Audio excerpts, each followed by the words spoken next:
Who the heck is Pep Talks? I'm not gay, but I fantasize about Marco Rubio. Pep Talks. Pep Talks. Pep Talks. Let's eradicate the Kung Flu. I'm literally coming. Pep Talks. Pep Talks. Who the heck is Pep Talk? They want our women. They want our children. Pep Talks. Sometimes no means yes. Grab them by the Pep Talk. Grab them by the Marco Rubio. Obama is a racist. Pep Talks. I'm literally coming. I'm Pep literally coming. Pep Talks. We found weapons of mass Pep Talks. destruction. My fellow Americans, it has been confirmed today from Pep Talks that we are indeed all high on politics. Good evening, everybody. Welcome to the show. Apologies for starting a little bit later than my usual time. Ran into a bit of a situation today. Had to go into the heart of downtown Chicago, which is always so much fun. But, you know, here's the thing. I'm sure that anybody that's been to any big city, whether it be New York, Chicago, wherever, there's certain times that when you are driving, which was probably my main mistake, was the fact that I drove. The first thing I said to myself when I got stuck in the traffic was, how I wish I would have taken the train. So that was my first mistake. But it was a situation where the car was kind of needed.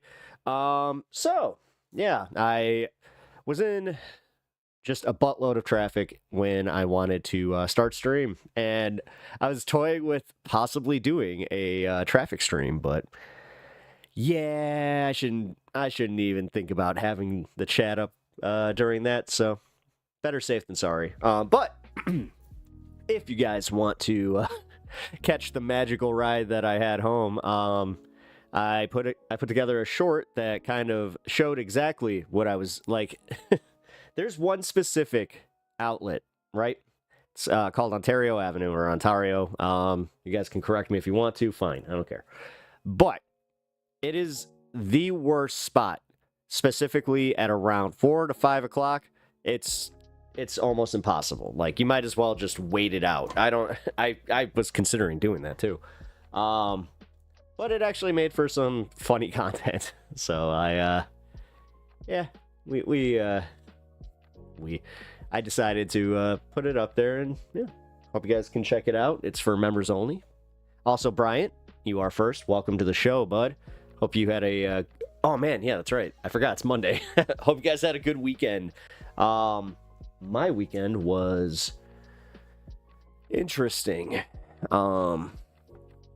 I have to admit that I had a moment, like a straight up, like, I think that everything kind of caught up to me this weekend. And this is what happens when you're kind of dealing with stuff, especially grief. It tends to catch up to you at the most unexpected points. And I had a real, I have to say, I'm thankful that I have really good friends that are very cool, and they don't get like weird when that kind of stuff happens. So I was able to have a nice moment with it. But yeah. All right. So pre-rolls. What the hell? Oh, really? Did Twitch finally catch up to this? Okay, hold on. I have to make an adjustment. So it looks like Twitch is now finally catching up to the adpocalypse. I'm not sure if you're dealing with this on your channel at all, Bryant, but anything that is marked politics, even if you're not using the politics marker now and you just mark it just chatting, I have noticed that, yeah, they are not too pleased. So, maybe what I'll do is I'll try and, well, obviously this isn't a rerun. What the hell? Let's see if that works.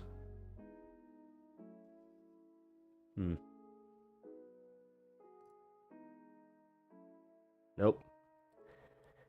Whatever. It's alright. I ain't gonna fret about it. I'm just here to chill out tonight with you guys. What the hell? My chat's not also popping up. Yeah, sound off in chat. Here, actually, I should probably test this while I can, too. Here.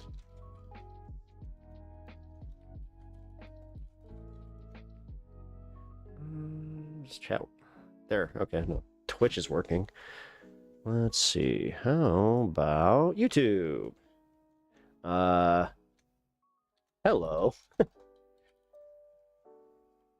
Nope. That's the one. YouTube's not working. Here, give me one. Oh, no, it's on a delay.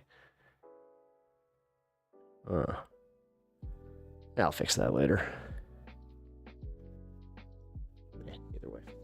All right, so if you guys are wondering if we're gonna watch the Mehdi Hassan on the Jubilee, I think we will. I think what I'm gonna do is after the stream tonight, I'm going to start a new stream on Twitch, and we'll just go from there.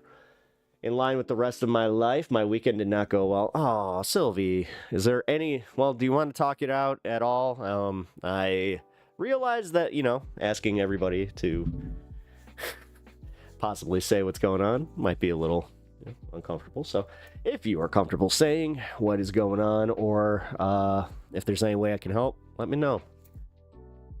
Otherwise, I will just provide some entertainment, try and make you laugh, which anytime, I feel like anytime that I've actually gotten you to crack, like, that's like a major win. But I hope you're all right. I hope that, you know, the community here can help. Also, Nova Rider, hello. Welcome, welcome. All right, guys, so two things. Check this out. I got a new toy.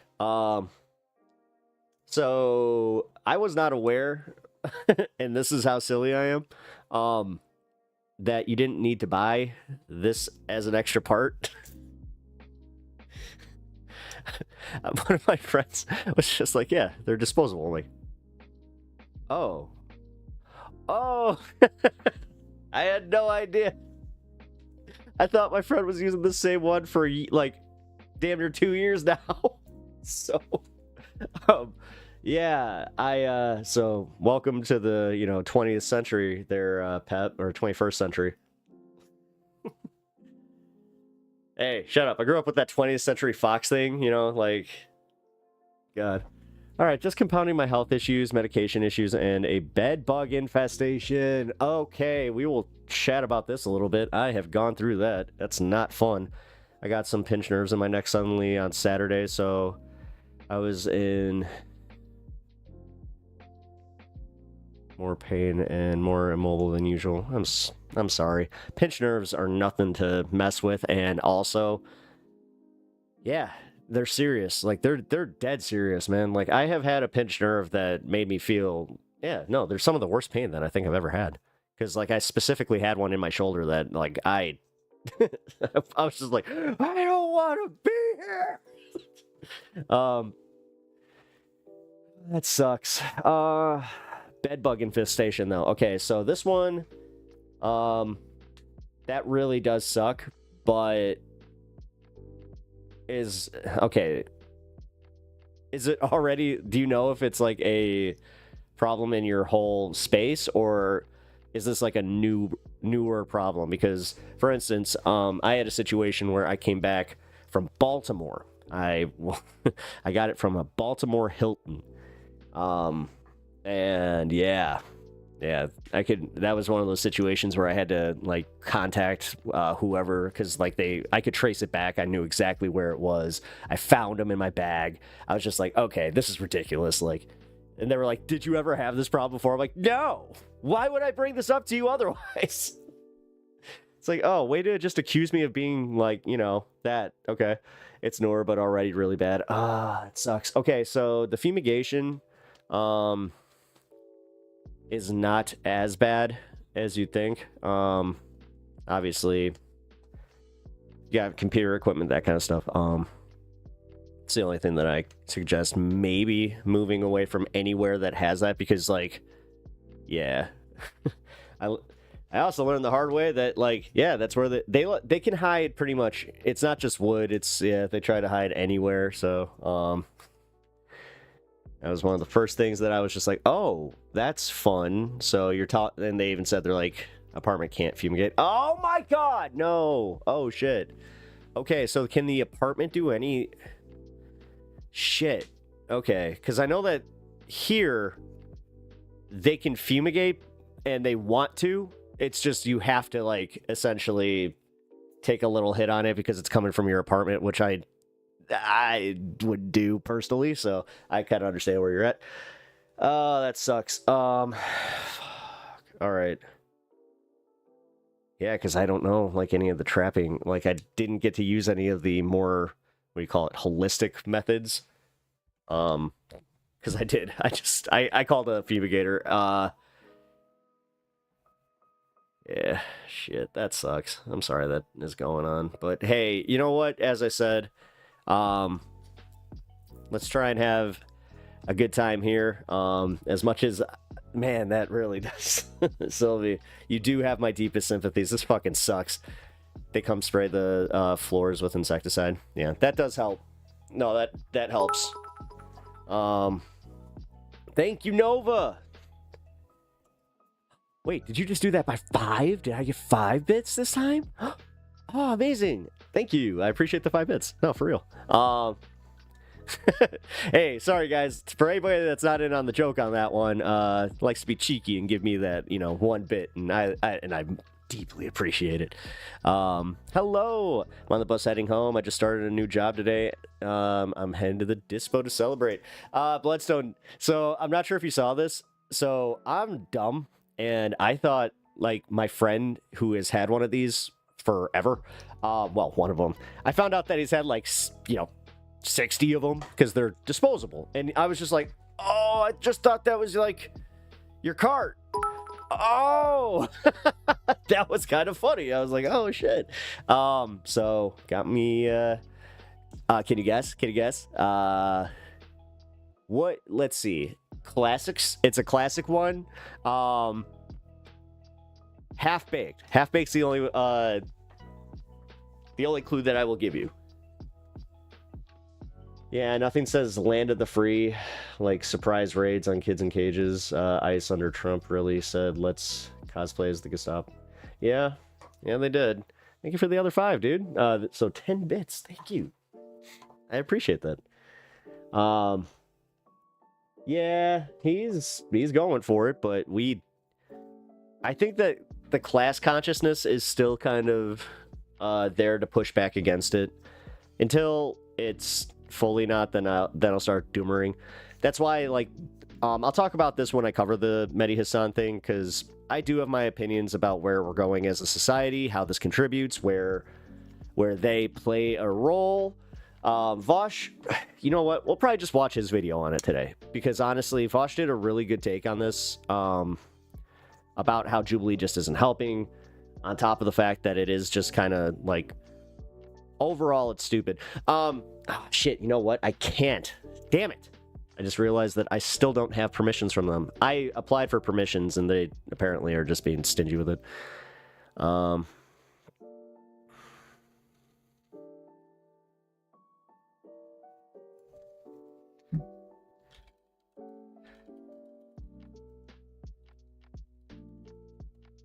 Give me 1 second.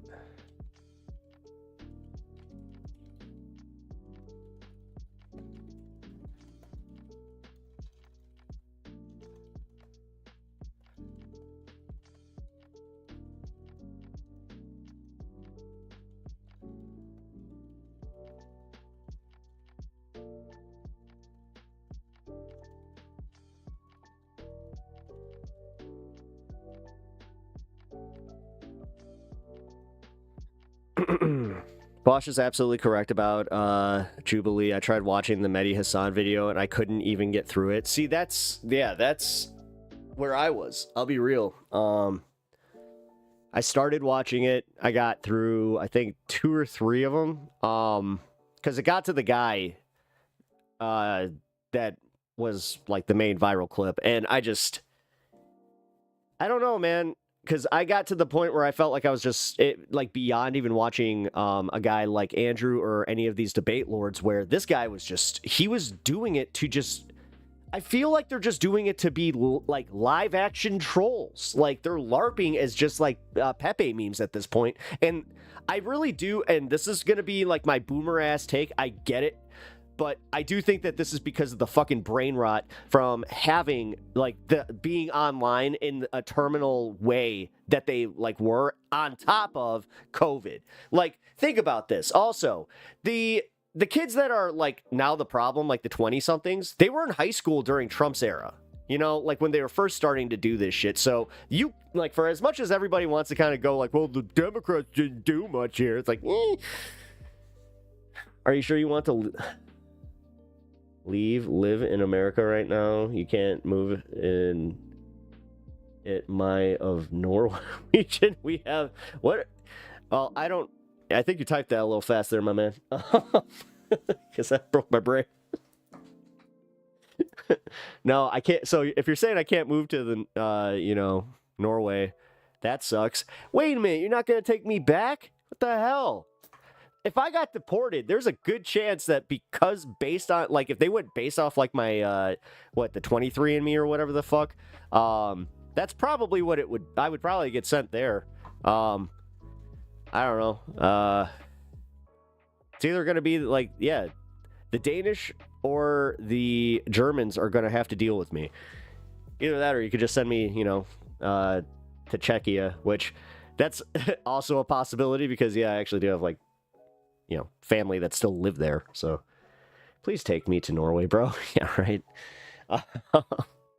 Yeah, especially after today. Guys, so if you guys are members, Sean and Bryant, if you guys haven't already, check out the video I just dropped today. I decided to just take a video of the traffic that I was in. It turned out to be a little bit better than I thought it would be. Like, I don't know, guys. The IRL stuff, I wasn't too jazzed on it, but I might play around. Same with Patreon. I'm going to be doing Patreon. I just explained to somebody that the only reason that I haven't really pushed on doing a Patreon so like right now is because I really am at this beginning phase of trying to set up the channel. I kind of like, I don't want to be arbitrary about it, but I kind of feel like after I get 500 followers on Twitch and then, 2,000 on YouTube, then I could start kind of focusing on that kind of stuff. But right now, it really helps me out just giving like small dollar donations through super chats and memberships. Those really help me. They help push me in the algorithm a lot. So also I kind of have a new passion for doing like members only content and also just giving you guys some stuff to kind of look forward to. Also, somebody may have figured out in the Discord earlier what one of my surprises was. I did get a Beaker puppet, but he's not here yet. I was thinking about waiting, but I have no idea when he's going to show up. So, dude, he was only $26, so, I mean, it was like 40 something with shipping, so. I don't know. It was a good idea. Plus, thinking back to it, I think I had just, like, had a good time, you know what I mean? So, was I? I think I was in the right mind to make a decision like that. There's nothing funnier than waking up the next morning and doing, like, what did I buy? My wife had the funniest one. She's just like, what the hell? Like, was I actually shopping for, like, chickens? And, like, was I about to set up a backyard chicken coop? I'm like, you were talking about it pretty hard, because she went to all of her save stuff the next morning, and she's like, what the hell is all this chicken stuff? Like, well, you had yourself a brilliant idea. Because you got really jazzed. Like, it's a garden. It's not, like, the best. I do single pots specifically because I don't have the best, like, sunspots for it. So I have to move them around. It's annoying, but it works. I'm not getting, like, crazy harvests or anything, but I get my peppers and I get my tomatoes. I got some habaneros. I could say that less douchey. Also, guys, one other thing. I'm not sure, like, what the hell this is. But I saw it and I got it. I'm not sure if you see our little buddy here that we just that we added here. Check it out. Muy caliente. I couldn't not. So, what a fine addition to the Pep Talks lineup here. All right. Oh, by the way, cheers.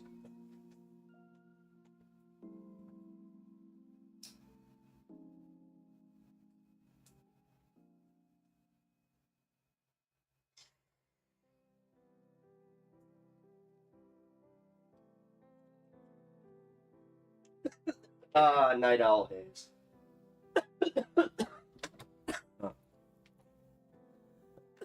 That's like my new favorite strain right now.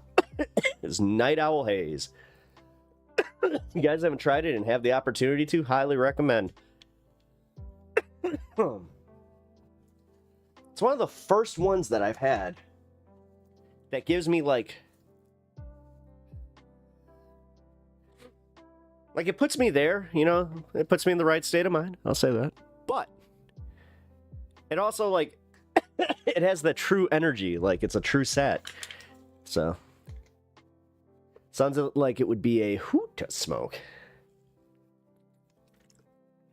You should be proud of that one. You can do your little laugh on that. That was good. That was good. I approve of that one.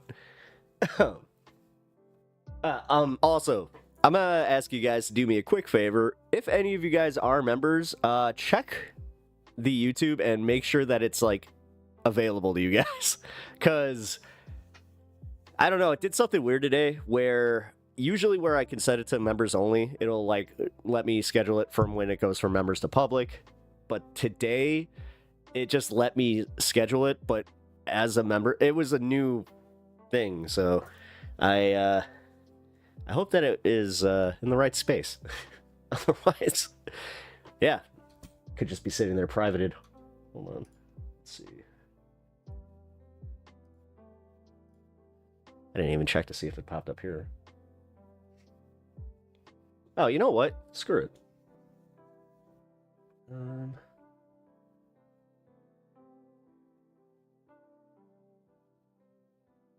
Here.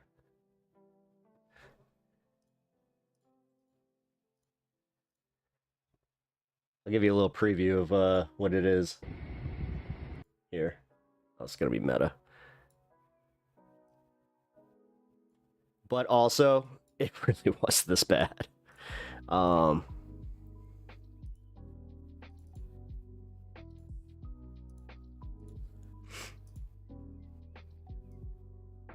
There we go.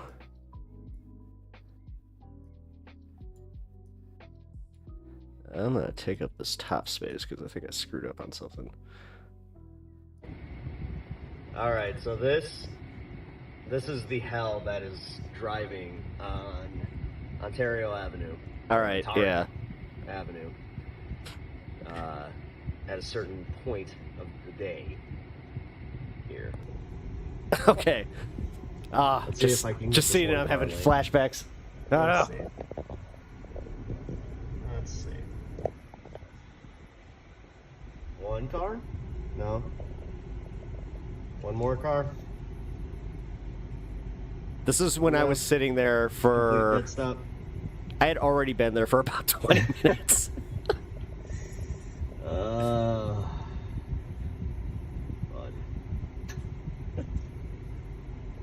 Yeah. So this is why I was Oh my late, guys. God, just so dude. you guys Watch that have a light little bit of cycle. an idea of This light right why. here. I've watched that light cycle at least 4 times now. At least 4 times, probably 8. Oy, oy, oy. All of a sudden, look, we might do it. Guys, we actually might break the line here. We did it. We broke the line. Oh, yeah, there is... that cut, I was gonna put a few moments later, but I just, I couldn't find it and I got lazy and I wanted this out, so screw it. Seriously, no help from this gentleman. Dude, I'm so mad at him. This guy sucks. So there you guys go. Got some decent views. Got gotta be honest, I'm not in the River North neighborhood very often, so that's why I was kind of like, you know what, this is the stuff that most of you recognize as Chicago.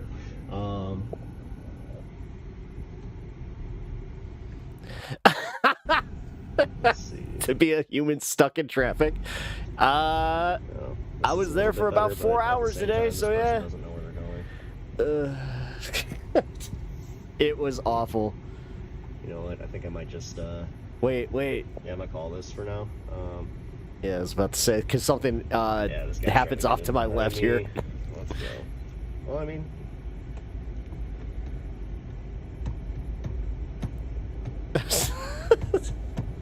Guy just like pulls up like that roar. See right there? Ah, here we go. You hear that? Right there?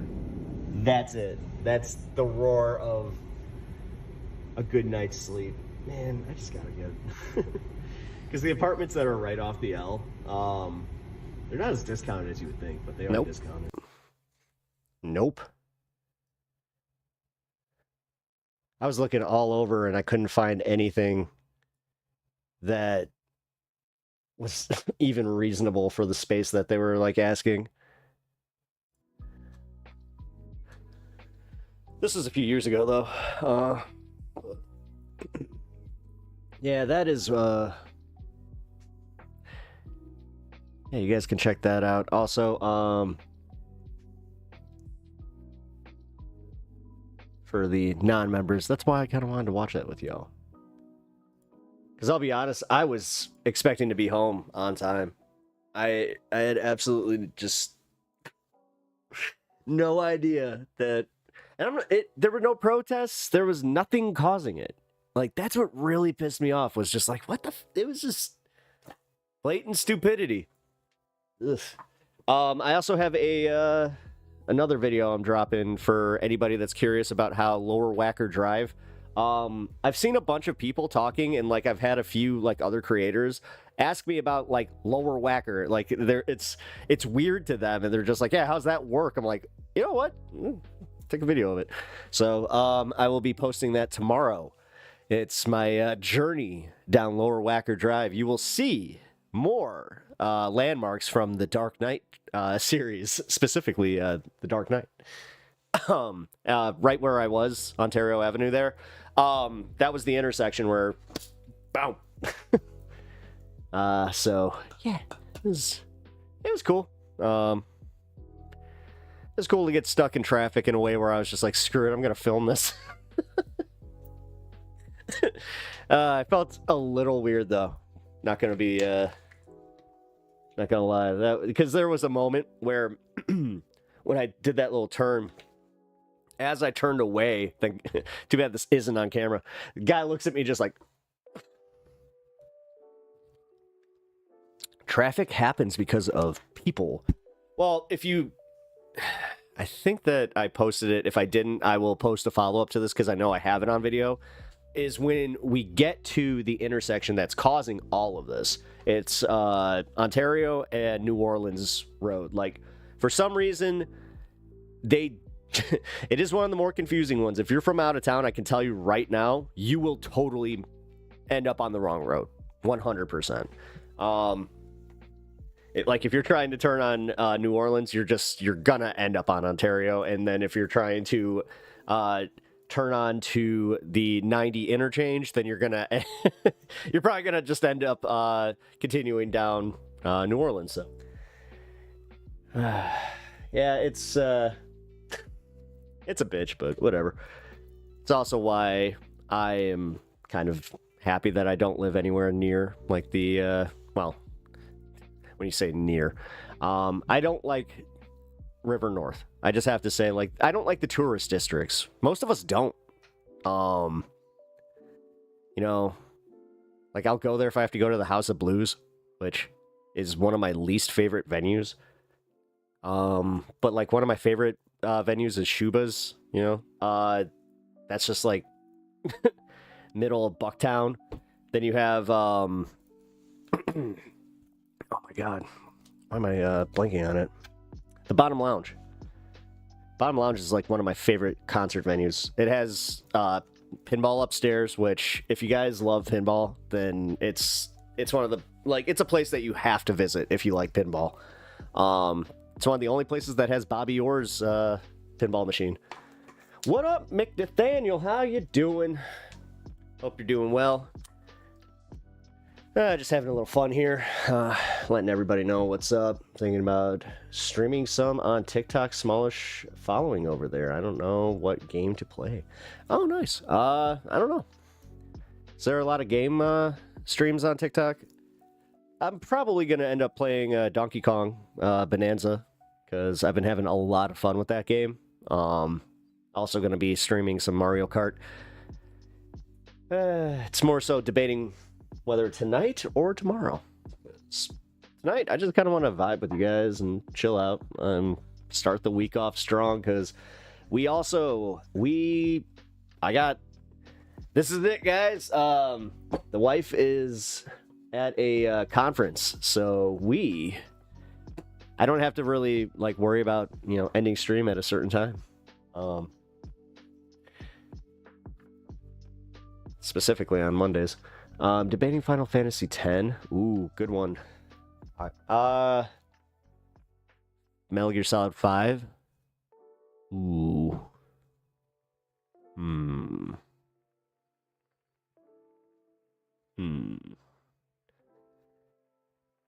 FF10 remaster.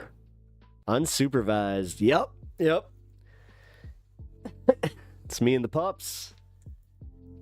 Things are gonna get crazy. Gonna do, I might stream until 2 a.m. Who knows? There it is. All right, cool. I'm glad that I could, yeah, because you know what? I've been wanting to play that game, so I might even check out your playthrough with it, because, I love that game. That's one of my favorite Final Fantasies. It's where they finally fixed the combat system in a way that I was very happy. I just happened to hop on since dinner is done when you said that. That's creepy. That's creepy. Guys, the world tattled on me. Everybody say hello to the missus. Unimoogle, hello. Can't even have any shit. Can't even start the shenanigans properly. Dang. Nah. I mean, you know what's up. It's mostly gonna just be me streaming until, like I said, 2 a.m. Maybe I'll go to 3 a.m. Ooh, who knows? Nah, I can't mess up the sleep schedule that bad. Like I said, though, I'm dead set on playing a video game finally, and I got some Super Smash Brothers loaded up. I might play that a little bit later. Yeah, it's 50% downloaded, so I have to wait anyways. Well, I mean, yeah, streaming on TikTok is its own thing. I've been banned twice. So it is one of the ones where they don't really hand out permabans unless you really mess up, though. So that's kind of nice. But yeah, they don't really let you know exactly. Like, number one, I had a stream get banned because it was too long. It went overtime, and I tried to log back in, and they were just like, something. You were trying to log into your account. Your next stream can take place in like 2 weeks. I was just like, what? Lock my shit down. Smash Bros. Online. I have Ethernet. Get N Plus probably later tonight. I don't have an Ethernet splitter because I have my Switch hooked up to oh shit, I won't be able to play Mario Kart Online. No, I've got to get an Ethernet splitter because got it plugged into my computer. Because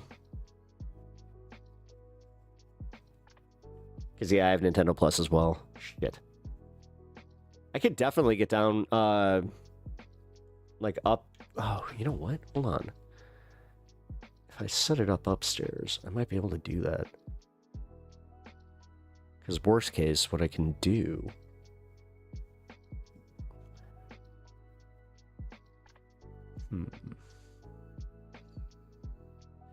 No, because I would need the dock down here still. Fuck! I don't know why, for some reason I was just thinking, I'm like, oh, yeah, I could take the the unit and just, yeah. What up, Kirk? How you doing, man?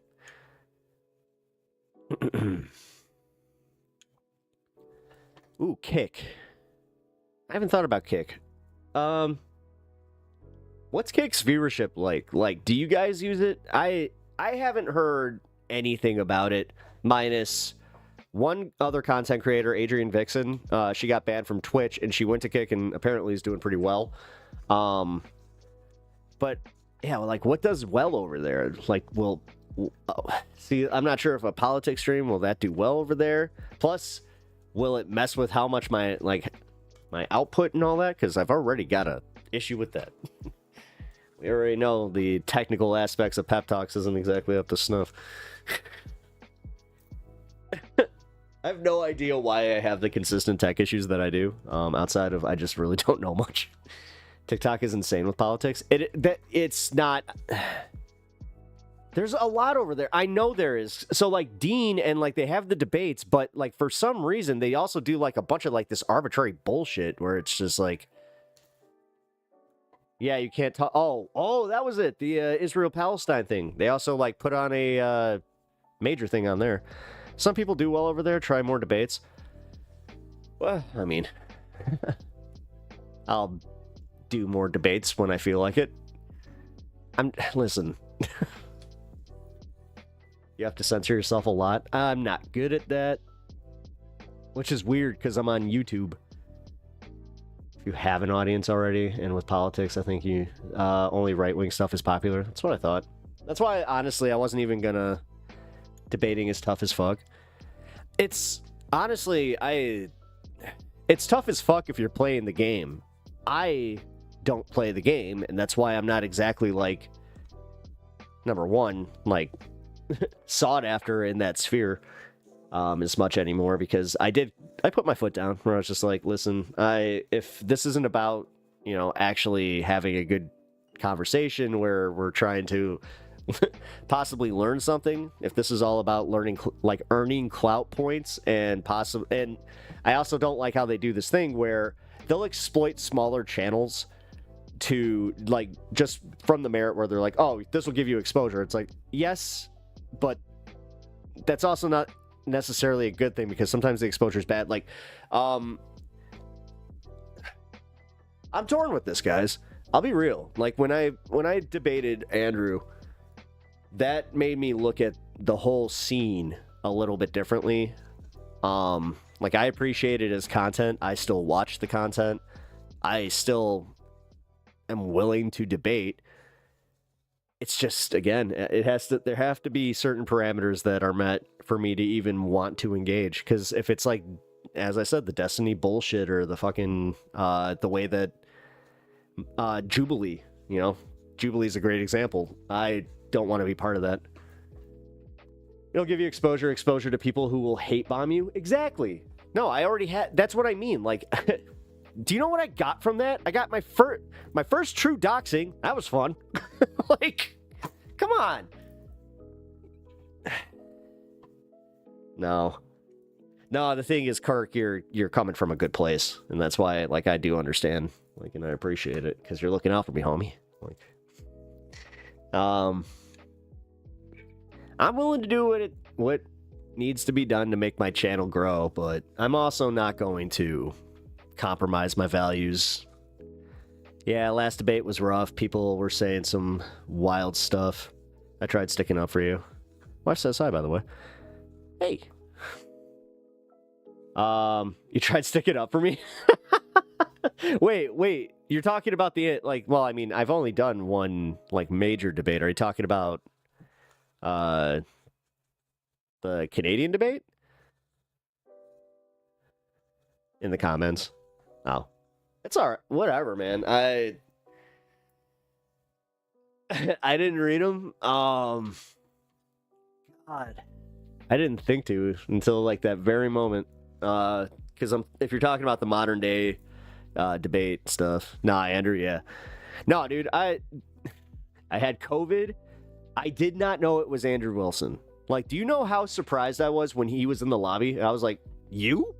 I'm like, oh shit, because like I saw the second that I saw Bruce Campbell behind him, I'm like, oh fuck, that's the guy that I didn't really know his name or anything like that, but I knew him from debating Vosh and Destiny, where I was like, oh fuck, like you guys just kind of pushed me into the deep end, dude. They're like, we gave you floaties, we got another guy there that's gonna do like most of the work. I'm like, dude, I have COVID too.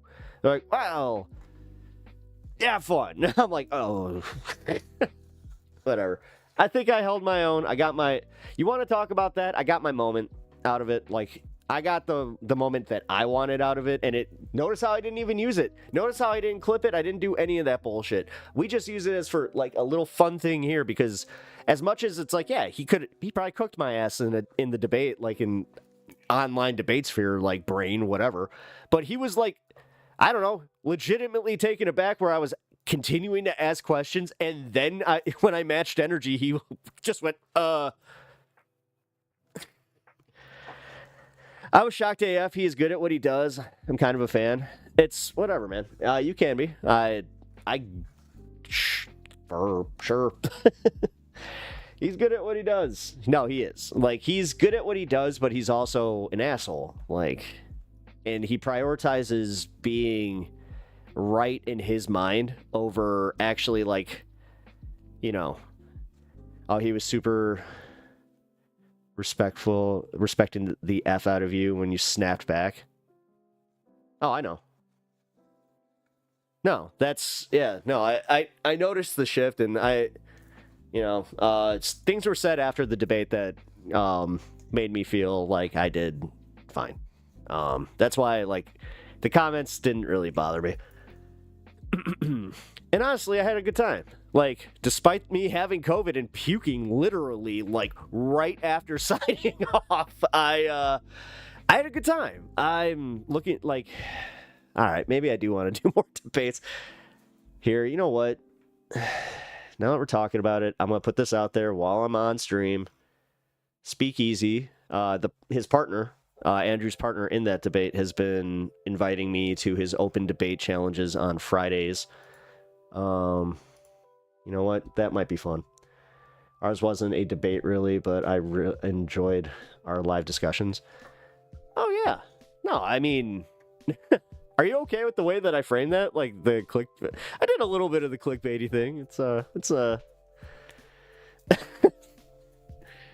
I was more so like, oh, I hope he's not mad that I, made Canada a beaver. It's like, but beavers are badass, and no shit, I think that beaver would win.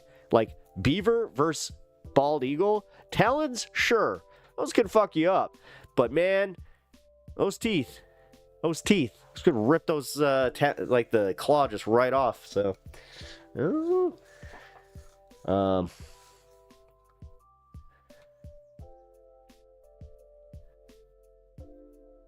it's fun, man. You're good. It's fun, man. You are a good person, so no one has anything but ad homs to say. It makes you look better, in my opinion. Nice. I mean, that's, yeah, most of it is like making fun of my looks. You'll be back if you're up to it. Yeah. I'll be back, or you'll be back if I'm still here. Haha, yeah. I will still be here, so like I said, the wife is at a conference, so you guys got me for a while. Thank you for the 5 bits, dude. Appreciate that. Don't get involved. How you feeling, man? How was your weekend with everything going on? I know that we'd have a little bit of a different take on politics, but man, I had... You want to talk about a debate? So I had one of those weird moments where I went to a party and I try not to let people know what I am, like what I do specifically when it pertains to this. And if I do, I try to be very coy about it, especially if I know that they have like alternative politics, and like I just don't want to really make it a thing. Well, this one was like, I got there and they were just like, "Oh, you're the politics guy." I was like, "Oh, okay, this is how this is gonna go." It's like, okay. It was interesting because one of them was like a hardcore Tim Pool fan. I told him about Tim Pepper. I'm like, not sure if you'll appreciate that, but we talked just general stuff about the Epstein files and what's going on, and he made a general point where he's like, yeah, the media really fumbled this, especially like the left-wing media, because they were just like, they always do this thing where they get way too enthusiastic. Sorry, I just saw this. Yes, you do. You get so fucking enthusiastic every time. Every time you think, this is it. This is it. We're gonna get him. We're gonna get him. We're gonna get him, guys. But you guys never can. You know, with this one, I actually thought it. I thought so. I thought so too. But then, leave it to you guys to fuck it up. Kickflip. Have a video game channel also. Oh, nice. Yeah, I should probably. I was debating doing like pep talks plays or whatever, man. It's hard enough to try and build what I have right now. I have a problem with ADHD already, where dividing focus is something that can become very detrimental to me. So for me to just go and be like, hey, I'm going to make a, like Ole, the way that she did it, where she has like her culture channel. She has, you know, a channel that's devoted to non-political news stories, like entertainment stuff. So, but like when I say culture, I mean like anime and stuff like that. And I can't stretch myself that thin. Like mentally, that's insane, because keeping track of all these channels, like just one channel with 2 platforms is already hard enough. So, I don't know. When Tim Pool fan says left-wing media, they mean CNN. Yeah, no, that's what they were saying. Like they, at the end of the conversation, they were just like, yeah, you're kind of like a propagandist, aren't you? I'm like, I mean, oh my God, interactive RPG Wednesdays, please. Oh, well, I mean, these are the things where I will incorporate those into my stream. I'm not above that. Like what I'll do is I'll do the politics first, and then I'll do the back end of just playing games. But here's the thing: we got to reach some dono goals here, guys. I've been a little lax with this, specifically like the play-alongs. I covered this last week, where if you guys want me to, download a game and do some play-along stuff, you do have to be a member. I think that Mick Nathaniel and our boy from Tennessee, Bryant, already did that, so.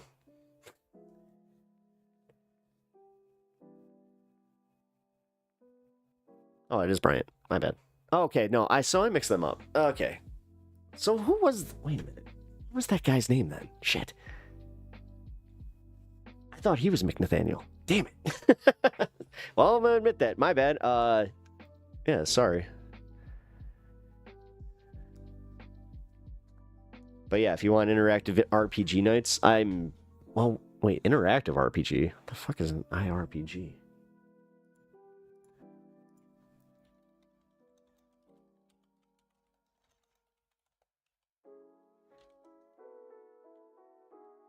Oh, like Elder Scrolls, got it.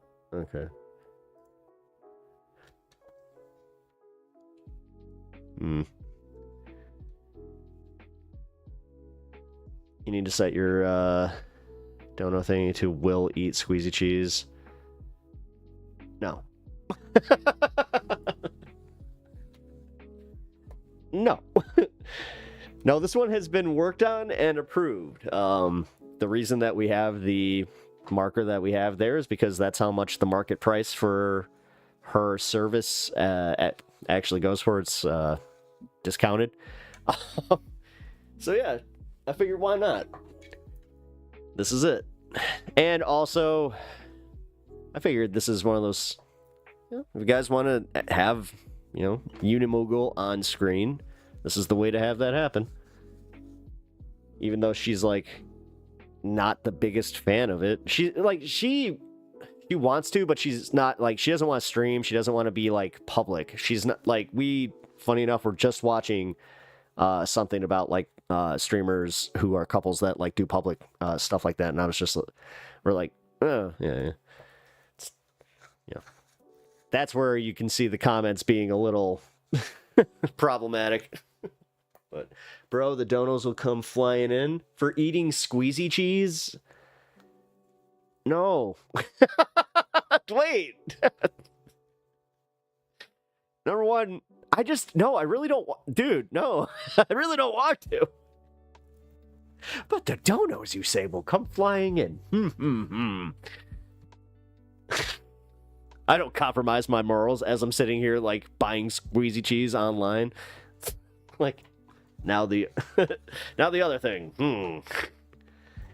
Mainly from me and Sylvie. So, Sylvie's just like, why am I getting roped into this? I can only imagine. By the way, guys, here. Let's get this all started off, right? You also can give him a treat. If you guys want a donut, you know that. I think most of you guys do. I think that most of the people here, if you guys are not regulars, then hey, chime on in. Appreciate the lurkers, but if you're a return... Okay, so there's a specific type of viewer that I have a question for, and I'm not sure if they're here right now. If you're a lurker who has watched my channel before, and you could almost call yourself a regular, because I have seen that there's a few of them out there. What the hey? Like, I've seen that out of those, there's a percentage that aren't subscribed. I'm just like, well, that sucks, because I get to see how much time they're watching me. I'm like, you would think. But yeah, also, the like button. Come on, guys. If I had a streamer BF girlfriend, I would start streaming as a VTuber. Sound like fun? I mean, she mods when she can. She has her persona. She loves being part of this. She loves the community. She absolutely loves you guys. So yeah, that's why I was surprised when she was okay. Like, she said she was totally okay to do it. But she did explain to me, she's just like, yeah, that's not something, I'm looking to do, is do my own stream like that. But there was another thing that we were talking about. God, there's a TikTok thing where she would be really good at it. Like Canna reviews, like product reviews for that kind of stuff. She would be very, very good at that. Like, she missed her calling with that one. But Meta the cat. Meta, speaking of, you've never met my cat, have you? Really don't think I can bring him down here right now. But if you want to see the cat, here.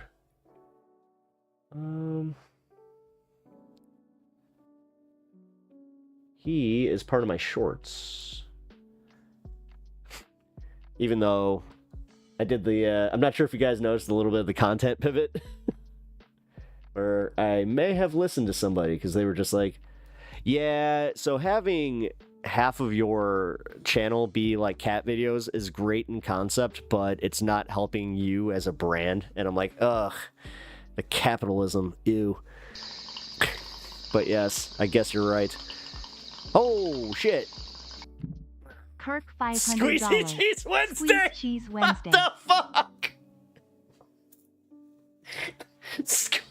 Oh, no. No. Oh, god damn it. It's the second part that I won't do. How about that? But that's the part that makes it. Oh, hey. Oh, that's cool. My wife just, she met one of the Queer Eye for the Straight guy. The, like, real famous one. You know, the one that's in all the commercials. Alright, so... each one of these represents $100. Kirk, holy fucking shit, dude. That kind of hit me in a wave. Thank you for the $500. Jesus, $500. The $500 donation. We are that much closer to having the hair braided on stream, and it looks like she might as well just get ready. That's gonna happen. All right. Oh wait, here. I'll just leave these out for you. That's right. You take your time. Yep, see? Milk Bones is one of the only treats where he's just like, no, I must savor this. Everything else he'll just hoover. Okay, man. Well, looks like we need to go through and pick out of the... I think it was down to 5 last time that I was talking to her. Which ones we should go with. You know what? I need to just get it down to 2. So what I'll do is I'll make them into blocks. There we go. It'll be 1 and 2, 3, 4, and there we go. Can take a poll. See, I figured that out in real time. It's not helping you personally. You've not met the cat. Well, all right. I might have to go and pull him down here. He's a trip, but he's been grounded from being down here for a long time. I was gone for 15 minutes, and now I have to braid when I come home. Oh, wow. Well, I mean, Uni, did you not see the very kind donation from Kirk here? And it seems like he really, he wants this to happen. He's mad. Yeah, I was about to say, you know what? You apologize to the lady. We discussed this. I'm not. Now I'm actually kind of like having this moment where I'm just like, did she not think that this was going to happen? Wait a minute. All right. Well, I want to celebrate with you guys because, yeah, you know what? There's no rules. There's just no rules. I got Pep in trouble again. I'm gonna hear about this. This one's, it's gonna come back. Specifically after conference. Oh no! I'm sorry! I'm sorry. Well, I'm surprised that you have enough downtime right now. She gets to go to a very nice dinner tonight. Kind of jealous. I'm sure she'll explain it to you guys. She was quite proud. It's like a cocktail hour and all that stuff.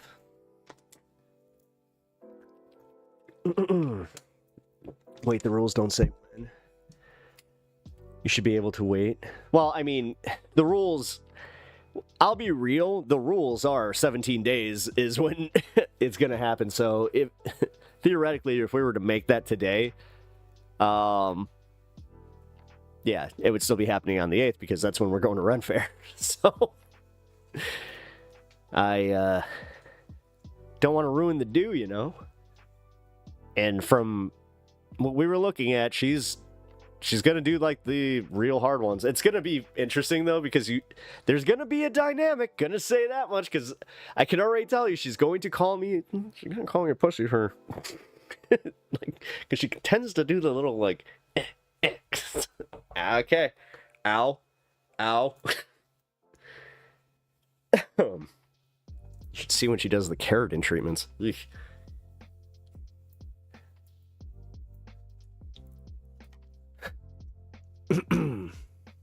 Oh shit.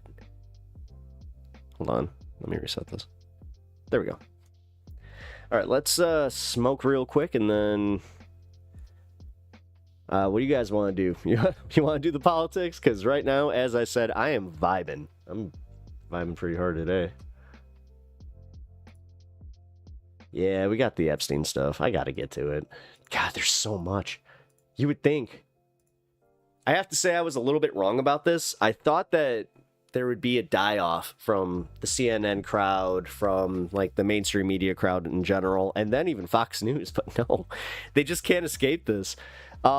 Today, specifically, it was like on my way home, they had a breaking news story about how Pam Bondi just announced that she's going to be releasing... ... wait for it. The Hillary email investigation. Like, what are we doing?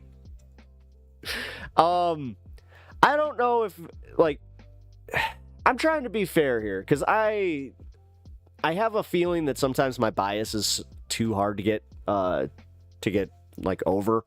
But realistically, if you like Trump, or even you have that thing where like the sunken cost thing, but with this, how in the fuck do you not just go, wait, you told us that you were going to release the Epstein stuff, but then you're going to release her emails? Now I'm really confused. And then they're saying, this was a hoax, perpetuate Obama. It was an Obama hoax. I'm going to arrest him. I'm going to arrest Obama. Like, he's doing everything he can to get people to stop talking about this, because it really is just getting more and more obvious that it's like, oh, bro, he's not only in him, but he's like in him. But, hey, prove me wrong on that one. At this point, it's like, yeah, that's where ooh, you know what? This week might be good week to debate, so. All right, Friday. I think I'm going to open up the night to do a debate. Yeah. Also, don't forget, on Wednesday, I'm going to be a guest on Letterhack's Hey Funny Book show. I'm really looking forward to this. This is talking comics and politics with the Letterhack. It's this is one of those moments, guys. I'm gonna get a little mushy here if I must.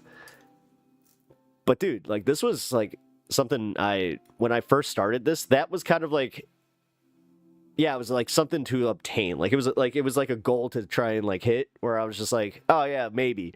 So I think I wrote it down somewhere where I was just like, yeah, you know, maybe contact Letterhack and do kind of like collab stuff. And I'm already there is something kind of crazy about that. Got to be real. But I'm also really excited.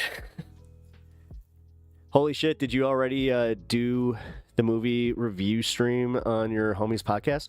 The movie review stream? No. We're probably gonna review Superman. No.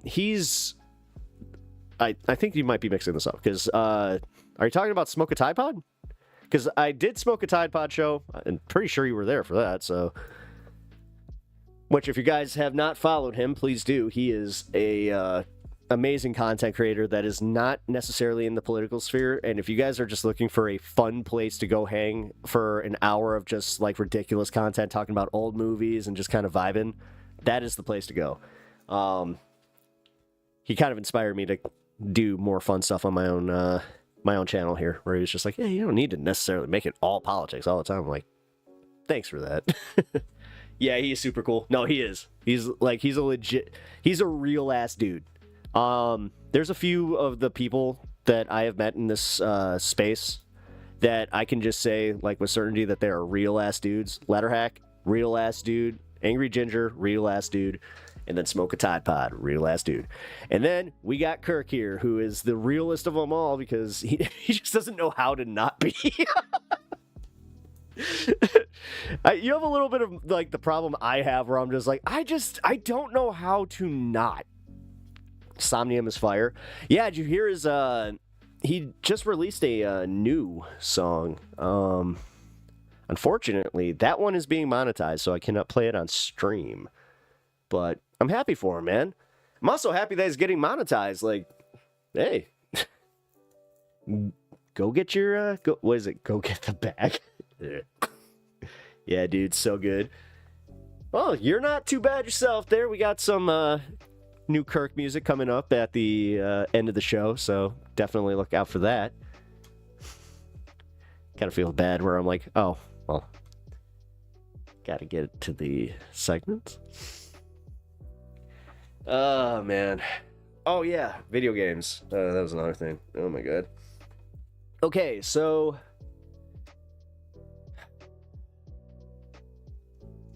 let's do this. Let me set up a... Really? It's not going to let me do a poll right now? Why? There we go. Okay.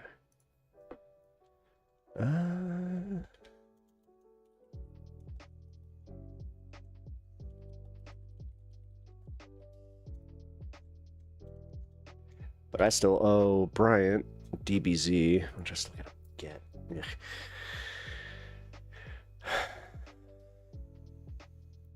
Why can't they just make every game crossplay at this point? I'm gonna be that guy. Why? Back to work, be back soon? Gotta go work on some cold stuff. Nah, have fun, man. Go make some money. DK Bonanza.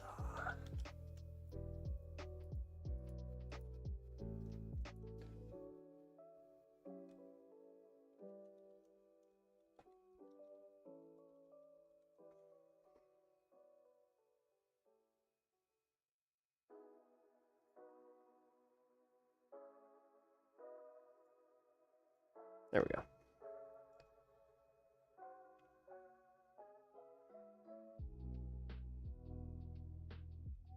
Okay. Well, let's get to the politics. It's officially we're in the first hour. Well, no.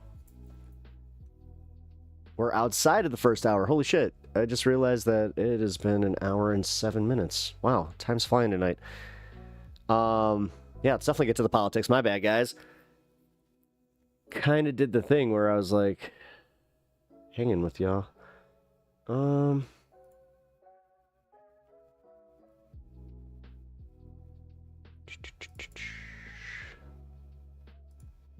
right, let's get the CNN mainstream media breakdown of what's going on. Also, Sylvie, you were the one talking about like what's going on with pirate software, because there has been an update, and the thing is, it comes from Legal Mindset, and now I'm very conflicted watching any of that guy's content, to be completely real.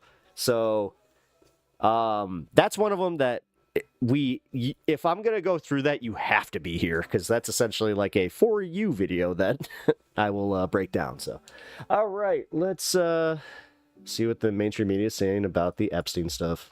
Polls show that Americans are paying attention to the recent revelations in the Epstein case. CNN chief data analyst Harry Enton now with what the numbers tell us about it's how Harry. the public and the president's base feel about the story that won't seem to go away. Interest in the Epstein files and the Epstein case is sky high, and the American public does not trust what the government is telling them. What are we talking about here? Is the government hiding Epstein's alleged client? Let's get this. 69% of Americans agree that the federal government is, in fact, hiding Epstein's alleged client list versus just 6% who say that they are not. And get this, a majority of Republicans and Democrats do, in fact, agree on this issue that the government is hiding Epstein's alleged client list. You can never get a majority of Republicans and Democrats to agree on anything, but they do agree on this particular issue. And yeah, but this is the thing, Harry. What was it? Friday. Obviously had to be Friday. He was already going off about how, this isn't really making any waves in the Republican Party, and they don't really seem to care. Perhaps not so surprisingly, you get a plurality of Democrats and Republicans agreeing that they are dissatisfied with the amount of information that the government has released so far. What are we talking about this? Well, we're talking about, if we look at Republicans and independents who lean Republican, 43% are dissatisfied with the amount of information released so far, compared to, get this, just 4% of Republicans who are in fact satisfied with the amount of information released so far by the federal government when it comes to the Epstein case. And we look over here on this side of the screen among Democrats, get this, 60% of Democrats and independent leaning Democrats are in fact dissatisfied with the amount of information released so far. And get this, just 3% of Democrats are in fact satisfied so far with the amount. What self-respecting Democrat is answering that question of information and going, yeah, whatever, it's fine. Now you see this, you see that the plurality of Republicans are dissatisfied. So how is it? That 3 and 4% there, I'm asking, like, legitimately, guys, is that, do they not pay attention? Are they, what's going on there? That has to be, like, ill-informed people that just, like, they're like, I don't care. Like, I just don't care. I don't watch the news. I don't care. And they take that as just, like, they're just saying that they don't care about this. Impacting President Trump's overall approval rating. Republicans who approve of the job that Donald Trump is doing. Get this, in our CNN SSRS poll, it was 86% prior to this whole Epstein saga. Now, It's 88%. In Ah, fact, see. the percentage of Republicans who approve of the job that Donald Trump is doing has actually, if anything, climbed a little bit according to our CNN polling. How about Quinnipiac? 87% before this No. Epstein Okay, so I guess that's still a thing? saga started. Approved the fuck of is going the on job with that this Donald Trump world? was doing among Republicans. Now it's 90%. So we see agreement between the CNN polling and the Quinnipiac polling. Yes, Republicans are not thrilled with how the government is responding to the Epstein case, but so far they are in fact not taking it out on Donald Trump, at least when it comes to his overall approval rating. Now you might be asking yourself, why? Well, I think this nugget gives it all away. Republicans who said the nation's top issue was the One responded out of 1,000. That's the problem, and you're still going based off that, like, out of the weekend. God. You know what? I'm gonna end it there from him because fuck that guy. Here, we'll go to this one, then we'll go back to Frank, DeFranco. Ever.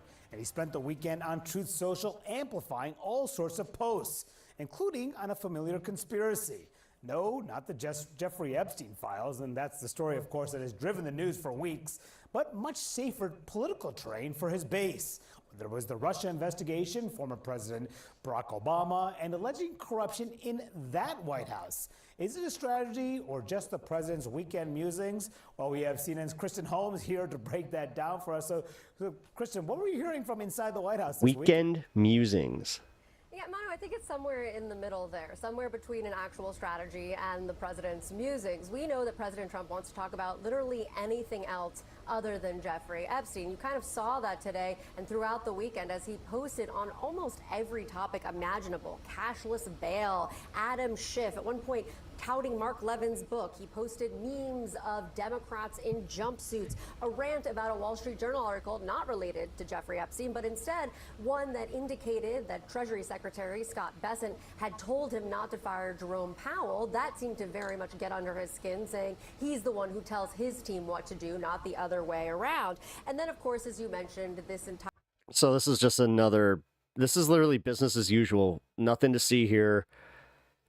Let him just... Multiple posts about the Washington Commanders threatening not to make a deal on their new stadium unless they went back to the Washington Redskins. This is a little bit of a different turn of what we've seen from the end of the week. We had seen really several weeks of the White House and President Trump completely on the defensive. President Trump is not good on the defensive. But when this Wall Street Journal story came... It is kind of funny thinking about that. At the end of the week that alleged this birthday letter with him coming out against that story, with him filing a lawsuit, the White House felt like they were on the offensive. And of course, as we know, he ordered the Attorney General to unseal that grand jury testimony. Yeah, but then it turns out that he's going to be... Dude, Rupert Murdoch's eating his lunch on this one. But there are still questions about what more he can do, and those questions are coming from his MAGA base and his loyalists. And I can tell you that a few of his allies have even asked me if I can get a question to the president in a briefing or to the press secretary or shout a question at him about why he's not doing more. And so this might have tied some of these people over for the short term, but there are a lot of questions still because there's a really overarching belief that there's not going to be that much information in that grand jury testimony. So now people are wondering and they're starting to push for more information. So, long story short, Manu, this story is not going away. Yeah, as much as the president wants to, it certainly won't. And thank you so much, Kristen Holmes, live for us in the White House. And I'm joined in the room by a terrific group of reporters. Damn, I just realized I spelled that wrong. Jasmine Wright of Notice, and Semaphores Dave Weigel. Nice to see you all. So, Leanne, you foreshadowed this, actually, in a story a couple weeks ago. You said most of the nearly dozen Republicans I spoke to about Epstein over the past few days predicted that Trump would do something dramatic to shift national focus from the subject, employing his reliable tactic of changing the narrative to benefit himself. The question, though, is this situation different? Whoa, what was that? Because those Republicans, they're the ones who've been demanding it. They've been pushing for more release for years, months, weeks, and they were disappointed by what the Justice Department and Trump ultimately did. Yeah, there's a string of the Republican Party, the MAGA base, really, who is very anti-establishment. And part of the reason they support Donald Trump is because Donald Trump was going to be the person to break all of that and tell the truth and to break the deep state, essentially. And that's why they're not satisfied with what is happening right now. As you well know, we see on Capitol Hill a bipartisan resolution that is being pushed. I haven't checked since a couple hours ago. Blah, blah, blah. I don't care. All right. Let's get some fun takes on this, because Kyle Kulinski had a really fun story that he seemed to be really the only one covering. So let's watch this. All right, y'all, welcome to the show. I got an amazing show lined up for you today. So in just a second, I have a new We're just going to watch the clip. So here, I'm going to just link his channel and you guys can go over there. I know that you guys can sign up for his full show on Patreon. So, oh God, should I? Do I need to go to a video format? Is that how this works? No. I started as that. I'll be honest, it wasn't really my thing.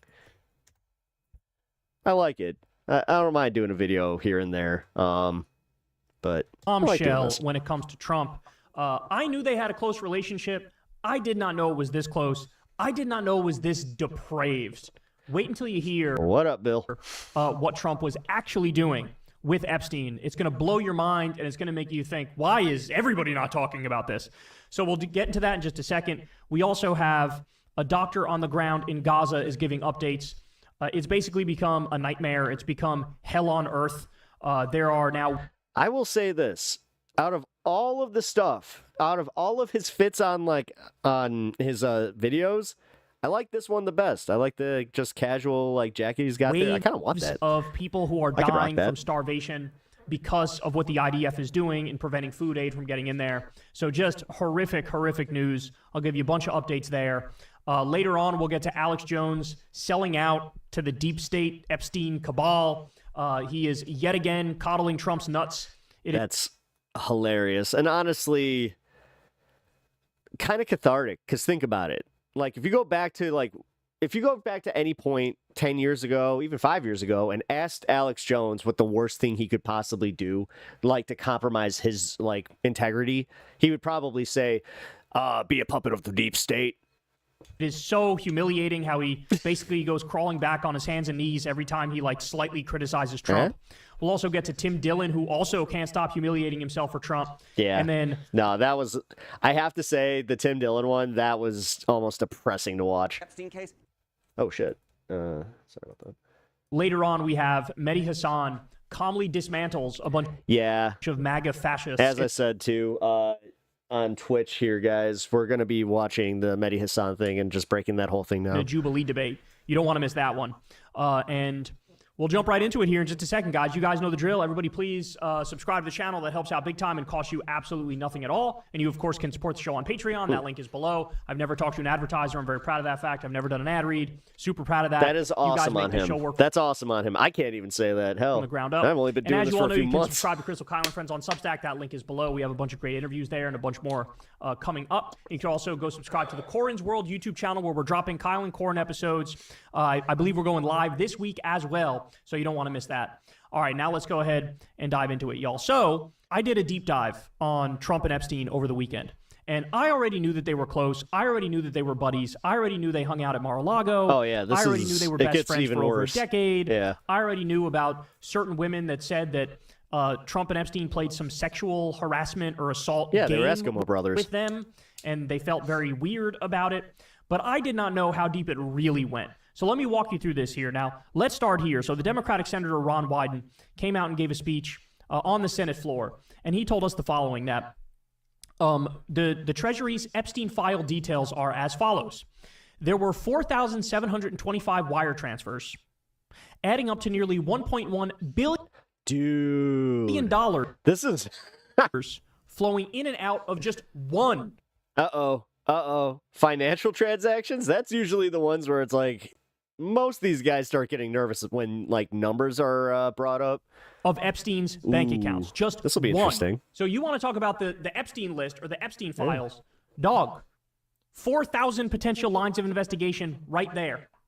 Right there. Okay. Let's keep going here. So Mother Jones says Epstein's little black book totals 97 pages containing 1,571 names and roughly 5,000 phone numbers. At least 38 names are mysteriously circled, including Donald Trump's. I got my hands on a copy, writes Leland Nally. I made close to 2,000 by the way, guys, 420, let's go. phone calls. So this was news that we had learned. I believe this is from like a decade ago from Gawker when they did some reporting. But again, this is just laying out for you how vast and extensive this pedophile blackmail network is. All right, more. So when you go back and you look, there were some stories in around 2015, 2016, maybe as late as 2018, that really sort of blew the lid off of just how disgusting and depraved Trump is and what he was involved with. So here's one from the New York Daily News that says, Donald Trump hosted wild parties with sex, cocaine, and underage models. And they go on to explain that there's all sorts of allegations that are made, including from models as young as 15 years old, and that you have a bunch of people on the record saying, I don't know, man. The modeling industry was always so shady. Trump partook in a whole bunch of sexual things. Like, I met somebody who ran, like, one of the larger companies. It started with an E and ended with BTE, you know, the elite. The elite. With these, honestly, man, they got caught up in some of the shit. Underage models at these wild parties that he threw. Again, you go back and you look at this and you're like, why was this not enough to derail this motherfucker back then? Now, with the Epstein stuff coming back up, we're revisiting this and going, holy shit, this is way worse than anybody thought. All right, more. So here we got a video. This is Trump and Epstein at Mar-a-Lago. Let's take a look. Charges that Jeffrey Epstein was running a sex trafficking ring in the early 2000s that included underage girls as young as 14 years old. Donald Trump in 2002 said of Epstein, he's a lot of fun to be with. It's even said that he likes beautiful women as much as I do. And yeah, like we need a lot of people have criticized some left-wing media people, specifically like Kyle, for repeating this stuff. That's not, trust me, that's not the criticism. Many of them are on the younger side. He routinely spoke fawningly of Jeffrey. He admired Epstein's lifestyle. Your daughter, she's beautiful. Can I say this? A piece of it. She's actually always been very voluptuous. What does Tiffany have about? She's got marvelous legs. We don't know whether or not. Who the fuck uses that term for their daughter? Their daughter. She's got dude. Like, I was into shock jocks and like the whole culture between like what started that whole thing with Howard Stern and Trump. I have to say, man, like that might play into why I always thought he was like just the most disgusting person, is because Howard, to his credit, was like, what the hell did you just say? And you came off the... And then there was the famous one of like, yeah, you see her? I'll be dating her in like 10 years. Quote, look at and that. She's like 11. Piece of I would love some of that. It so happened that Trump was referring to... Oh, there it is. There it is. Then 15-year-old daughter. Oh, yeah, I had the impression that he was interested in younger women and that, you know, women would age out for him. Miss Teen Universe? Yeah, that's like giving Jeffrey Dahmer a cooking show. I go backstage before a show. Everyone's getting dressed and ready and everything else. And I'm allowed to go in because I'm the owner of the pageant and therefore I'm inspecting it. I standing there with no sweat. Donald Trump is heard making questionable comments about a young girl. You going up the escalator? I'm going to be dating her in 10 years. Ah, there it is. There it is. Lawsuit against the presumptive GOP nominee. Again, man, the fact that like his base wants to ignore all that shit, but then just be like, but Joe Biden, you creepy hair sniffer. It's like, bro, you can't do one and then do the other. That's not, this is like, we need to play by like a set of rules. Otherwise, are we really just doing like, dude, even Shao Kahn follows the rules of Mortal Kombat, you know?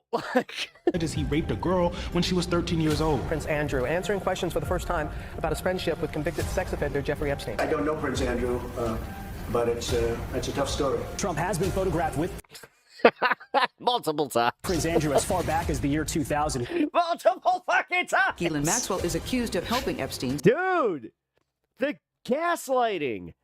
How does, again, if I was MAGA, I'd be losing my absolute shit at this. But then again, would I be seeing it? Because Geeks and Gamers, he's already tuned out, man. He already thinks that it's just like, oh, we gotta focus on the other shit. It's like, What? Sexually abuse underage girls. I've met her numerous. Like, fine, release the fucking emails, but also release the Epstein files. Like, you do realize he's still hiding. He keeps doing the swerve, the pivot and the swerve, or whatever the fuck he times calls over the it. years, especially since I lived in Palm Beach, and I guess they lived in Palm Beach. But I wish her well. You know about sexual predators and things like that. I mean, You are one. All right, I was going to say that, but it's true. He shakes his head and says that's true when he's told he's a sexual predator. By the way, we brought this up on the show the other day, but there were allegations from a 13-year-old named Katie Johnson. I believe that's an alias that she uses, but she was going to do a press conference and sort of blow the lid off of all of it in 2016, and she got these immense death threats, and so she backed off at the last second. But there were a number of lawsuits filed against both Trump and Epstein by this Katie Johnson girl, who was 13 at the time, who claims the worst imaginable crimes committed by Trump and committed by Epstein. But again, we're just getting started here. This is Epstein victim Maria Farmer, and she's going to lay out what Trump's deal was. He was flat out best friends with Jeffrey Epstein, but also one of Trump's wives, Ivana, was best friends with Ghislaine Maxwell. God. And she potentially was like the one joke even I can't make. Was also involved in this child sex trafficking. Like, Listen. Ivana Trump was he's like a lot her of best things. friend. I don't think he's that. And with Ivana. Yeah, with Ivana, then describe that. She'd be there. How That often? was creepy. So at the time, Ivana had this. She was doing QVC, selling jewelry, right, online. I mean, on TV. She was like a QVC queen. Donald Trump, and Donald Trump was always hanging out with Epstein, and Ivana was always hanging out with Ghislaine. Right. And Ivana would say, "We're going to go pick up Ivana, or Ivana's going to come," and we'd ride in the car with her. And I remember one occasion where Ghislaine's like, "I have to get out right now," and she went and got a number from a child, and I saw in a uniform. So Trump's wife, Ivana, said, "Stop the car now," in the car with Jeffrey Epstein and Ghislaine Maxwell, went and got a phone number from a child wearing the school outfit. Oh, man. I mean... I don't think people are truly I gotta say, ready like, for how deep that's this story wild, goes, bro. But these are the ones where it's like... We're just scratching the surface. Wait until I drop the bombshell on you later in this segment. Knew what they were doing. Everybody who surrounded them knew exactly what they were doing. And how often? If we can still save you, Pep. Did you go for rides often with her and Ivana? Or? Yes. I'm here to help you shake this. Shake what? Would she pick up girls all the time? Yes. What am I She trying didn't to bring them in shake? the car. She would get their phone numbers. Right. She would drive by Oh. schools Right. So as they got cool. out. All right. Well, I was worried about that. So, like, Uni, she's so having would she? fun. She's having a And good what's time. Ivana doing at this point? What, Cool. You know, what are Sitting in the car. And I'll never forget. I was 'cause hoping that, like, people that she was going to be around were 420 friendly. one day working. I was really weirded out by what had happened. I was really weirded out. So You watching the Hunter Biden interview? I'm What? sorry. No. My phone's beeping in. Just give it a second. But anyway, I got to go in Of what? Who cares? a second. But I just wanted Who to tell cares about Hunter Biden? Who cares about any of, like, the boring Biden bullshit where, like, dude, seriously, if they manage to actually do a pivot where they get the entire country that then focus on a fucking non-story from a fucking bullshit Democrat, honestly, just get me off this. Like, I'm done with politics. Do it. At that point, we're doing a shift. I'm going to just not cover politics anymore after that because there's nothing else to cover. What the fuck else are we doing? Like, that's a level of insanity that I can't fucking comprehend, like, that I just cannot live with, that I'm sorry. No. So Elanda shut me up, gave me one of those cheap breaks. No, they brought this up for 10 fucking years, and when the chickens come home to roost, no, we don't want to hear about it. Even though Trump was probably on it the entire time. Bracelet. Ivana was selling on QVC. We just wanted to hear about Bill Clinton. And said, Ivana wants you to have this. And I threw it in the garbage. Wow. Here we have again. I would take these people a little bit more seriously if they could just take the blinders off for Trump and just go, oh, there it is. There's the deep state. It's been in front of my face this entire time. Trump giving the deposition for the E. Jean Carroll sexual assault case, and this is where he's asked directly about his famous. Trump just can't shake this. famous moment It's a good interview. on the Access Hollywood bus where he says, "I Destiny covered it already. About what? grab him by the pussy. You can do whatever you want if you're a star." I don't fucking care.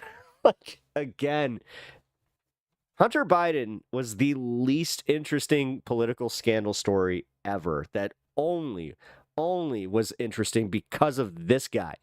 But right now, nothing is more interesting than the fact that Trump is trying so hard to bury this and gaslight the entire American public into paying attention to anything but this. And anyone who has like a degree of sensibility is looking at Trump and just going like, bro, you're making this worse for yourself. I mean, you keep looking worse, but then you have a lot of people out there that are just like, number one, they are sick of the fact that the left jumped on it, and then like mainstream media was like, yeah, let's see what's up with that, bro. Like, and there was a little bit of disingenuous bullshit there because where the fuck were they? Grab him by the pussy. You know what? I will give them that. At least guys like Kyle and like everybody else, even myself, we have always been pretty consistent in this one where it's just like, no, dude, like you're going to release it? Because we all knew, I mean, to a degree that you can. I don't even wait. I just, like, I had a feeling, I could say, allegedly, that he was in it because just look at all the, look at all the folders. Or, like, the folders. Like, look at all the pictures. Excuse me. That he is in with this guy for how long? And then just knowing his reputation, hearing what he said about his daughter, hearing about hearing the shit he says about young women. What the fuck? Why are the blinders up for him?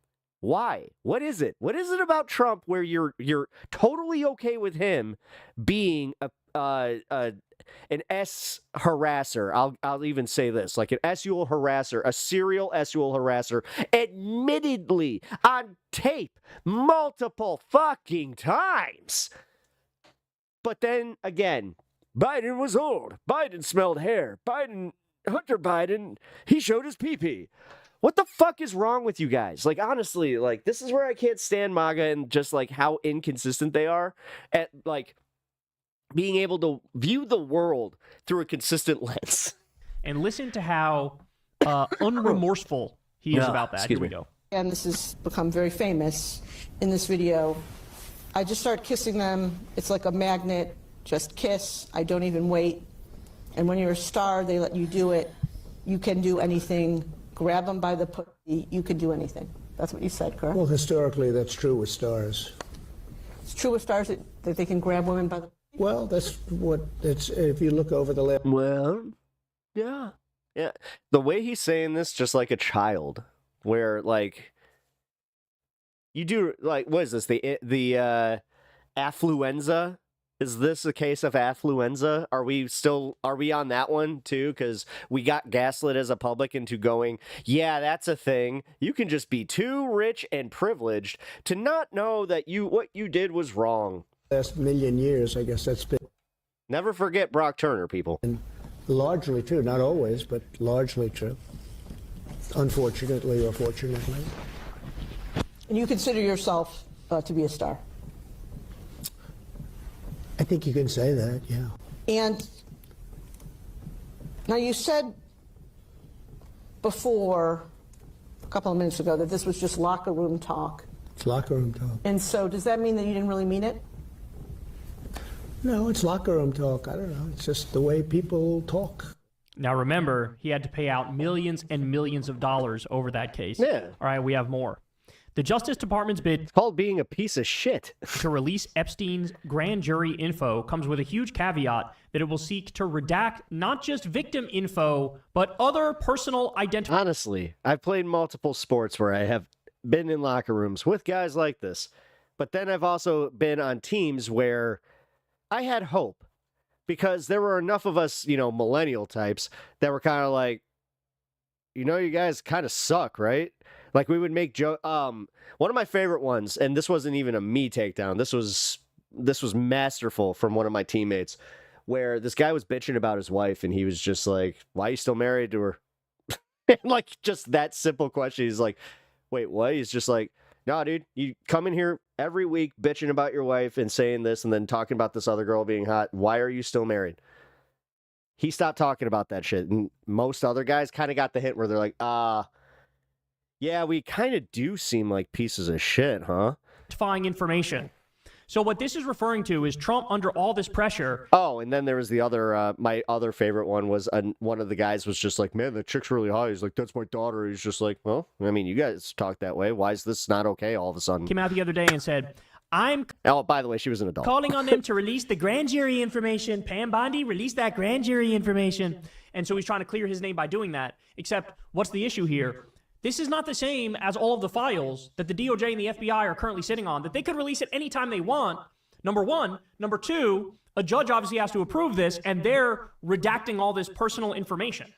So as Trump is trying to pretend like he's finally, allowing for some transparency, in reality, it's the exact opposite. Mm-hmm. He's burying it more and more. Okay, I got more for you. Here we have a former Sports Illustrated swimsuit model, Stacey Williams. This was her in February 2025. Here's what she said about her experience with Trump. I'm considered number 27. I'm Donald Trump's 27th sexual assault victim. When I was doing Sports Illustrated, that's when he assaulted me. Jeffrey Epstein walked me Thanks, Steven. to his office to be sexually assaulted by him. Jeffrey Epstein walked this woman into Trump's office to be assaulted by Trump. Okay, more. Jeffrey Epstein accuser Maria Farmer told the New York Times she reported a troubling encounter with Trump to the FBI in both 1996 and 2006. She said the encounter happened in 1995. When Epstein summoned her late at night to his Manhattan office, she arrived in running shorts and Trump showed up in a suit and began hovering over her. Farmer told authorities she felt scared as Trump stared at her bare legs. Then Epstein walked in and told Trump, quote, no, she's not here for you. I think we all know what this is. I think we all know what Epstein was doing, and I think we all know what Trump was doing, and I think we know where that $1.1 billion in Epstein's bank account, why he got it, and where it came from. But I got more. This is Trump God, Kyle, just nailing this. His coverage of this has been spot on. That the nice part is I was talking to this guy this weekend, and he talking about how like he watches Tim Pool, but he respects guys like Kyle Kulinski. Yes. And I was like, okay, that's kind of neat to hear. He is in the Epstein files. Listen closely. They were run by Chris Wray, and they were run by Comey, and because it was actually even before that administration, right? They've been running these files. And so much of the things that we found were fake with me. And so much of Do you think that drove him nuts to be told, no, she's not here for you? the things that we found Where immediately he's just like, well, that's just not going to do. were fake with me. And so much of the things that we found were fake with me. So much of the things we found in the Epstein files. This whole thing is fucking gross. Were fake with me.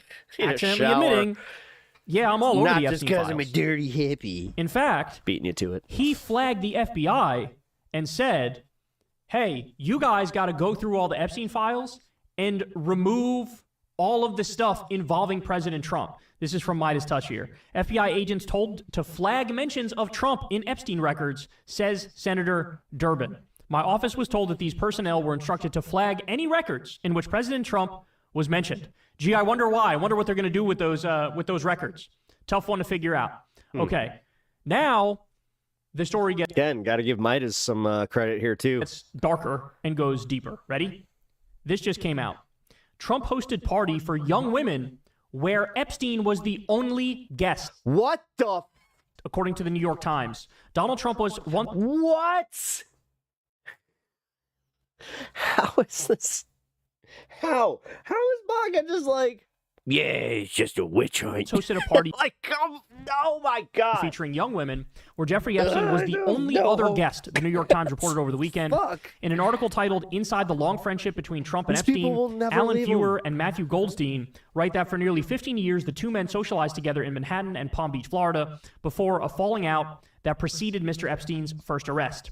Part of that article contains an interesting anecdote about the party. According to the report, when Mr. Trump hosted a party at Mar-a-Lago for young women in a so-called calendar girl competition, Mr. Epstein was the only other guest. The report cites George Horonay, that's too on the nose, a Florida-based businessman who arranged the event. Mr. Horonay recalled being surprised that Mr. Epstein was the only other person on the guest list. Yeah, the report that's states a little before weird. quoting the man, I said, Donald, this is supposed to be a Not party with really. VIPs. Mr. Horney told the New York Times in 2019, "You're telling me it's you and Epstein?"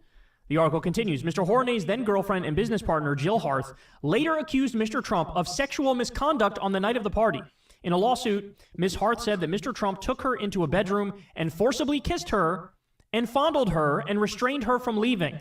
She also said that a 22-year-old contestant told her that Mr. Trump later that night crawled into her bed uninvited. How did we not know about this before? So Trump hosted a party for young women at Mar-a-Lago. You guys want to have a sleepover? Where Epstein was the only other guest. Oh my Are God. you fucking kidding me, bro? Are you kidding me? But it gets worse. So Midas Touch, just this past weekend, they come out with this. Unearthed. Donald Trump judges the 1991 Look of the Year modeling competition organized by Elite Model Management. More on that in a little bit.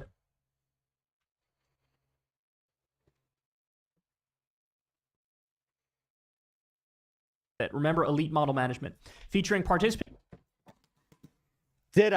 as young as 14 years old. A 2020 Guardian investigation into Elite. If you don't know why I'm slapping my chair, I said this earlier.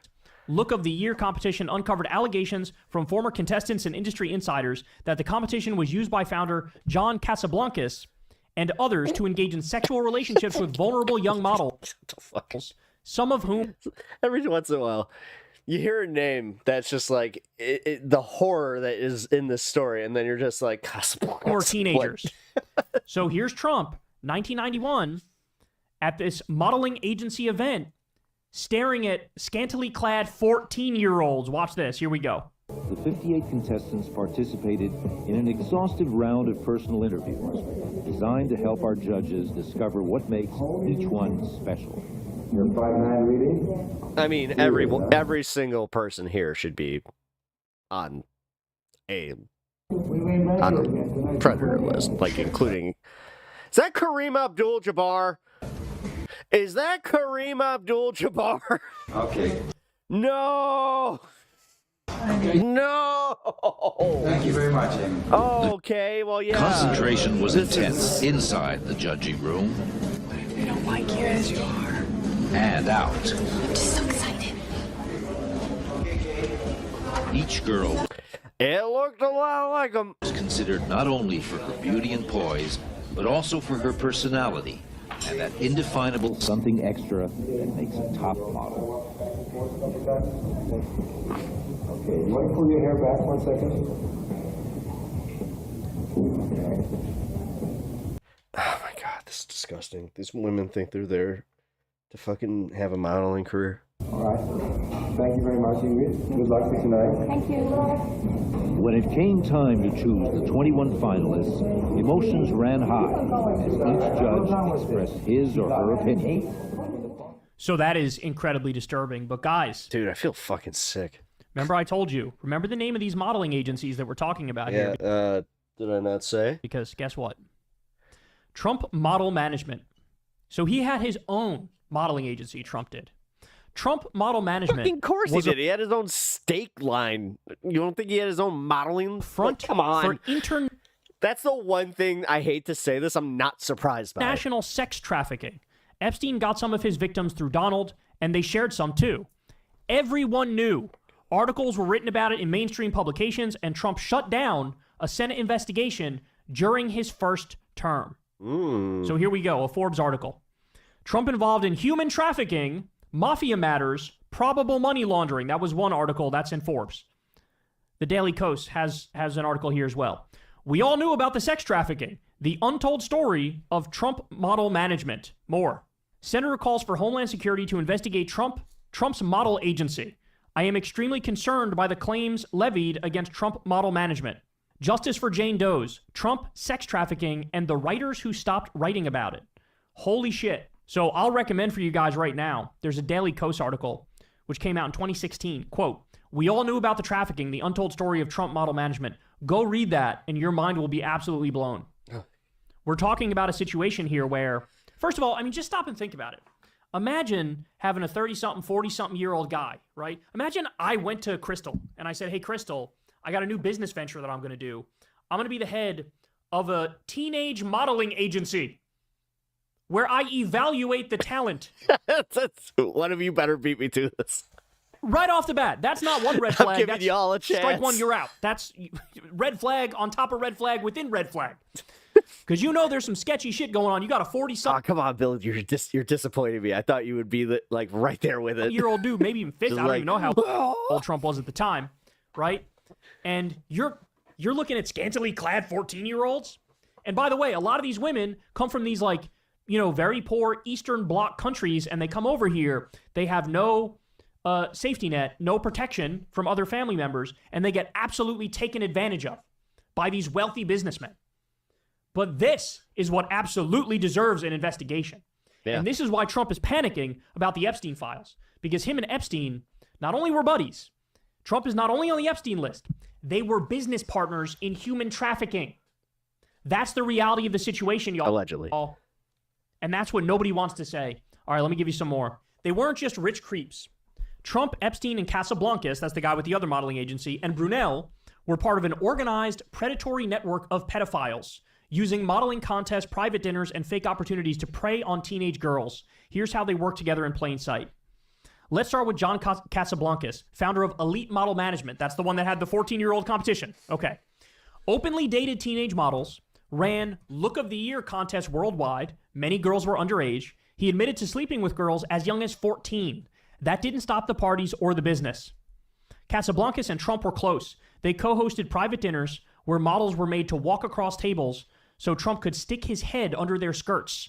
Casablancas bragged about letting Trump date his models. Trump even sent Ivanka to him for modeling at age 14. A prolific pedophile, and you send your 14-year-old daughter? How in the fuck? How in the fuck are, every single conspiracy nut online just going what? I need to look more into this. Instead of just blanket just going, this must be a Democrat hit piece. Holy... what the fuck? The blinders that these people are putting on actually terrifies me a little bit. Shit, this is dark.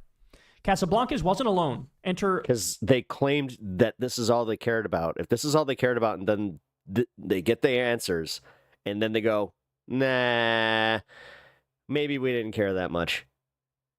That's fucking terrifying. Jean-Luc Brunel, another modeling agent with a long trail of rape and trafficking accusations. He ran Karen Models and later MC2, a front Epstein used to bring in girls. Let me repeat that. Here we have another member of this plot. Had his own modeling agency. Rape allegations, trafficking allegations. Ran these companies, which was a front that Epstein used to bring in girls. One victim said, quote, Jean-Luc handed me over to Epstein like I was a toy. Brunel's ties to Epstein ran deep. Epstein funded Brunel's modeling agency. Brunel then supplied Epstein with underage girls, many from overseas. French prosecutors had multiple rape charges against him. He ran a modeling agency. He died. Which, dude, I was with a girl for a little bit who was part of that specific modeling agency. And the shit that she told me that went down just as it was casual. People just knew this was you were going to deal with this in the industry. And then on top of it, it was an open secret about the Abercrombie guy. And it was also kind of an open secret that these essentially were just really, really high profile, essentially escort services. And mysteriously in prison. That occasionally had a fashion show. Suicide, they say. This is where it gets. This is all alleged, guys. It's even deeper. Because as you know, there's a tremendous amount of evidence that Epstein was Mossad, which is Israeli CIA. So this isn't just an elite pedophile ring. It's an elite pedophile blackmail ring to get dirt on powerful people that can be used for political purposes, right? And so... yeah, where he literally judged 14-year-old girls. Epstein was involved... I don't know, man. If you're trying to spin this one, good luck. I mean, that's on you to do. Than that, this other guy... oh, not you. Try plugging it in. My bad. I was likely involved in that too, because it's all part of the same network. My bad, dude. I thought I read that over right? And so on this Twitch. guy wound up dead by suicide. Just like Epstein. Wow. So ban escorts. Yeah, I mean, they are, though. Surprise. Aren't they? Trump wait. Outside of Vegas, I think that's pretty much a thing. Epstein, that we Casablancas, all- and Brunel wait, were all are we? connected, attended Or- the same model. Is this just like the open secret thing that we do? Oh, God. Same model scouting events, judged the same contestants or contests, hosted private dinners with girls as young as 13, traded girls across state and national borders. This wasn't random, it was coordinated. A 1991 Look of the Year dinner party makes it crystal clear. Trump and Casablancas sat side by side watching 15-year-olds compete. They told one girl to take off her jacket to show her body. Brunel was a fixture at these contests too. This was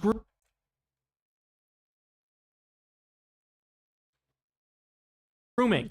The fuck was that? Not modeling. Elite modeling, Trump models, MC2, Karen models, different names, same function. All four men used their agencies as pipelines to control traffic, exploit young girls under the guise of fashion and fame. And here's Trump with his own daughter. God damn it, man. At this point, it's like you just got to feel bad for Ivanka, right? The shit she was probably fucking put through. If this involved just one man, it would be scandalous. But four powerful men did this together for decades. They built their reputations on exploiting teenage girls and protected each other at every turn. Only one is still alive, and that one is president. Again. Weird. Little St. James. Yeah, there's nothing insane about any of that. Wasn't the beginning. It was the destination. Trump, Epstein, Casablancas, Brunel each played a role in building the pipeline. Modeling agencies, teen pageants, scouting trips. Epstein Island was where the system delivered the girls. Survivors have said as much. So listen to what Trump said back then. Look. You raised the question of Jeffrey Epstein in your remarks about in the Q&A. Well, I think with he's got a Sean. problem. I mean, What do you think the problem will be? I don't know, but that island was really a cesspool. There's no So he's talking about Bill Clinton here. question about it. Just ask Prince Andrew. He'll tell you about it. Yeah, I mean, here's my one big question here. While we're watching all of this, how in the fuck? How are we just getting to this point now? When we've known this? Like, this brings me right back to I grab him by the pussy. Like, we've known about this. And we just kind of went, yeah, I guess that's fine. The island was an absolute... Trump's going like, look, Obama, look, Hillary, look, MLK, look. So, and he's been there... Right? The Hillary one really got me today. Try plugging it in, because I got to say, yeah, did not think that in 2025, the thing that he would try to use to be like, look over here, look, keys, the keys, they're big, they're shiny, Hillary keys, the email keys. You know them. It's like fucking Christ. So, and the thing is, too many. I'm not sure, because I know that you kind of turned me on to the whole Geeks and Gamers following this stuff.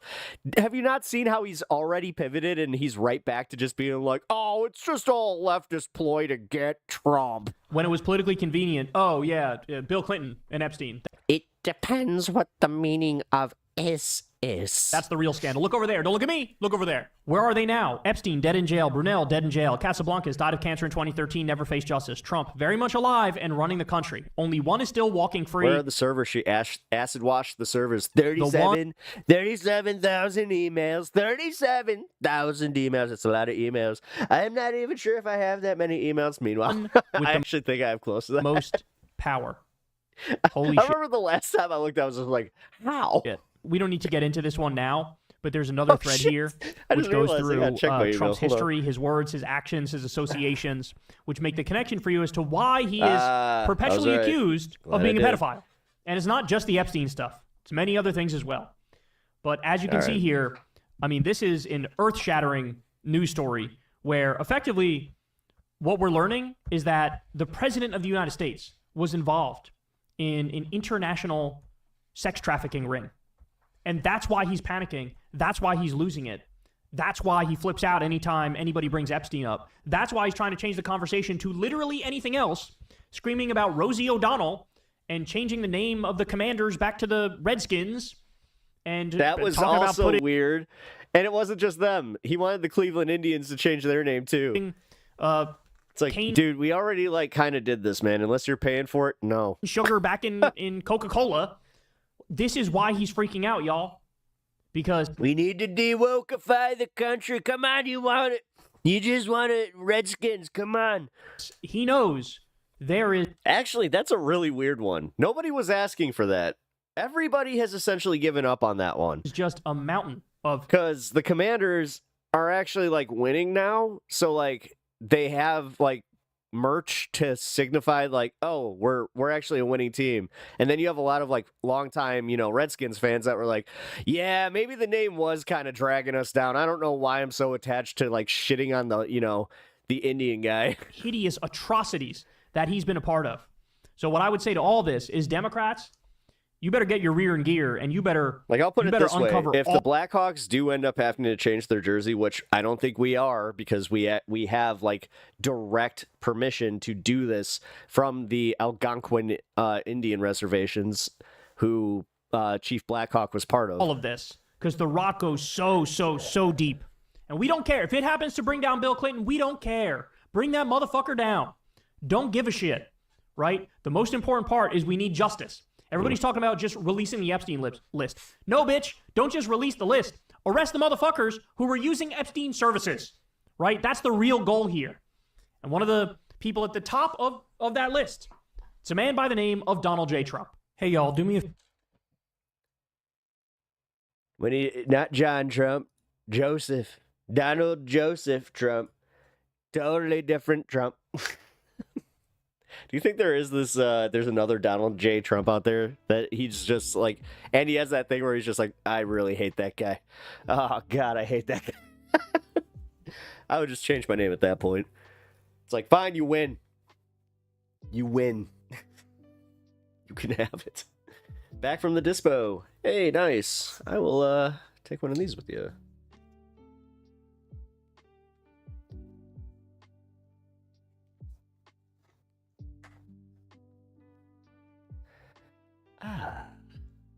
Man, this thing. Oh, by the way, nobody guessed. It's Maui Wowie. I gotta say it weird. But it is. And it's delicious. All right, we got some more. He just can't escape it. He's dealing with it, man. It's kind of funny to watch though. Where he's just like, why do you care so much?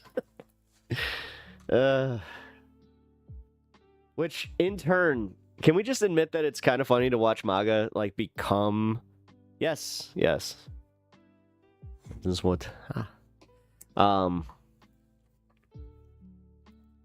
we just, like I was saying, admit that this is really just funny to watch, like the way that he's panicking and the way that a lot of it is just so blatantly obvious. But that's, I guess, where I'm getting angry is the fact that you have so many people that are just, it's not even willing stupidity. At this point, they're searching it out, where they're just like, no, I must be ignorant.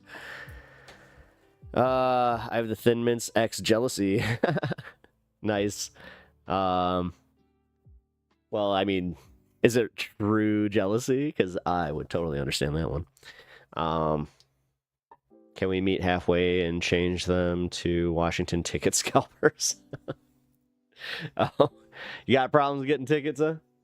I mean, I'll be real, man. Just going to any live entertainment right now is insane. It's absolutely insane. Do we have a local festival? A local festival that, like, most people would not give a crap about this. It's, mid-tier bands, and that thing got bought out. And, like, it was a whole, like, scandal about how, small festival got, scalped by the ticket sites. It's just like, that's insanity. But that's late-stage capitalism. Here we are. Can we even call it late stage? It's end stage at this point. I just feel like it's ridiculous. Oh, dude, I had a super dog on my way home. Oh, I feel great. I had a good day. I had a really, really good day. Minus the fact that I was, stuck in traffic for damn near 4 hours of it, but whatever.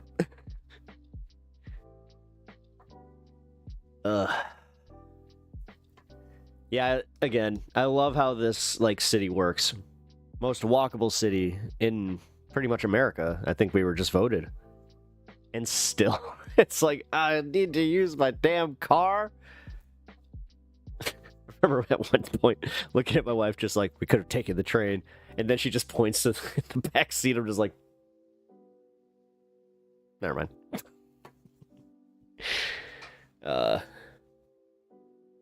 Yeah, luggage. Luggage and trains is like kind of a bitch. I have to admit that. I've had multiple situations with that too. Where it's just like, ugh. Let's go. Let's go where? Let's go. Uh-oh, Bill. Let's go. Here, actually, let's go. I do have this. Here, let's get Normie Phil. That's what I call him. Normie Phil's take. Because pretty much every normie that I know watches Phil DeFranco, so... Trump's Epstein problem just keeps getting worse, and Marjorie Taylor Greene, of all people, is leading the charge. With the Trump Wall Street Journal Epstein $10 billion lawsuit is actually so much more important than many... Wait. She did it? She actually did it. Okay, I know that she was voting, like, along party lines to kind of not release the stuff, but I don't know, man. That's kind of funny. Like, the fact that she has that much, like, public backlash.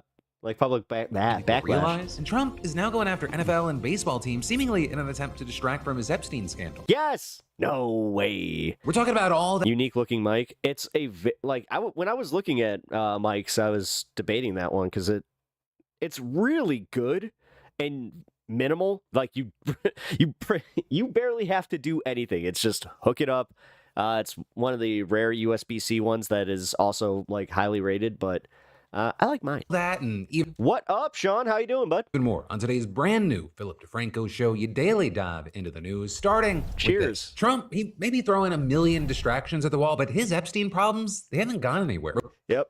With this latest coming from the New York Times, with an Epstein accuser telling the outlet that she brought Trump's name to the FBI twice regarding what she called a troubling encounter. With that accuser being Maria Farmer, a woman who worked for Epstein in 1995 and 1996 while she was in her 20s. Right, and she actually first reported Epstein to law enforcement back in 1996 after she said she was sexually assaulted by both him and Ghislaine Maxwell, and after she learned that Maxwell had massaged her teen sister's bare chest. But they're telling the Times that when she reported this to both the NYPD and FBI, she told officials to take a broader look at those in Epstein's circle, including Donald Trump. And with that, she pointed to an encounter she said she had with him back in 1995 when Epstein unexpectedly called Epstein mentions are still up, her to his Manhattan office one night.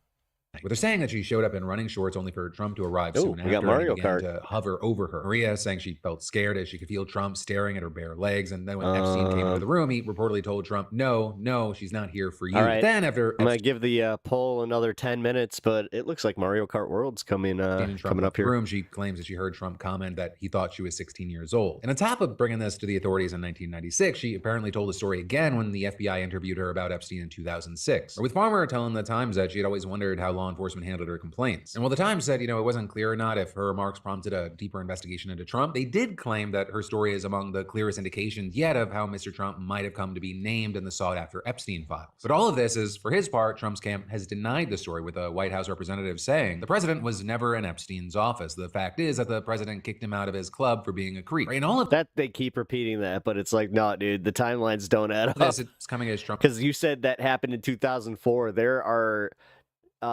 instances that are way later than that show that they were still kind of chummy. He's been playing Epstein whack-a-mole for a few weeks now, trying to fight constant questions and criticisms about his administration's handling of the files. But also the more... Hey, did you cover me getting thrown to the wolves by Paramount? Yep. That he's been fighting it and attacking his base for even being interested in it, the more public No, interest has grown. And in fact, we're now seeing reporting that books and media about Epstein have seen an uptick in sales in recent weeks. And that, along with things like a Netflix docuseries on Epstein seeing a 268% jump in viewership in the second week of July compared to the first week. Right, so the interest in the case and the history here, it's growing as the pressure has been as well. That is kind of funny. Again, I have normal people in my life that don't follow politics that are now just like, man, it really seems like he is kind of part of this Epstein thing, huh? It's just like, they got you, huh? We're actually going to get substantial information. Because while the DOJ did ask a federal judge to unseal grand jury transcripts related to Epstein, you have many thinking that whatever is going to come out there, it's just going to disappoint the public. For example, Sarah Kristoff, a former assistant U.S. attorney in Manhattan, telling the AP, the president is trying to present himself as if he's doing something here, and it really is nothing. Or with sources saying that grand jury presentations are generally brief because the goal is to just give enough information to land an indictment. So that's why you had had another former federal prosecutor saying it's not going to be everything the FBI and investigators have figured out about Maxwell and Epstein. Sorry about that. I don't know why your chat didn't pop up in my multi-chat. People want the entire file from however long. That's just not what this is. Or I guess just in other words, get your Nathan Fielder, I hope you're hungry for nothing gifts locked and loaded. But of course, even though that very well could be a dud, we're still gonna have to wait to see what comes. Especially as we're also gonna have to keep our eyes on this lawsuit that Trump just filed against the publisher of the Wall Street Journal, which in case you missed it, it came out just after the Thursday show, with the Wall Street Journal reporting that Trump sent, well, let's call it a super suck Angela. What up?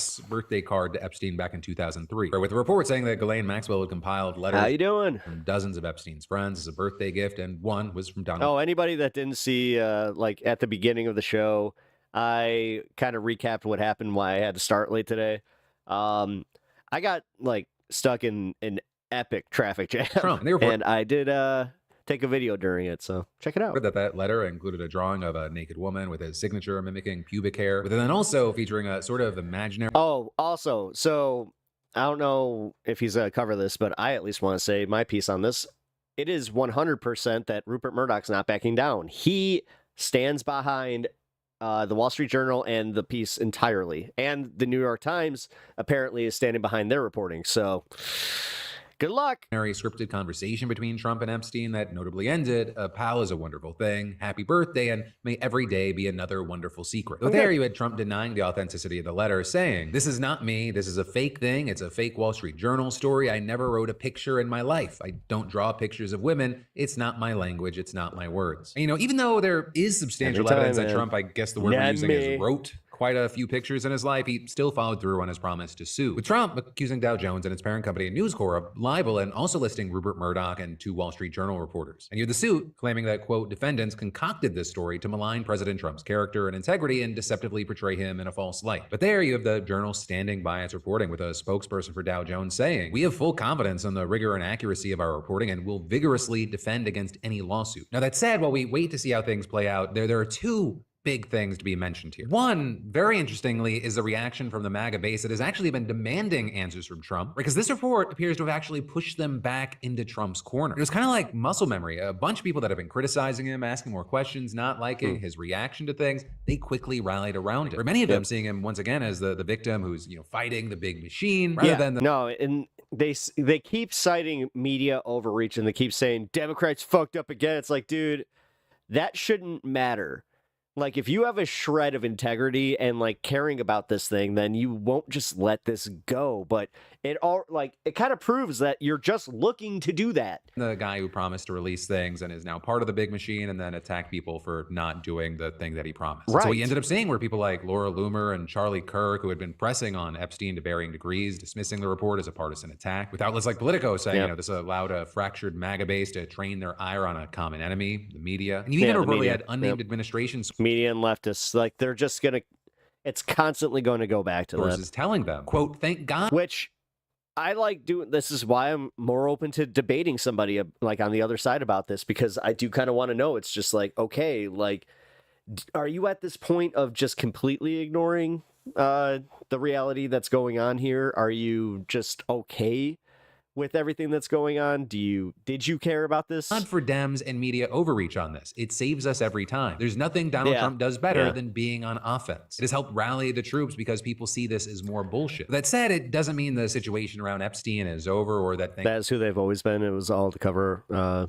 things could go against... Yeah, it was all covered to be hateful. Especially as you're seeing things like just this morning, people like Marjorie Taylor Greene implying that MAGA isn't done asking Epstein questions. Writing, quote, if you tell the base of people who support you of deep state treasonous crimes, election interference, blackmail, and rich, powerful, elite, evil cabals, then you must take down every enemy of the people. If not, the base will turn and there's no going back. Dangling bits of red meat no longer satisfies. They want the whole steak dinner and will accept nothing else. Right? And all of that is the second big thing is we have to keep our eyes on this lawsuit, because it is just one of a number of media lawsuits that we've seen, with previous ones being settled and experts saying this is setting up a very dangerous situation for the media and even the integrity of our democracy. And whether or not Murdoch and the Wall Street Journal and everyone involved here, they win, lose, or settle, it could set the stage for whatever the hell the next few years are going to look like. And then And in other big news, This is Donald Trump, weird. he actually Yeah. appears to be suffering from a new medical condition called distract from Epsteinitis. And now the latest symptom is that Trump is threatening to hold up Washington's stadium deal if the Commanders don't change their name back to the Washington Redskins. Because if you're not familiar, back in 2020, the NFL team based in Washington, D.C. announced that it was going to drop its incredibly controversial name, Redskins, during a broader push against racism and police brutality. Right? So they've had the name Commanders since the 2022 season after an especially awkward interim period where they were the Washington football team. And, you know, obviously there Yeah, are it a was lot of kinda different funny. opinions here. It's kind of like the Utah hockey team. Many against the Redskins name. You also had a lot of backlash to ditching that name. But Or either way, Utah Hockey Club. hey, what you had was Josh Harris, whose group bought the Commanders from former owner Dan Snyder back in 2023, saying earlier this year that the new name was here to stay. But enter Donald Trump, who said yesterday that he wants the Commanders to revert their name back to the original name, with him claiming that the Make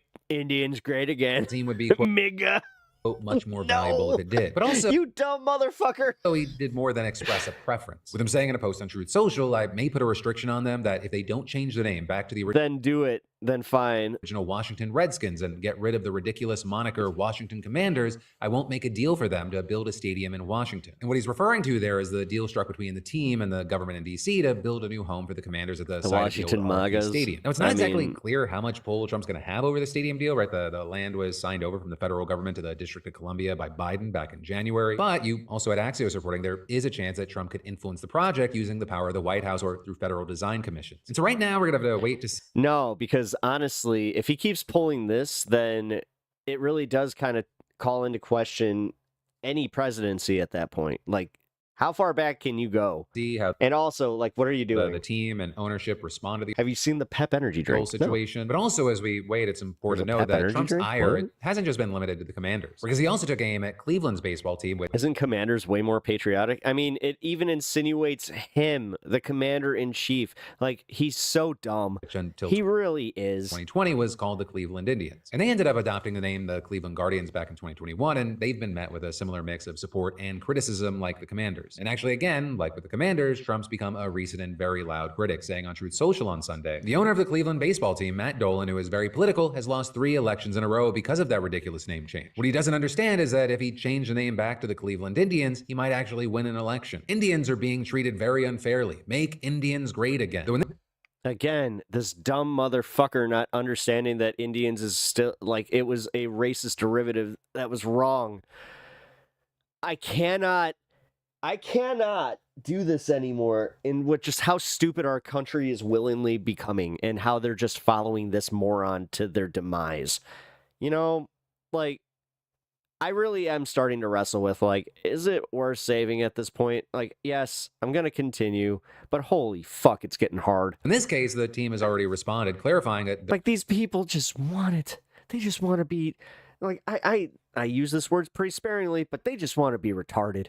there are no plans to revisit the name change or walk it back. With the Sad. Guardian's president of baseball operations saying, we understand there are different perspectives on the decision we made a few years ago, but obviously it's a decision we made. We've got the opportunity to build a brand as the Guardians over the last 4 years and are excited about the future that's in front of us. And so now we'll have to wait to see what Trump does, especially because, you know, this does appear to be a situation that he cares about deeply. It's a genuine effort and not some attempt to direct the general conversation away from something like, I don't know, Jeffrey Epstein. Yeah, But hey, why don't in we call them the Epsteins? the meantime, Yeah, well, actually, that'd be the ultimate funny. Just name the team the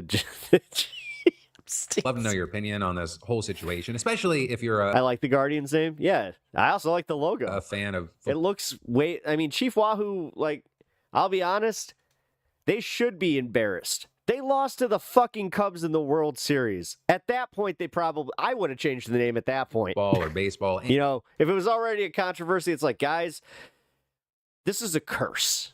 And that's how they should have sold it, honestly, and that would have worked. Indoors, specifically, these baseball fans would have loved that shit. Team. They would have buried their old merch, and they would have just been like, "Rise, Guardians, rise!" And then, but no, you had to do it as a political thing. All right, I'll admit that was a little lame. I've got more news for you in a minute, but first, you know, have you ever felt like debt was designed specifically to make you feel like garbage and Yeah, Phil, I have. It's like credit score shouldn't exist, but yeah, Take cool. the first step. Sponsor, And then next sponsor, up, sponsor, in the sponsor. news, the Trump administration has defied more than a third Sorry, of court that was a orders little against rude. it, and in at least one case, officials literally joked about telling judges, fuck you. Right, that in part is the finding of a new Washington Post examination of 337 lawsuits that were filed against the White House since Trump re-entered office, with judges ruling against the White House in 165 of those cases, and the White House allegedly defying or frustrating court oversight in 57 of those, almost 35%. Which, I mean, it just puts into perspective the sheer scale of this administration's unprecedented standoff with the judicial branch. And if you believe this whistleblower who filed a complaint with the Senate last month, they know very well what they're doing. Right? And the person is Erez Ruveni, who was a decorated lawyer for 15 years at the 2000%. Justice Department, including. Yeah, they're trying to just make it so nobody thinks otherwise about this. I mean, look at the way they just took like the Supreme Court over. Come under on. Trump's first term when he defended the administration's immigration policy. But in April, he got fired after he told a federal judge that the deportation of Kilmar Abrego Garcia was a mistake, leading him to file this complaint. And in it, he alleges that Emile Beauvais, a top prosecutor who's taken credit for some of the Trump administration's most aggressive moves, openly suggested breaking the law. And that happening during a meeting on March 14th, just before the White House flew hundreds of Venezuelans, including Abrego Garcia, to El Salvador under the Alien Enemies Act. And according to Ruveni, Beauvais stressed to all in attendance that the planes carrying the migrants, quote, need to take off no matter what. With him then allegedly saying that they may need to consider telling judges, fuck you. I like the Washington football team. And ignore possible court orders blocking deportation. Now there, I have to note that Beauvais has denied the allegation, with him also getting grilled about it in the Senate recently. Did you suggest? The funniest part is it's kind of like Washington football team. You know, they're having practice. They're playing shirts first, skins. I mean, we could still say that, right? As Mr. Ruveni wrote, that DOJ would need to consider telling the courts, fuck you, and ignore any such court order. I did not suggest that there would be any need to consider ignoring court orders. At the point of that meeting, there were no court orders to discuss. Well, did you suggest telling the courts, fuck you, in any manner? I don't recall. But since then, Senator That's a yes. Dick Durbin has released a cash. When you hear, I don't recall, in a court setting when you're under oath, that is a, yeah. Messages provided to him by Ruveni that appears to corroborate his claims. With that, including a text message between Ruveni and a colleague the day after. You're not wrong about the right or MAGA not wanting to learn or know what's actually up. No, they don't give a shit. They want to live in this like hateful this hateful reality where, you know, they feel better when other people feel like shit. Like they're broken people. Like these people are all fundamentally like really broken people. They need therapy more and a hug more than anything, but also they don't deserve it. Like, honestly. The meeting in which he apparently lamented, guess we are going to say fuck you to the court. There's something cathartic about these people claiming Christianity because, like, if they truly are Christians, then at least I have this. It's not even just because, like, my understanding of what Jesus was saying. No, Jesus was pretty adamant about the whole, like, no, you have to practice what you preach. Like, you can't just, like, claim that you believe in me and then you just get into heaven. That's not how that works, asshole. Like, he's very adamant about that. Which his colleague responded, well, Pamela Joe Bondi is not you. With then another exchange, Ruveni apparently telling a supervisor, guess it's find out time on the fuck you, which his supervisor, and he'll just say that's why he doesn't care. Yep. Ruveni claims was at the meeting, replied, yup, it was good working with you. And then finally, there's another text reading. This Have I heard of the Catholic Workers Movement? No. Doesn't end with anything but a nationwide injunction and a decision point on fuck you. You know, even putting the fuck you to the courts aside, those text messages show career lawyers in the DOJ just being mortified by what their department's doing. With, for example, some reacting to a court hearing the day after the meeting in which a lawyer told the judge he didn't know whether the deportations to El Salvador were imminent. At which point, a colleague who had been listening texted Ruveni an expletive followed by, that was just not true. And then adding, he knows there are plans for AEA removals within the next 24 hours, to which Ruveni replied, yes, he does. And then a few days later, Ruveni texted a colleague, at this point, why don't we just submit an emoji of a middle finger as our filing? And while that's just, one very high profile case, as the Washington Post makes clear, this is part of a pattern of behavior by the Trump administration. And you've got lawsuits accusing it of providing false information, failing to turn over evidence, quietly working around court orders, and inventing pretexts to carry out actions that have been... Yeah, I'm just wondering how many judges are going to start filing injunctions against the Trump administration themselves and then go to the Supreme Court with them and just be like, listen, unless you are fully upending the whole rule of law and like put them on the spot with it. Like, that's the one thing that these people need to do is make the Supreme Court literally solely responsible for upending the rule of law and make it just that simple. And if they do it, fine. Let's see what happens. Let's see what happens with something that big. I mean, why not? We're at this fucking point. Everybody's like boiling over. You got one side that wants the rapture. You got the other side that wants a revolution. Who's going to get there first?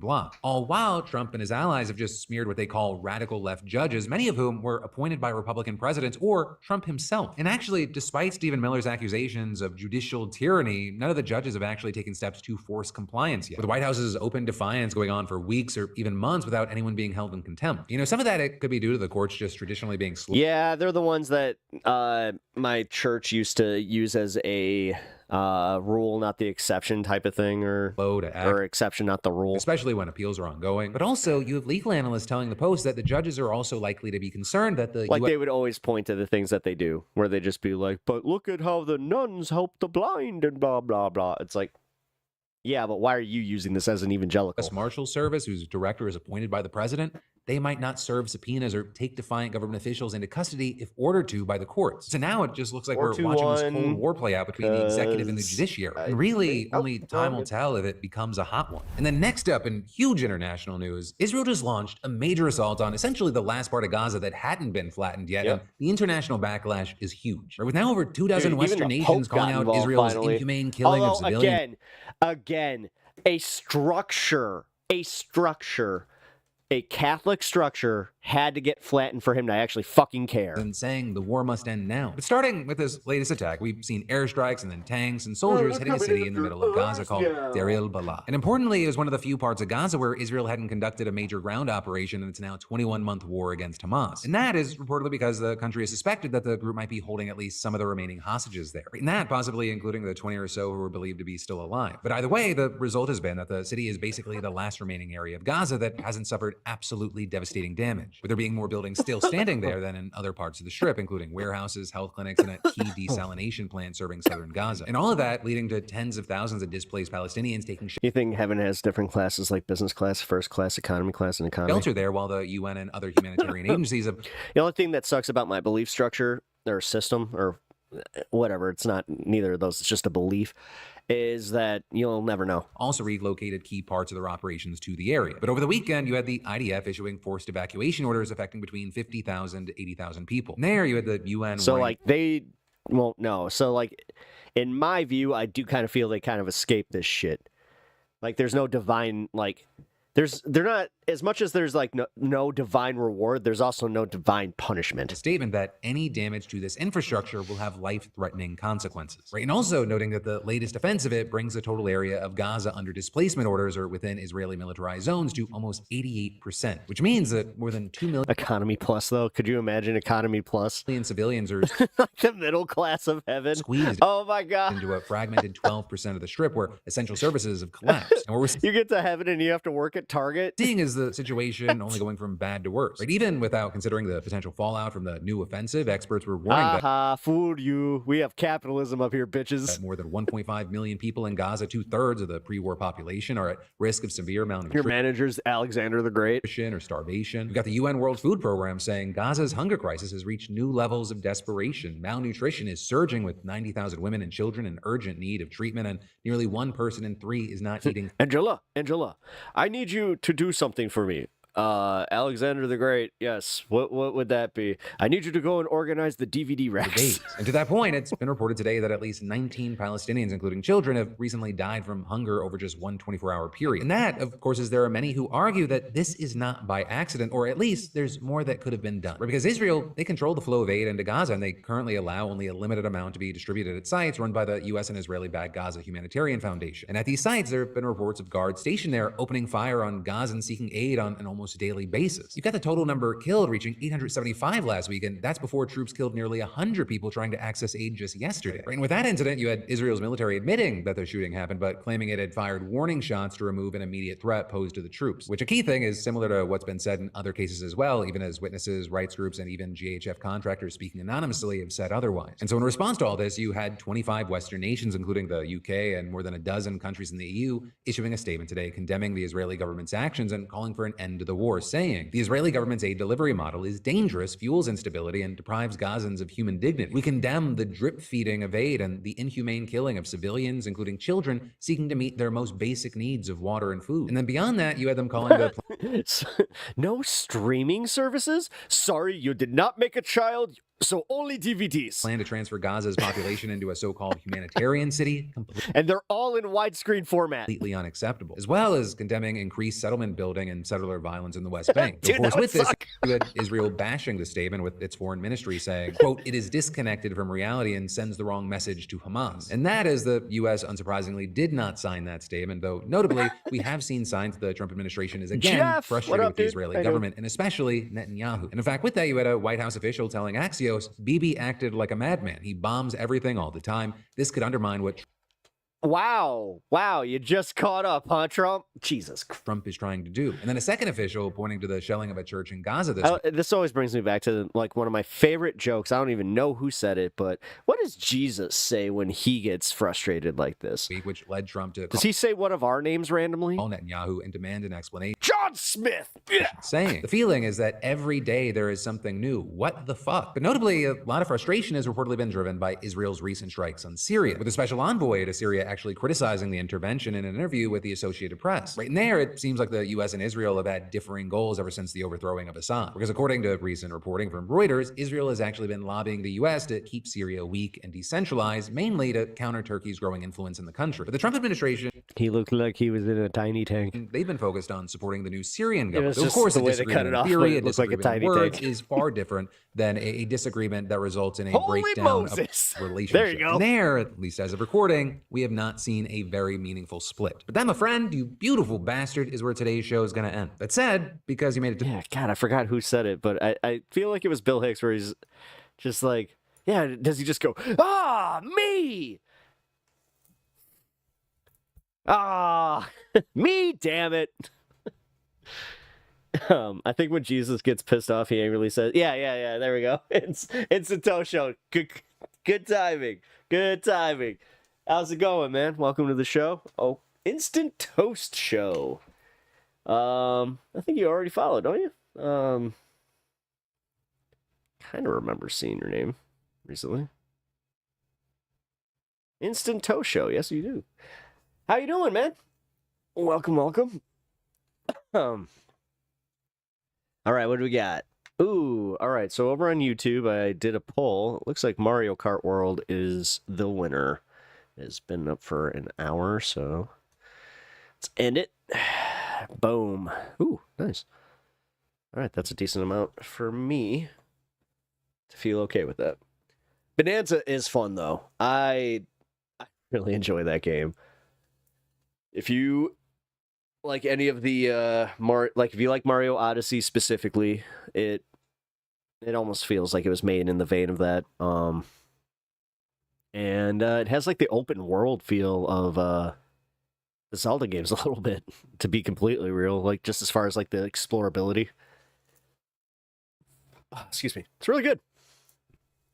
Highly recommend. I'll be fair. I'll give it actually like a 9.5.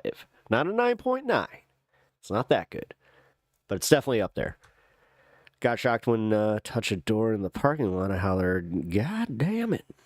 Old lady putting her bag gave me the dirty look. She had a geez.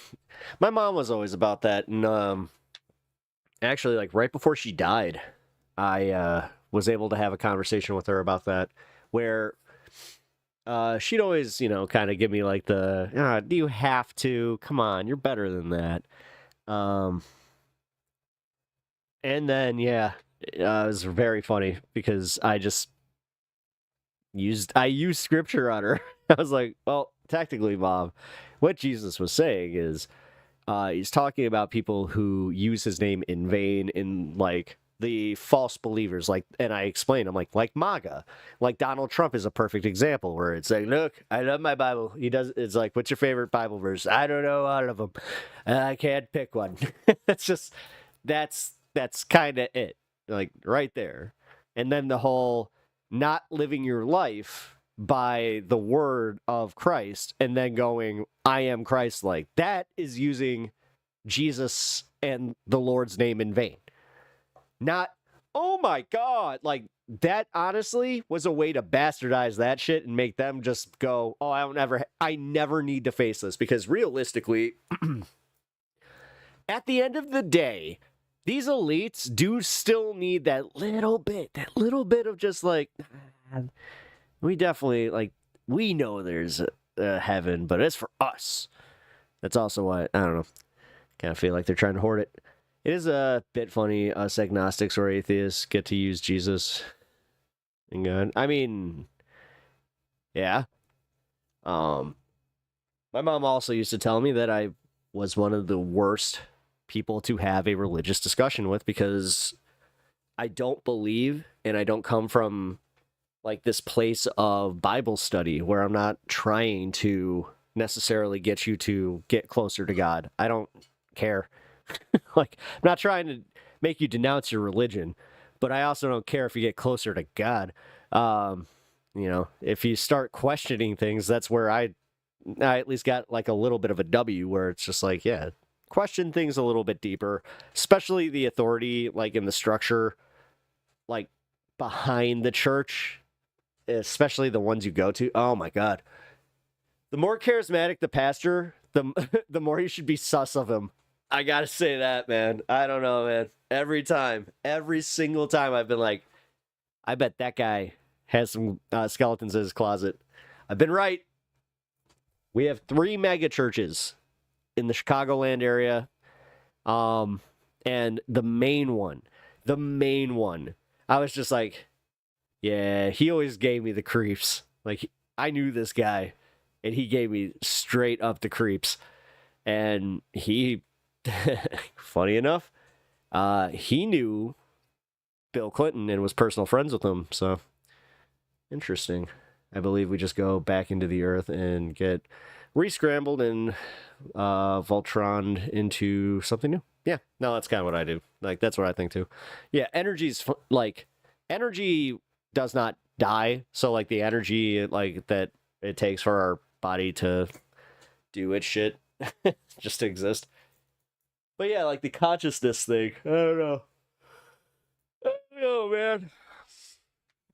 There's that small part of me that will always have well, we really are the only ones that have self-awareness, you know, in a true form. But I don't know. I'm also not that arrogant to just be like, oh, it's just, yeah, humans, man. Because we're like divine. We're all part of dinosaur, if you think about it. I guess. We're like an axolotl. Or whatever axolotl? I think that's what they're called.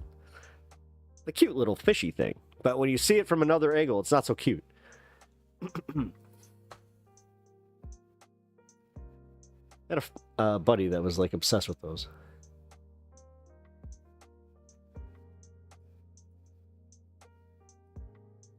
All right, I really your consciousness is your soul. You go back to God. No, and that's where I do not like.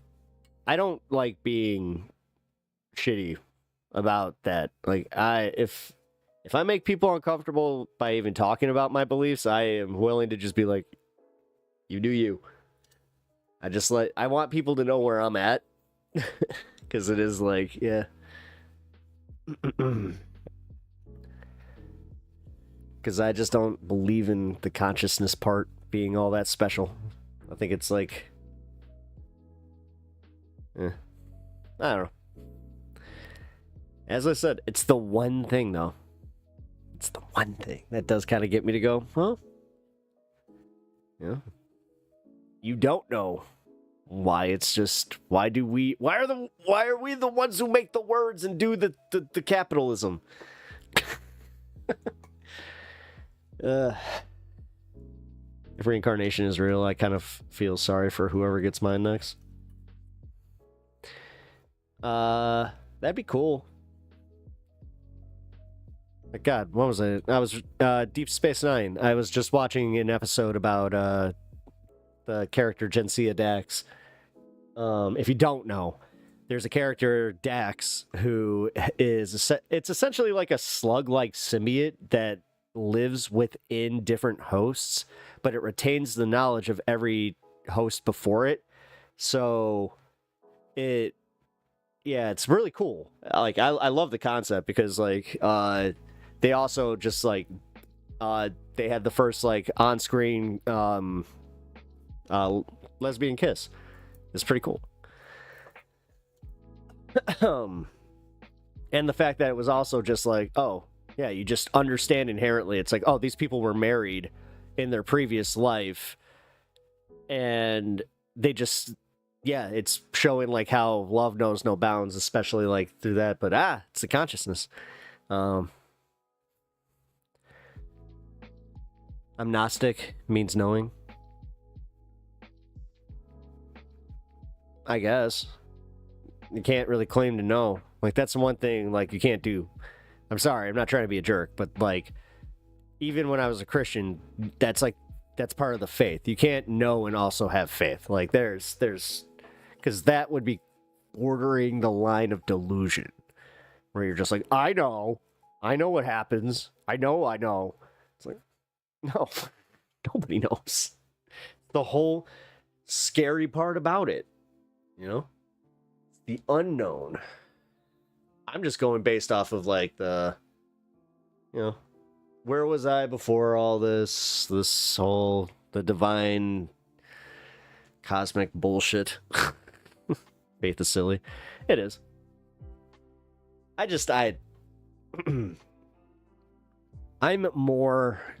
have more conviction in being able to say what I believe. Because I think that it's also kind of shitty where people can just like try and bully me out of like thinking like that just because it makes them uncomfortable.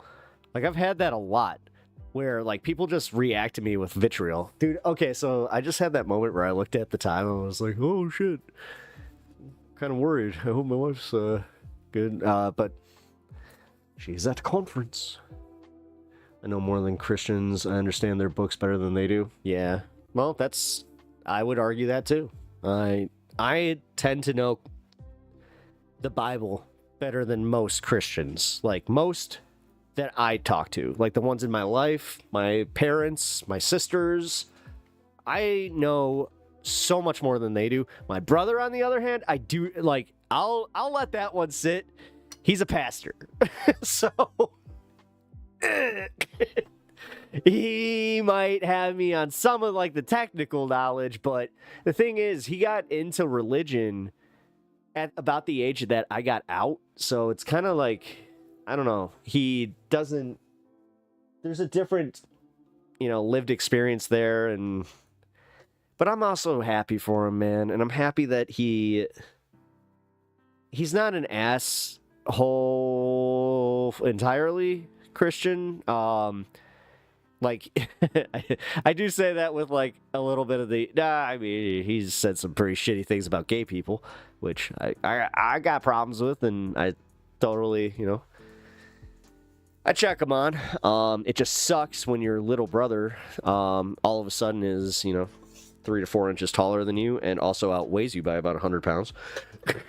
So, he is also a hockey player. But there's the mental intimidation factor, where as his big brother, I do still have that. He'll still give me the look where he'll be like, and he said that to me just once, where he's just like, I'm taller than you now. I'm like, I could still kick your ass, dude. He's just like, yeah, but I'm bigger than you. I'm like, yeah, I could still kick your ass. And he just kind of backed out.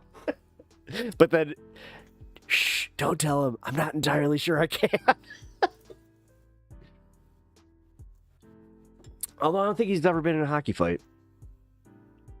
Like, from my understanding, he always backed down, so.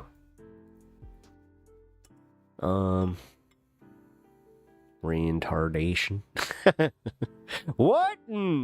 Retardation. Whoa. Oh, Nelly, pull back. Have I heard of Sadhguru? No. What's that? I mean,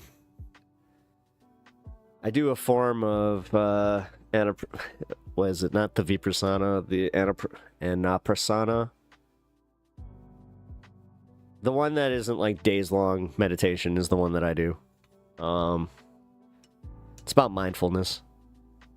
I kind of practice a little bit of like the Zen Buddhism stuff, but like I'm not a Buddhist. Like, and I'm not. So I don't even saying practicing. Like I use some of their stuff for therapy. You know, some of the stuff that they do is pretty good. He's basically a yogi from India. Look him up. I don't like following any of that bullshit. Those guys are all weird to me. They like I've seen too much of it turn into like sex cult bullshit or just like I don't know. I don't like putting any faith or too much goodwill into one person or like study like even Bob Marley. Listen, I love Bob Marley, right? This is one of my favorite pieces that I have. You can't. So all of this is the lyrics to Legend, like the entire album, to make this up. I love this. Somebody said that my room was already too busy, and I'm like, okay, so I got to find a new place for this. But the thing is, even with that, I know he was kind of a piece of shit. He didn't practice what he preached. He did this thing where he's just like going around talking about like, you know, love, but also like he had this thing with his wife Rita where it was legitimately him having affairs, and then they had to turn into like the like, and again, I don't kink shame, but when you live your life doing this thing, and then all of a sudden like and like preaching about like, you know, the one true love, like bullshit. Come on, man. Or like, I hate that. I hate that. Like everybody has a little bit of like them that's like imperfect, some more than others, but I don't know. I've also been disappointed enough in some of my heroes. Maybe it's also me like in my whole leaving Christianity thing, but sex cults, that's weird. I was just saying his teachings are Gnostic sounding to me. Why did you take? No. I'm talking about like yogis, like specific. Like I have heard about.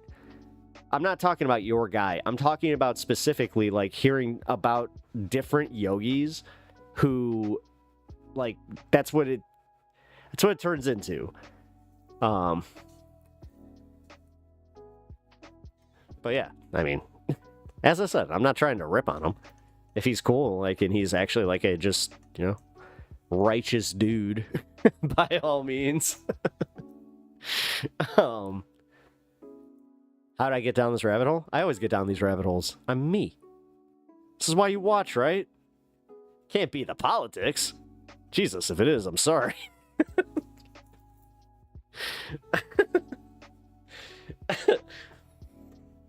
I ain't been here that long, but the dog has not moved. Yes, he has. He had his head on the other side. Was a little sex, a little S-cult between friends. Oh, man. I don't know, man. I had a buddy that we actually fell out because of this.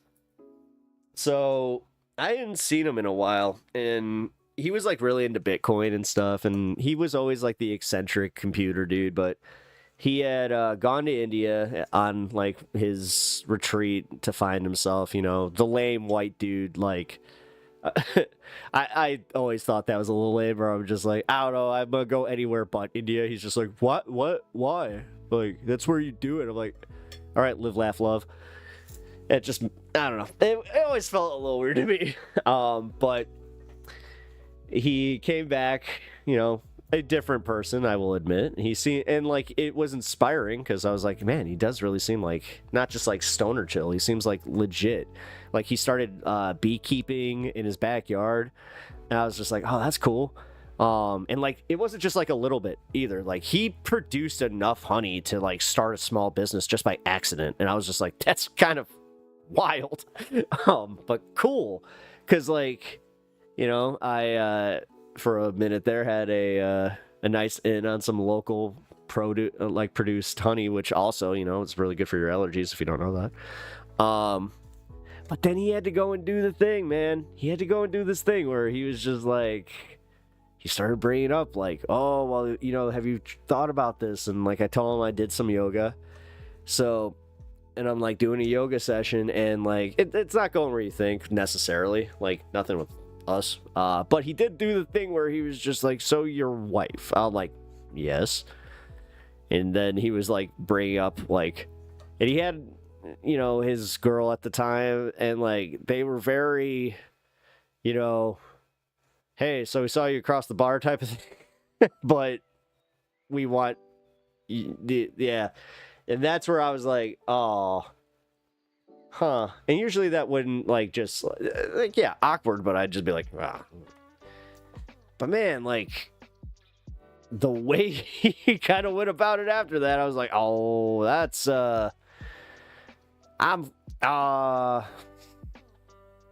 thank you. I guess, yeah, pineapple, yeah. Yeah, pineapple, flamingos, the whole lot. You know, and I'm just like, oh, that's not like for me. No. And I don't know, he just took it weird though. Like, cause he all of a sudden went from like being kind of calm and like cool and like all that shit to like kind of being accusatory of like I was being judgy about him, and I really wasn't. Like I was just like, like you guys have seen me on the stream. This is the one time where like I'm just like, no. Boundaries. And yeah, man, like he got shitty about it, and I hadn't heard from him since. So that was weird. I'm not sure if it came like out of embarrassment, like from him maybe realizing he crossed the line, which would have been nice. I mean, just a whole like, hey man, sorry for being weird, bro. Dr. Speechman, how you doing? Thank you for the sub. Appreciate that, man.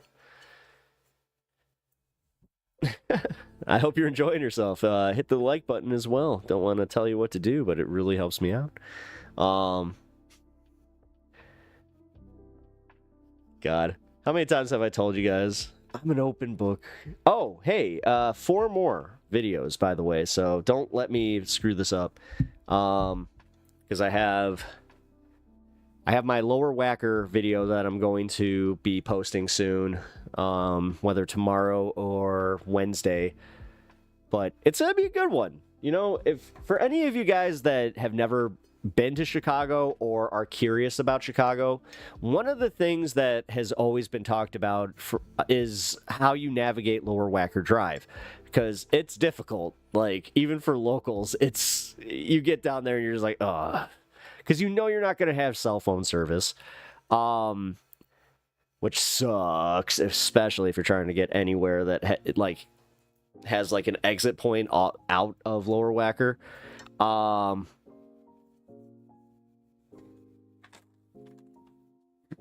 There. Well, we did get like a nice dono, so I'll toss him one.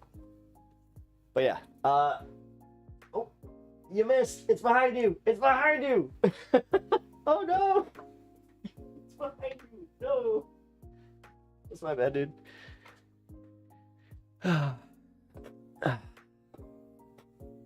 Oh, he lifted his head. Oh, well, I mean, he did.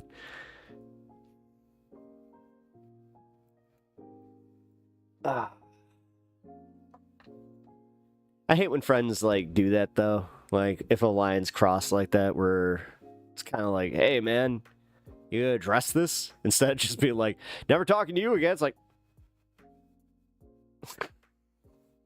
so we're not gonna address that. Cool. Ugh. I don't know. That's got to be embarrassing. Like to get turned down as a couple like that. Like especially if you're shooting your shot with somebody that you know. I don't know. See, I would love to talk to somebody about this. Like, even him. Like, I would just be like, hey, man, what are you feeling in this moment? Oh, God, I'm turning into the interviewer guy.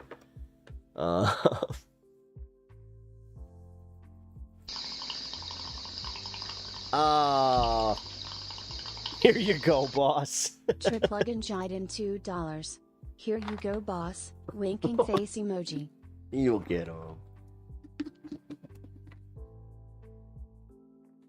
Dude, he is getting spoiled. Alright, this one toss. 1, 2, 3. Nice. Good catch. He's not like on a 1 count dog, I have to say that. There have been so many times where I'll toss him a tree and it'll just bonk. What do humans hate most? Confrontation and communication? Really? I thought communication would be like one. I mean, I can't speak for myself because it's almost something. I love communication. Like, obviously. Wait a minute. Is this taught in communication school now? No, let's see. Streaming.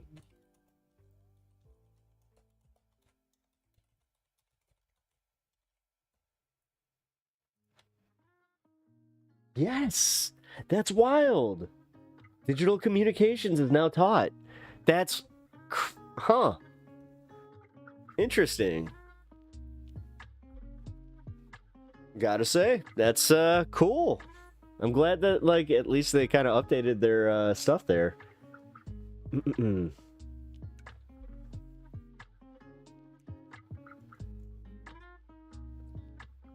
am I all of a sudden getting all these suggestions?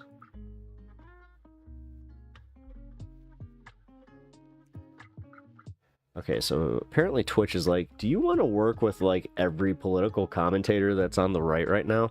Dude! Okay, wait a minute. Who is the PSYOP person in here trying to get me to do right-wing debates? Because, oh, wait, that was Kirk. Wait a minute. Wait a minute. Kirk. You can't be part of... No. No. He can't be part of the Shadow Government. No. He's an operative. We should have never taken etiquette out of schools. People can't make a phone call or hold a conversation these days. Well, I think that people got way more problems than that. Yes, they can't. Like, I've noticed that. You know, the Gen Z stare is a real thing. I have noticed that service is just unspeakably bad when I see there's a bunch of teenagers working back there, which kind of brings me back to the whole, like, do you really want to get rid of the immigrants? Like, okay. Because, or do you want to pay a living wage? Because honestly, they could fix all this. Like Chick-fil-A, as much as I hate their the gay hating chicken, which I did boycott, but it is that thing where the one thing I'll say about, like, their chains, it's kind of like Jack in the Box does this too, where they say, like, my pleasure, you know, all that kind of stuff. Culver's does the same thing, which that is kind of instituting, like, an etiquette thing where it's just like, no, please, thank you. Like, it's almost like these kids never heard that one. Like, please and thank you are the magic word. That's not the tune. What is it? Please and thank you are the magic words. No, is it? Did we all learn the same songs? Because I might be like... I don't know. My staff are so intimidated to call clients. They just want to keep sending emails. Really? That's kind of funny. Just a bunch of, I don't want to do it. Hey, you know what? Maybe that's why they suck at streaming. It's because they honestly can't communicate. And then they're just like, but I want to be a famous streamer. You know, I want to play video games and get paid for it. And say nothing. I'll be honest. That was my initial impression of streaming when I first saw it. Where I was just like, so what is this whole thing that they're doing here? Because I remember seeing my old roommate just where I'm like, hey, what's this you're watching? God, I forgot who he was even watching. I think it was Ludwig, though. I was only introduced to streaming like a few years ago.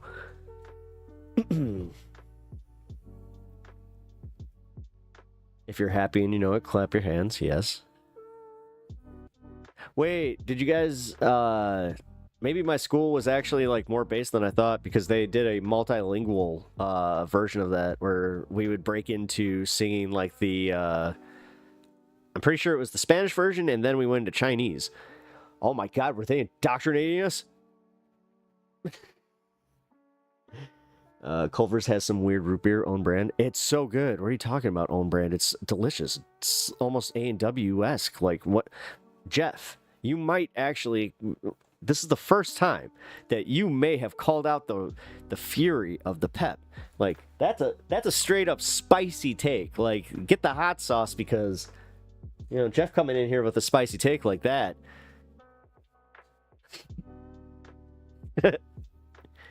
I don't understand. This is the one time I actually agree with this idiot. The root beer, that's what you go and say, it's weird. Weird. You know what's weird? Not enjoying a Culver's root beer. What is this Redeem? The Redeem is the Tim Pepper Puppet. I am Tim Pool's #1 fan, if you don't understand. And this guy back here is the shit leftist that I just happen to get stuck with. So, this is what you get. Kickflip! And then he kickflips out. And then I have to readjust my zoom, because it always does that. That's actually kind of funny that you redeemed without knowing what it was. So you're just like, what the hell is this? Ever been to Tim Pool's hood he grew up in? Yeah. It's yuppie-ish. He kept saying he grew up on the south side, dude. He grew up in Highland Park. You can shut up.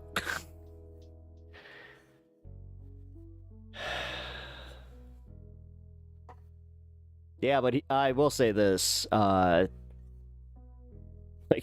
the one time when I realized that we were, like, part of, like, the same kind of... Not crew. Because, like, our friends didn't hang it or anything like that. We just happened to see each other at skate parks. Was when we were, like, me and my friends went to, like, this far, like, podunk. It was, like, in the middle of a cornfield. Skate park that had just opened, and there he was. I was just like, what the fuck? And that was the day that he told me that I was an embarrassment for even being there. And it wasn't because of my skating skills. It was specifically because, yes, I was there for other reasons. I may have been the, you know, the, not, I don't want to say the candy man, because that's a little creepy, because that, not that guy. You know, the, I'm the man, I'm the man.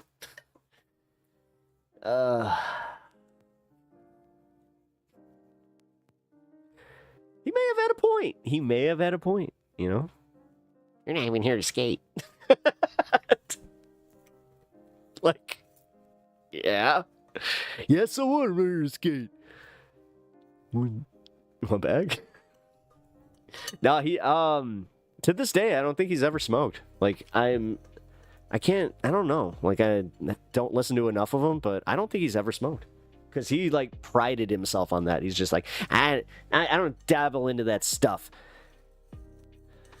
Like, he was, whatever. It's just so weird. Of all the people to become famous. And then we're like, wait, how do I have, like, a degree of, like, just, like, no degree of separation there? Like, that's weird. Can't pick who you fucking know when you're coming up. Yeah, the way that he talks about, like, you know. I don't know. I'm actually, you know what? I'm gonna be fair, because I've heard him talk about, like, certain situations. Near where he lived. Yeah, because he was closer to the lake, too. Yeah, I can see that, unfortunately. I have to smoke and become a millionaire. Weird. Yeah. Yeah, maybe that's the secret, Han. I think you fixed me, because you're a fixer, right? I think you did it. You did what repentant man couldn't do. You made me realize the error of my ways, where maybe, just maybe, he had a fucking point. God damn it. Drugs are bad, okay. Uh-oh. Pep's gonna have a introspective moment here and go, what would I have been if I had just not? I've had that. I have had that. Because, dude, I had a lot of stuff because of that shit. Like, now that it's legal, it's insane. Just to think that, like, you know, you got in as much trouble as you did for that stuff. It's crazy.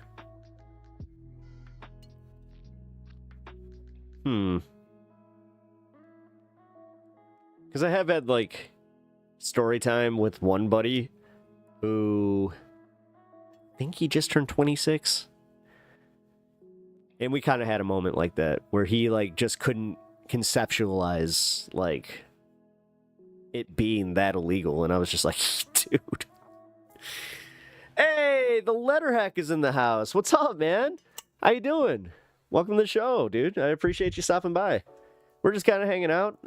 I'm literally chilling, talking about, ironically, growing up in the same area as Mr. Tim Pool, and we used to hang around the same circles and skate parks. And, you know, if there's one thing he knows me by, it's the annoying guy that used to show up and not skateboard to sell some funny flowers. So, but no, welcome to the show, dude. I appreciate you. I took a hero dose of Sherms once. I had an epiphany. I'm an asshole. It will always be an a-hole. What a waste of $40. Really? You know, they do kind of say that, like, when you have these epiphanies, that you're having a deeper introspection or introspective moment, or like a deeper look into your soul, you know? So you're seeing the true person you are. You mean there was a time when housewives in suburbia couldn't microdose Sherms all day, every day legally? I mean, wow. Oh, is that why, like, all of a sudden, is that why the women's movement is all of a sudden seeing a resurgence? It's just,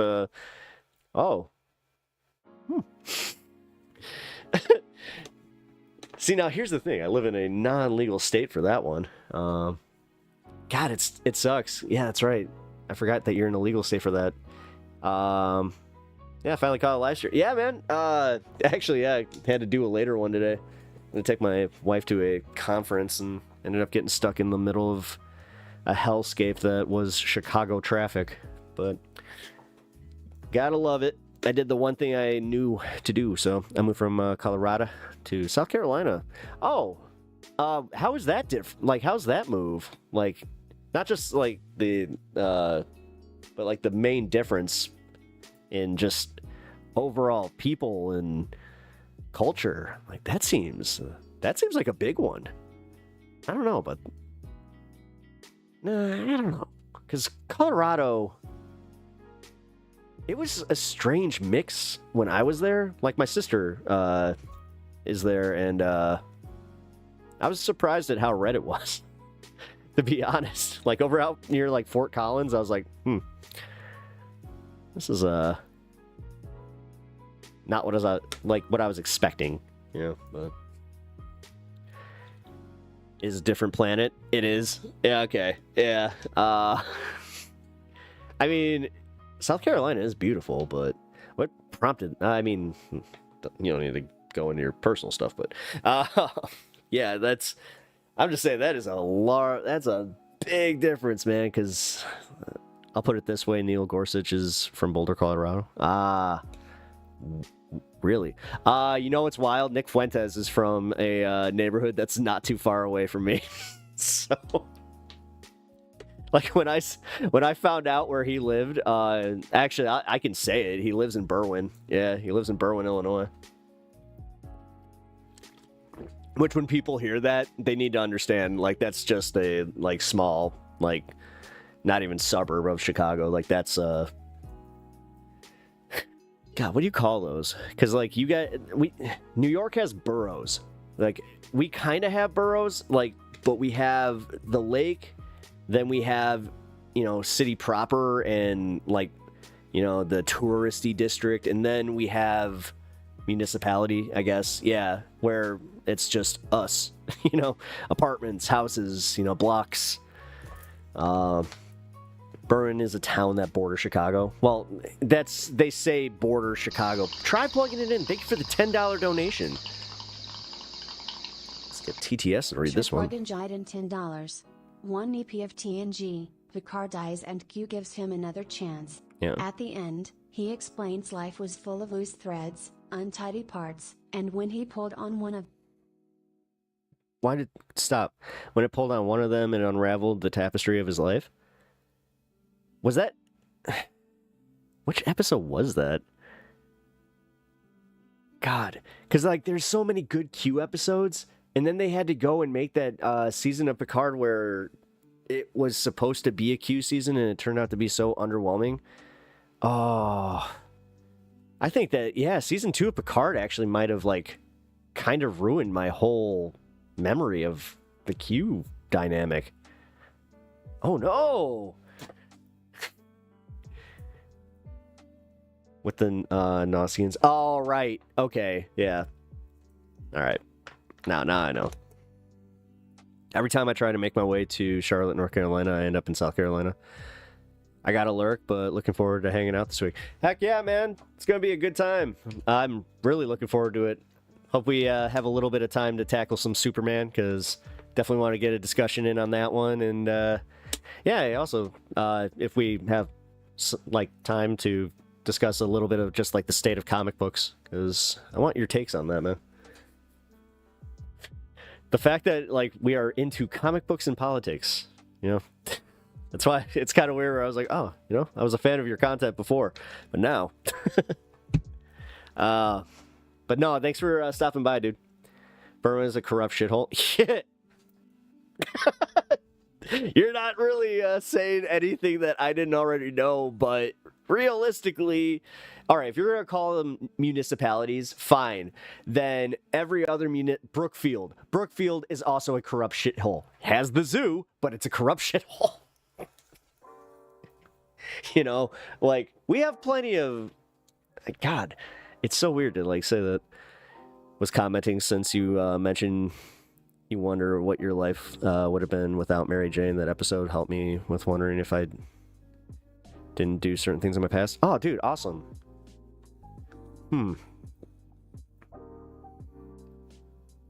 Yeah, I can have regrets. Like, you know, it's Chicago, it's all corrupt. It's not that bad. It's really not. The more I hear about, like, St. Louis and other places, no, it's just the fact that we're the second city and we're just scapegoated by, you know, LA and New York a lot. Trust me, they like to hold up the mirror to us and just, like, hide behind it, where they're just like, no, no, no. How could a city with a zoo be corrupt? I mean, we have two. We also have the Lincoln Park Zoo, which they have better penguins at the Lincoln Park Zoo, so I highly recommend. Oh, actually, the best penguin exhibit's at the Shed Aquarium. For real, guys, if you guys are ever looking for stuff to do, like in Chicago, I will at least be able to be like, nah, there's like the touristy traps, and then there's the ones that you really should go see. The museums, definitely make Museum Row part of your plans, and then do the Maggie Daly thing if you're here during the, you know, the winter. They have the ribbon, which is a lot of fun. You get to, like, if you know how to ice skate, it's so much fun. Like, just, it's a giant, you know, bike. It's essentially like a big bike path that you get to ice skate on. I love it. My wife hates it because she's like, you just go and leave me. I'm like, I get that urge, but then I stop and I'm just like, I gotta go back.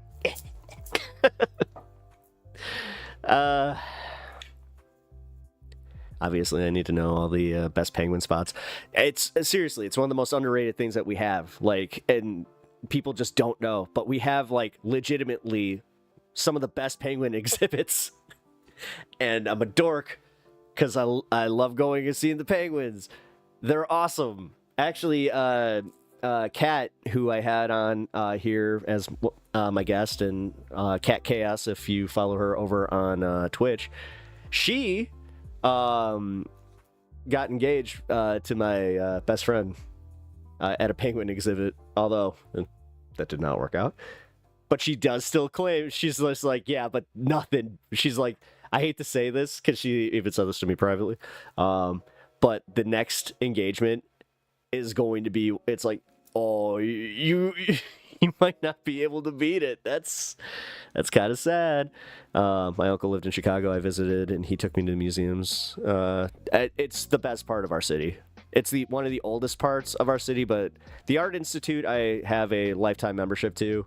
The Science and Industry Museum, I have just I have the inn there. But the Field Museum, that one is awesome, but that one is a little bit harder to visit just because they have like, they lock it down for like school groups and stuff like that. So you gotta make sure you call. That's one thing I gotta say. Don't ever just do the thing where you're like, I'm gonna go to the museums today. Are they still holding no tariff signs? I don't know. I did see a protest Thursday. No, I think they... Oh, wait, the Penguins saying the no tariffs? Yeah, no, they have the... There actually, we do have a local... I know what was happening there, but I can save this one because there was the lady dressed in the penguin thing saying no tariffs, so... Ha! We went to the lake, it was freezing. Then we went for deep dish pizza, it was okay. Hey, watch it. Don't you make fun of my casserole pizza.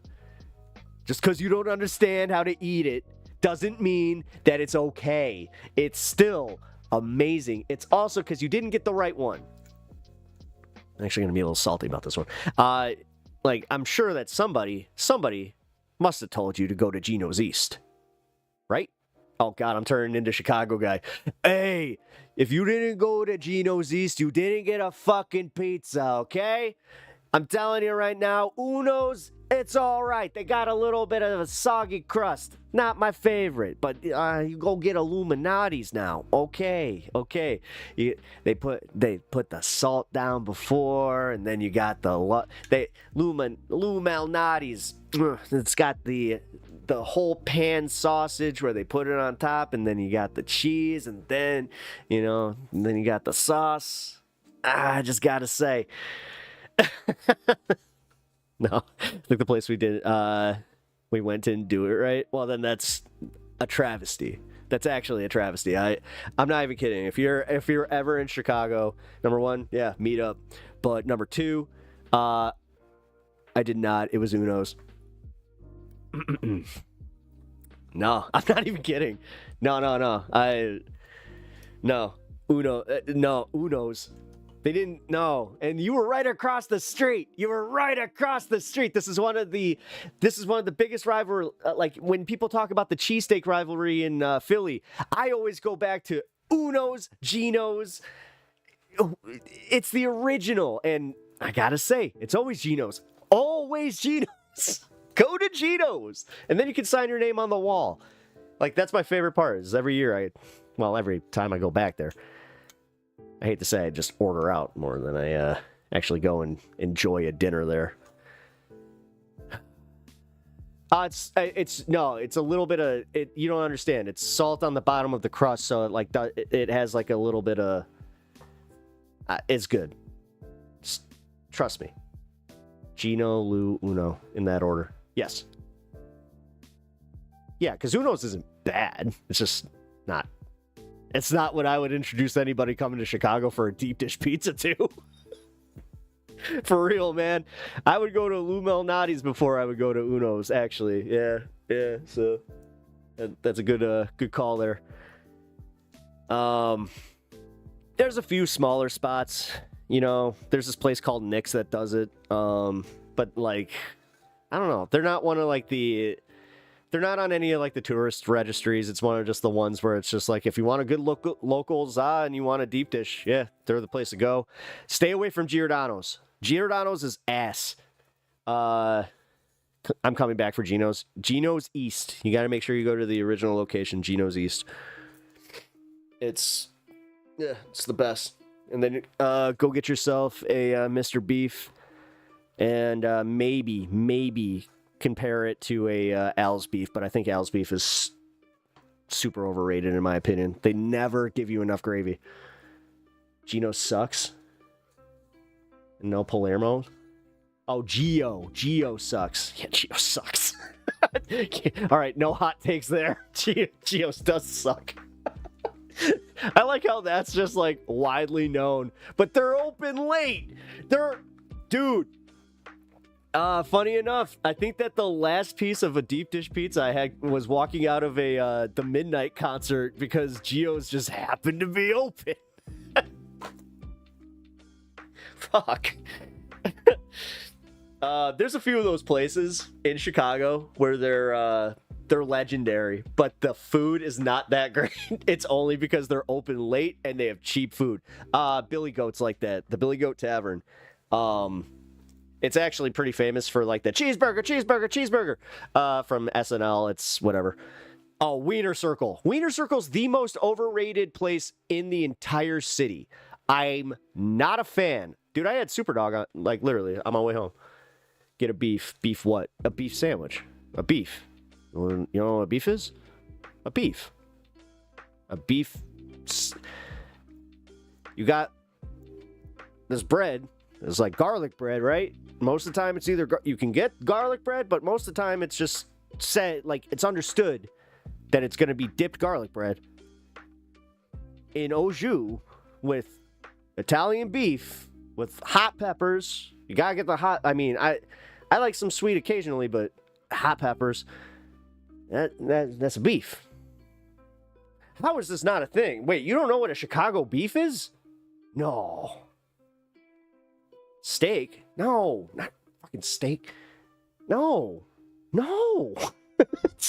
Italian beef doesn't exist outside Chicago. Get the what? Wait, really?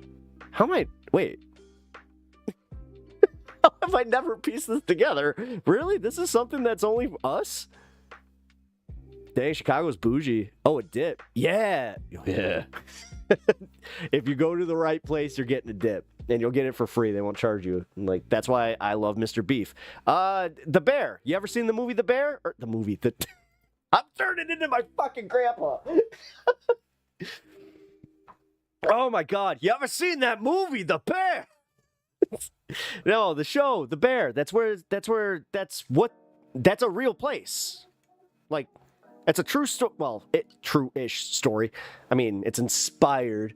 But for some reason, they still use, the beef. They use Mr. Beef. I think they call it The Beef in the show, though. Now I think about it. I don't think they call it Mr. Beef. Yeah, I think that's the difference. But they actually use the location to film it. But why is the Wiener Circle the best name, though? Because, I mean, it's just...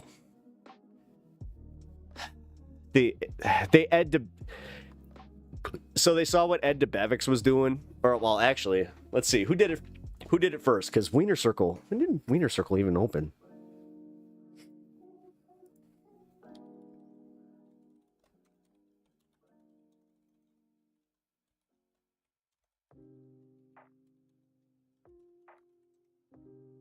'83. Oh, okay. Yeah. Yeah. Here.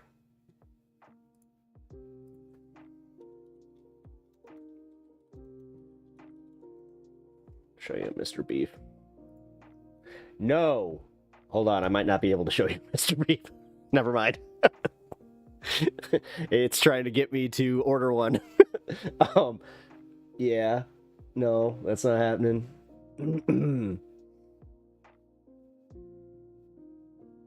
Yeah, it's not Mr. Beef and Pizza, by the way.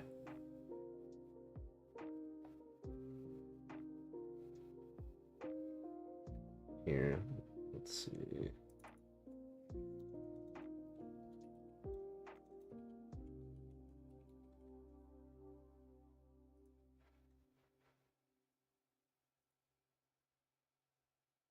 All right, can I find? All right.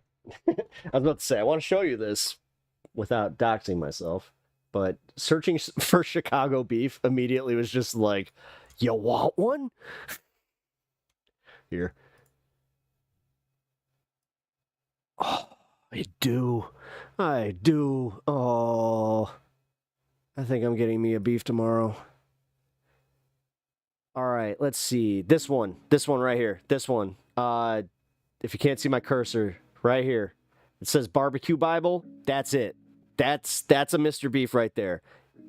It should look nice and a little bit soggy. I hate that word. But for real. Oh, damn, it looks good.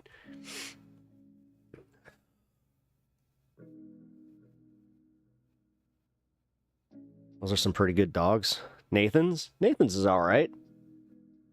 I don't mind a Nathan's dog. I'm not one of, like, listen, I always will say that a Chicago hot dog is superior to a New York dog. Yes, it's a fact. But don't get me wrong, I love me a foot-long Coney, a good Nathan's. I did not know Italian beef did not exist outside of Chicago. That's crazy. Okay, here, what's the recipe?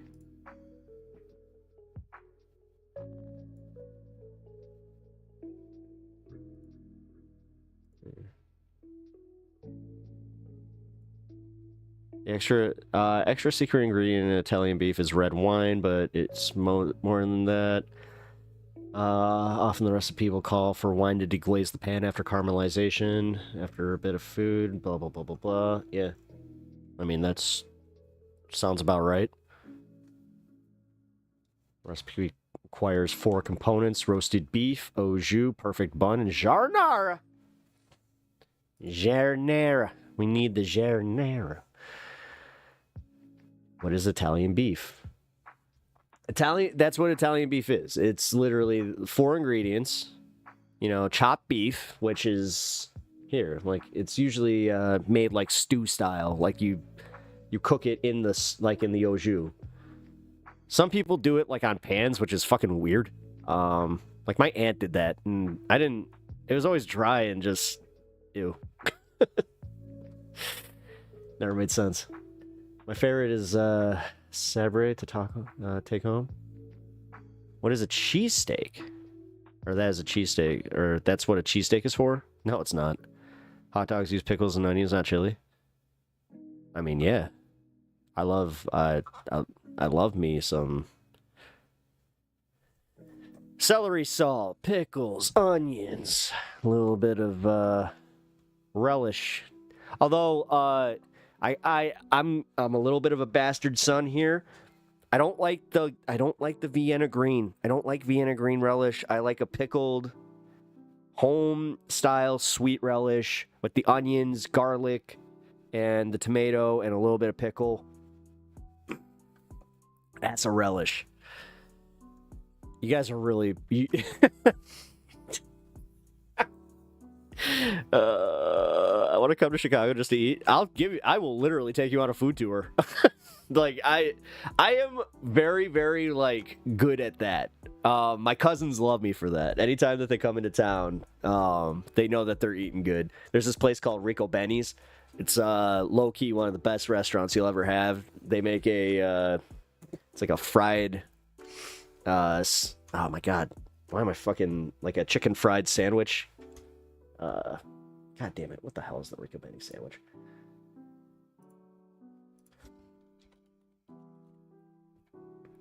They call it an Italian beef, but it's not an Italian beef. It's a, Rico Benny's.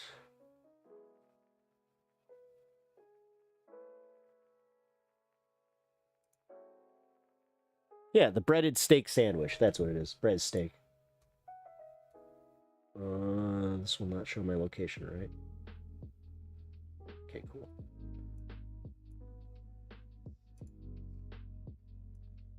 There we go. It looks kind of...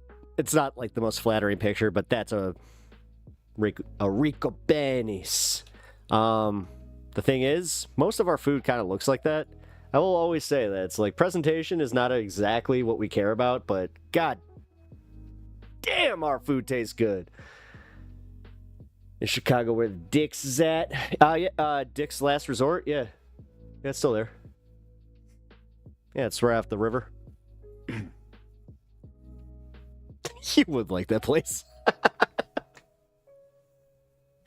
It's a fun little place to go, you know, get some seafood. It's got some really good seafood. Surprisingly. And yeah, they also happen to have a bar. It's a bar where it's like famous for, you know, they hang up their bras and stuff. Cheese curds are good. Yeah. Cheese curds are great. Fried cheese curds. Yeah. There's this place in Milwaukee. It's called the Riverside. I'm not sure if you've ever been there. Oh, it's the best. They're the best I've ever had.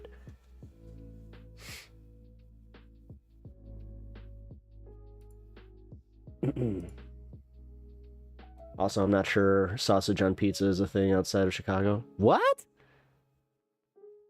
Hon, honestly, what? No, for real? That's crazy. No way. I love hours old hot dogs, Quick Trip. That's a very specific thing to love.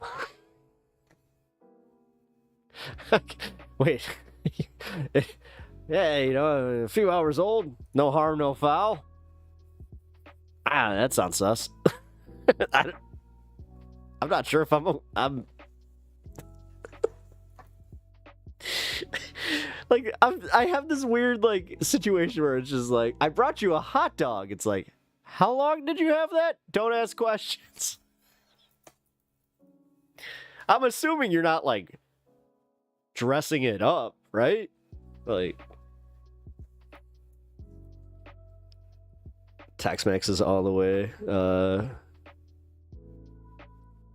For street food, we just got like some really good like Tex-Mex places. We also have like food trucks galore right now.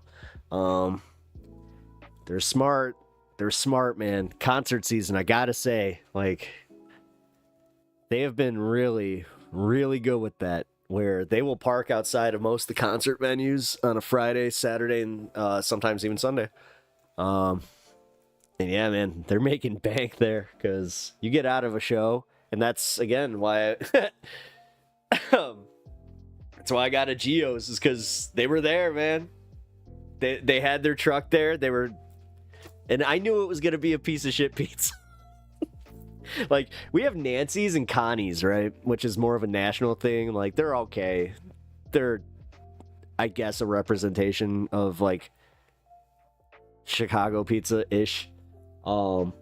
But we also all agree that it's ass. So it's like, you see Connie's outside, but you, like, they got that heated truck. They got a heated pizza truck.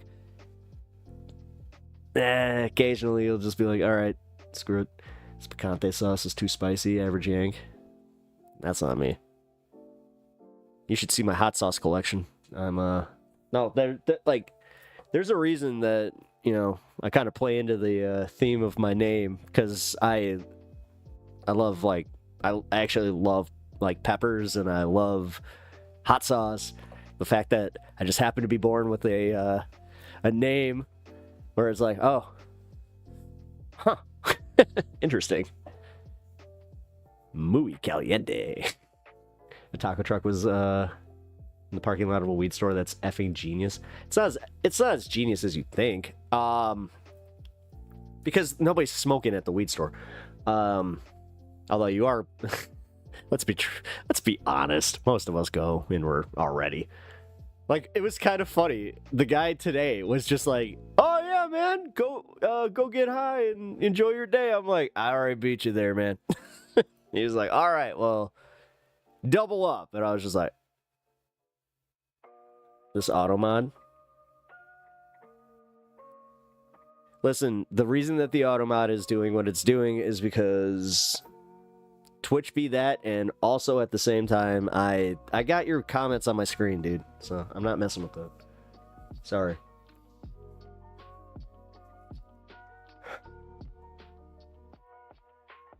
What about Gabagool? Now, see, we call it Capicola here. I didn't know it was called Gabagool. I didn't know that was the same thing. Like, we just call them Capicola sandwiches. Or Capicola, whatever. Hot sauce collection. I've got them all around my kitchen, about 200. Yeah. Oh, I mean, okay. No, respect to you then. Fine, sir. I'm just saying, I'm not your average Yank or your average wet boy.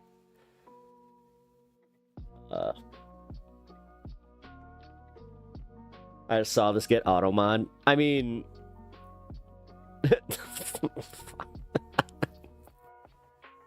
I'll allow it, but Bloodstone, the fact that you're just like, that's kind of funny.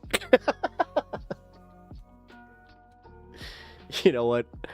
I'm glad that you're there for that one. Depeche Mode. Make America Gangster again. Book 1, Nation Under, Blackmail, the movie, The Apprentice, plus The Pardon of January 6th, and the BB Files.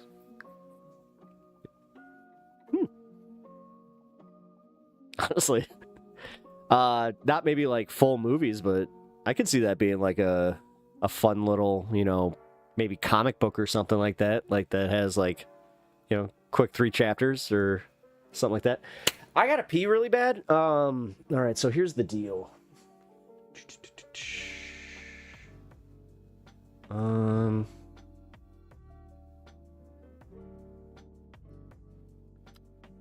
Wait a minute. Haha. Perfect. You know what? I know I already played this, but screw it. Because I don't want to use anybody else's content right now. Because I don't want to be like that. Here. You guys can watch me deal with my traffic real quick again. While I hell that is driving on Ontario Avenue. Or Ontario Avenue. Hold on, I need to have it like halfway off. I'm sorry, guys. Here. There we go. Let's see if I can get this one car length. Let's see. Let's see.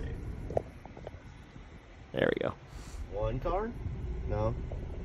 Alright, I'm gonna pee real quick. One more car? No.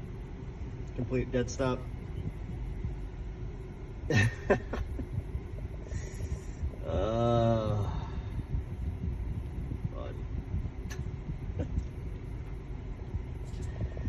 Oh my god, dude. I've watched that light cycle. This light right here. I've watched that light cycle at least 4 times now. At least 4 times, probably 8. All of a sudden, look, we might do it. Guys, we actually might break the line here. We did it. We broke the line. Seriously, no help from this gentleman.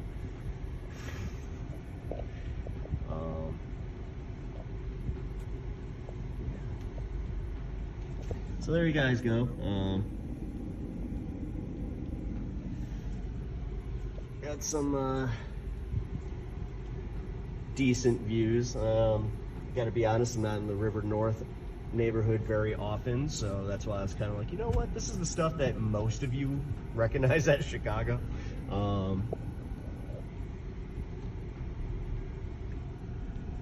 Let's see. Oh, this is a little bit better, but at the same time, this person doesn't know where they're going. You know what, I think I might just, yeah, I might call this for now. Yeah, this guy's trying to get in behind me. Let's go. Well, I mean...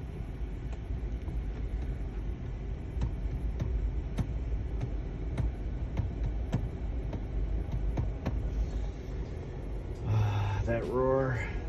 See right there? You hear that? You hear that? Right there? That's it. That's the roar of a good night's sleep. Man, I just gotta get it. Because the apartments that are right off the L, They're not as discounted as you would think, but they are discounted.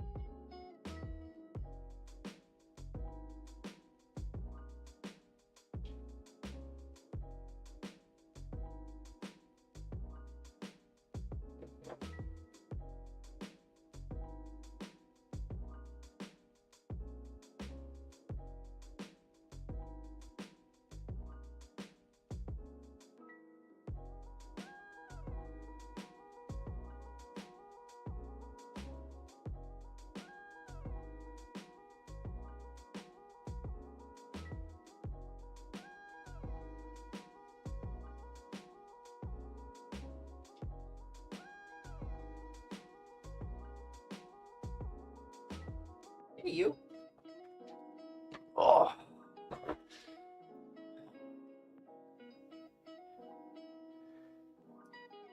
We need to make him a Peps on Break video. I mean, yeah, I've toyed with doing the BRB screen because like other Twitch streamers do that stuff, but I've also taken a poll where they're just like, nah, chair stream it, it's fine. Or leave the dog. Because usually I have my co-host here, but he wasn't in his spot, so. But nah, I've toyed with it. I've toyed with it.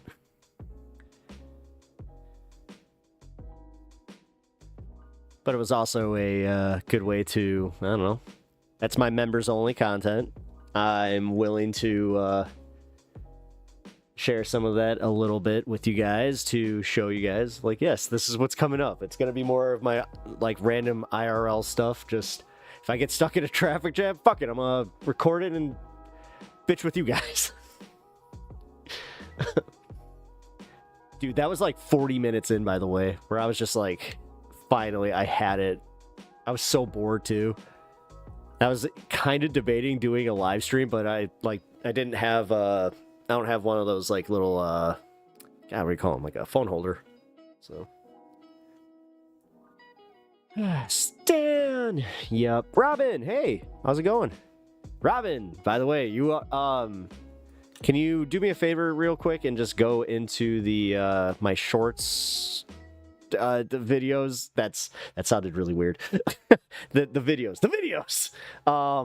And can you just check to make sure that that one is available to the members? Because for some reason, it's not giving me the thing where it's... Yeah, it's not showing up under my members only stuff. Why the hell? Yeah, it's saying it's only scheduled. So, either way,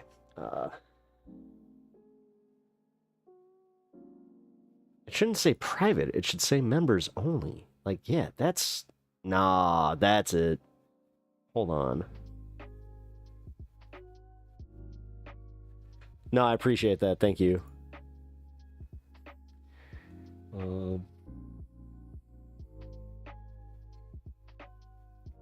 Alright, cool. Regardless, I'll be able to reset that. Obviously, okay, so the legal mindset thing. Sylvie, I hope you're here. If not, then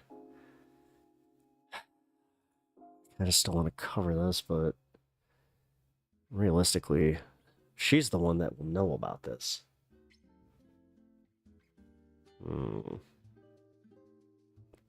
Screw it. All right, so remember, everything that we hear from this man, we are taking with a grain of salt. But he's the only one that is kind of looking into the legal aspects of what's happening with pirate software and the whole, like, whatever, this save the games, or god damn it, I forgot the name of the actual campaign. But yeah, apparently there's some actual legal drama there. Like, there's fraud allegations and there's some stuff there. So I kind of want to hear, like, what is being alleged. And also, because I take this guy with such a grain of salt, I can also kind of, like, get a vibe of what the more serious charges are. Because I'll be real. with everything that he has been wrong about, or like not even been wrong, but has been like blatantly biased about, there has been like the two cases, specifically with Casey Tron and Denims, where other lawyers were like from like legal eagle type lawyers were coming out and just being like, yeah, they might have really screwed up, and this could change the landscape of YouTube. But that's also why I know that they're trying to keep out of it. Like the lawyers that are covering this, I don't know, man. I don't think that they share the same the same idea here, where it's like, oh, this could affect you too, dude. Okay, I'm gonna say it. Whoever came up with the onion rings is a effing culinary genius. I will agree with that. I will agree with that. I love me some onion rings. You know what? Sonic has some really good onion rings. They also actually have like underrated burgers, gotta say. But all right, as I said, grain of salt this. Let's take a look, and if he gets insufferable, then I'll just quit. I'm not above just quitting on a video. Here, make it quick. Yeah. Pirate Software has opened the door to fraud allegations after a leaked DM shows some controversial behavior regarding his mod, bit donations, hype trains, and we're going to get into that today on The Legal Mindset. Of course, I'm Andrew Escobar, American attorney. This is The Legal Mindset. We teach you to be your own judge in a fast facts format, bringing you the quick and dirty version of the latest news. So Pirate Software has been in the internet news over the past, 3, 4, 5... This eagerness is bothering me. 6 months for various things that he has been doing. But now we have him actually getting caught in something where there could be real legal liability. Now, to be very clear, we are not addressing the drama today. So we're not going to talk about how he got his party killed in WoW and how he failed to even You see the suing Trump one, not the give a basic apology and say, hey, look, listen, this was really my fault. I could have done more here, not try to deflect it, not try to blame everybody equally, but just take responsibility and own up. We're not talking about that. We're not talking about any of the fig tree allegations and whatever he did with a ferret. That's between him and the ferret. We're also not talking about Stop Killing Games, although we did talk about that on a previous episode, and you can tune back and catch my Stop Killing Games commentary. However, one thing we are going to talk about is this fall in subs, because a lot of this does have to do with the fact that Pirate Software, due to all these controversies, is hemorrhaging subs. And when you are hemorrhaging subs, and I'll bring this up again at the end, this opens you up to a lot of potential problems from people that used to be supporters. So obviously, in the over 104,000 people as of date, over the last just 30 days, losing over 104K followers, amongst those certainly are some whales, some people that donated a lot to his channel and now feel really, really hurt, or feel betrayed by Pirate Software. And whenever you have that happen, not only are you going to have more people paying attention to your channel, more people look. Oh, I think I actually need to go in and manually just for you to. Do I really need to go to each video on my PC and essentially just be like, yes, this is indeed a members only video? Make mistakes, more people logging what you're doing, but you're also increasing potential liability, because one of those people, any of those people that donated a lot. Wait a minute, how are they simultaneously going to incentivize making members only content, but then do that? Gave a lot might have YouTube. Claim or Come on. cause if you end up slipping up and they felt misled, and that might generate some sort of cause of action. And that's something we might have here today. So let's get into it. What happened? So Pirate Software, while live, accidentally showed a DM with his moderator. That DM shows that his mod was purchasing bits to extend Pirate's hype train. Now, that's a Twitch thing, and we're over here on YouTube. We only have hype trains and you guys smashing the like button and commenting on the video, which is always appreciated. But that's a particular mechanism at Twitch, and Pirate Software has actually been known for breaking that record repeatedly. In fact, only recently, I believe the VTuber Vito. Wait, so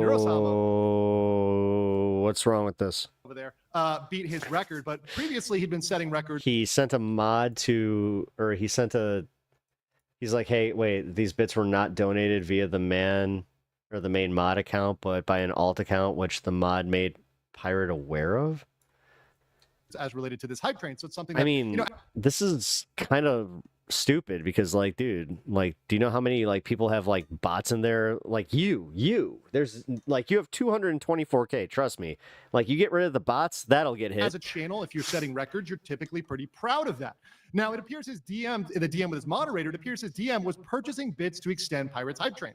Now, by and in and of itself, and we're going to see that with the terms of service, et cetera, that probably wouldn't be a problem if the moderator was doing that on their moderator account, right? And the moderator was just as a moderator going and donating those bits. However, it was beyond just the moderator doing it. The moderator was donating them not with their main account, but with an alt account, which the mod made Pirate aware of, and which presented itself not as the mod, but as a friend of the mod, as a separate person who was not the mod, which is not true. We're gonna. So he was essentially just doing the thing where he's like, "Oh, I love this streamer here, hype train, choo choo." See that right today. So I'm gonna pull up the actual footage for this. I mean, egregious and shitty, but how is this? What is this got to do with legality? Of course, if you want. This guy's PowerPoints suck. Want to catch the full analysis, right? The full breakdown. You can always catch the full version on my live. So here is Pirate Software, and this is the moment in which he was caught in 4K showing the DM. So here's him during gameplay. I could place my head between them and go full burn mode and make. What? Okay, so here's where he pulls it up, and this is the screenshot. We're going to go into it. I'm going to read it through, but here's the screenshot, and you can see how quickly he's going to click away from this. He's just going to try to clear this out because obviously this does not look good for him. So this is him pulling it up on stream here, and I'll just go ahead and let the rest of it play, as you guys will see that this is indeed Pirate Software. You can see his messages between Kronos, the ones that we were just showing you, and then you're going to watch. So you can see he's got it up here. He's going to click away, right? He clicks away pretty quickly, right, to get over here. And by the way, another thing, big credit to Quinn Theo. I'm going to tag his. All right, Robin, I changed it. It should be up now. If it's still not up, then I think I'll just public video in the video below make it for public. bringing this up and for making this presentation and kind of collecting this together. But in that screenshot, we have some pretty damning proof that he was talking with the moderator in order to engage in this behavior. So let's look at this here. I'm going to read through this for you guys so you get it. So Pirate Software says, let me know if you do. Bits is going to be the best way to do it due to the return if you need to save it. So what he's talking about is, what is the most efficient way for you to buy these bits and then extend the hype train? And the return would imply that he's going to get money back, that he's going to get reimbursed. So that implies that as this moderator is donating, Pirate Software is going to pay him back for what he gets. I don't see the problem in this. If he's just trying to extend a hype train that could get him more money. I don't actually know how. I might be telling on myself here. I don't know how that works. Poggers. So it's going to be returned to him. I have no so he's gonna idea. Get, as Pirate Software says, like an anytime I see like the hype train is a coming and you're almost there, like what am I supposed to do? Like is percent return? See, you see it now. Yes. T3s might be better, don't know. Bits is 82% return when you buy them in bulk. Have you bought any? He says, I've done 100 T1s on my personal, ready to do 40 T3s on my alt. Can do bits instead or both. Did 50K bits at 20 seconds left. So saying he extended the hype train with 50K bits when there were 20 seconds left. Okay, what is the alt? Serendipitous Bean. Remember that name, Serendipitous Bean. It's going to come up. Where's the beef? And then he goes on to say, Dude, my light is fritzing out hard. I don't know what the hell's going on with this thing. Mention this to the mods either. Now the challenge is to clear the queue. The queue is referring to his kind of backup TTS queue, which he has to clear or it's donated to charity. But the more important thing is this Serendipitous Bean. And here's this profile here and this information courtesy of Guy on Twitter. So thank you, Guy. This was the description here of Serendipitous Bean. IRL friend of Kronos. So Kronos is the main moderator. And excited that they are free from corporate.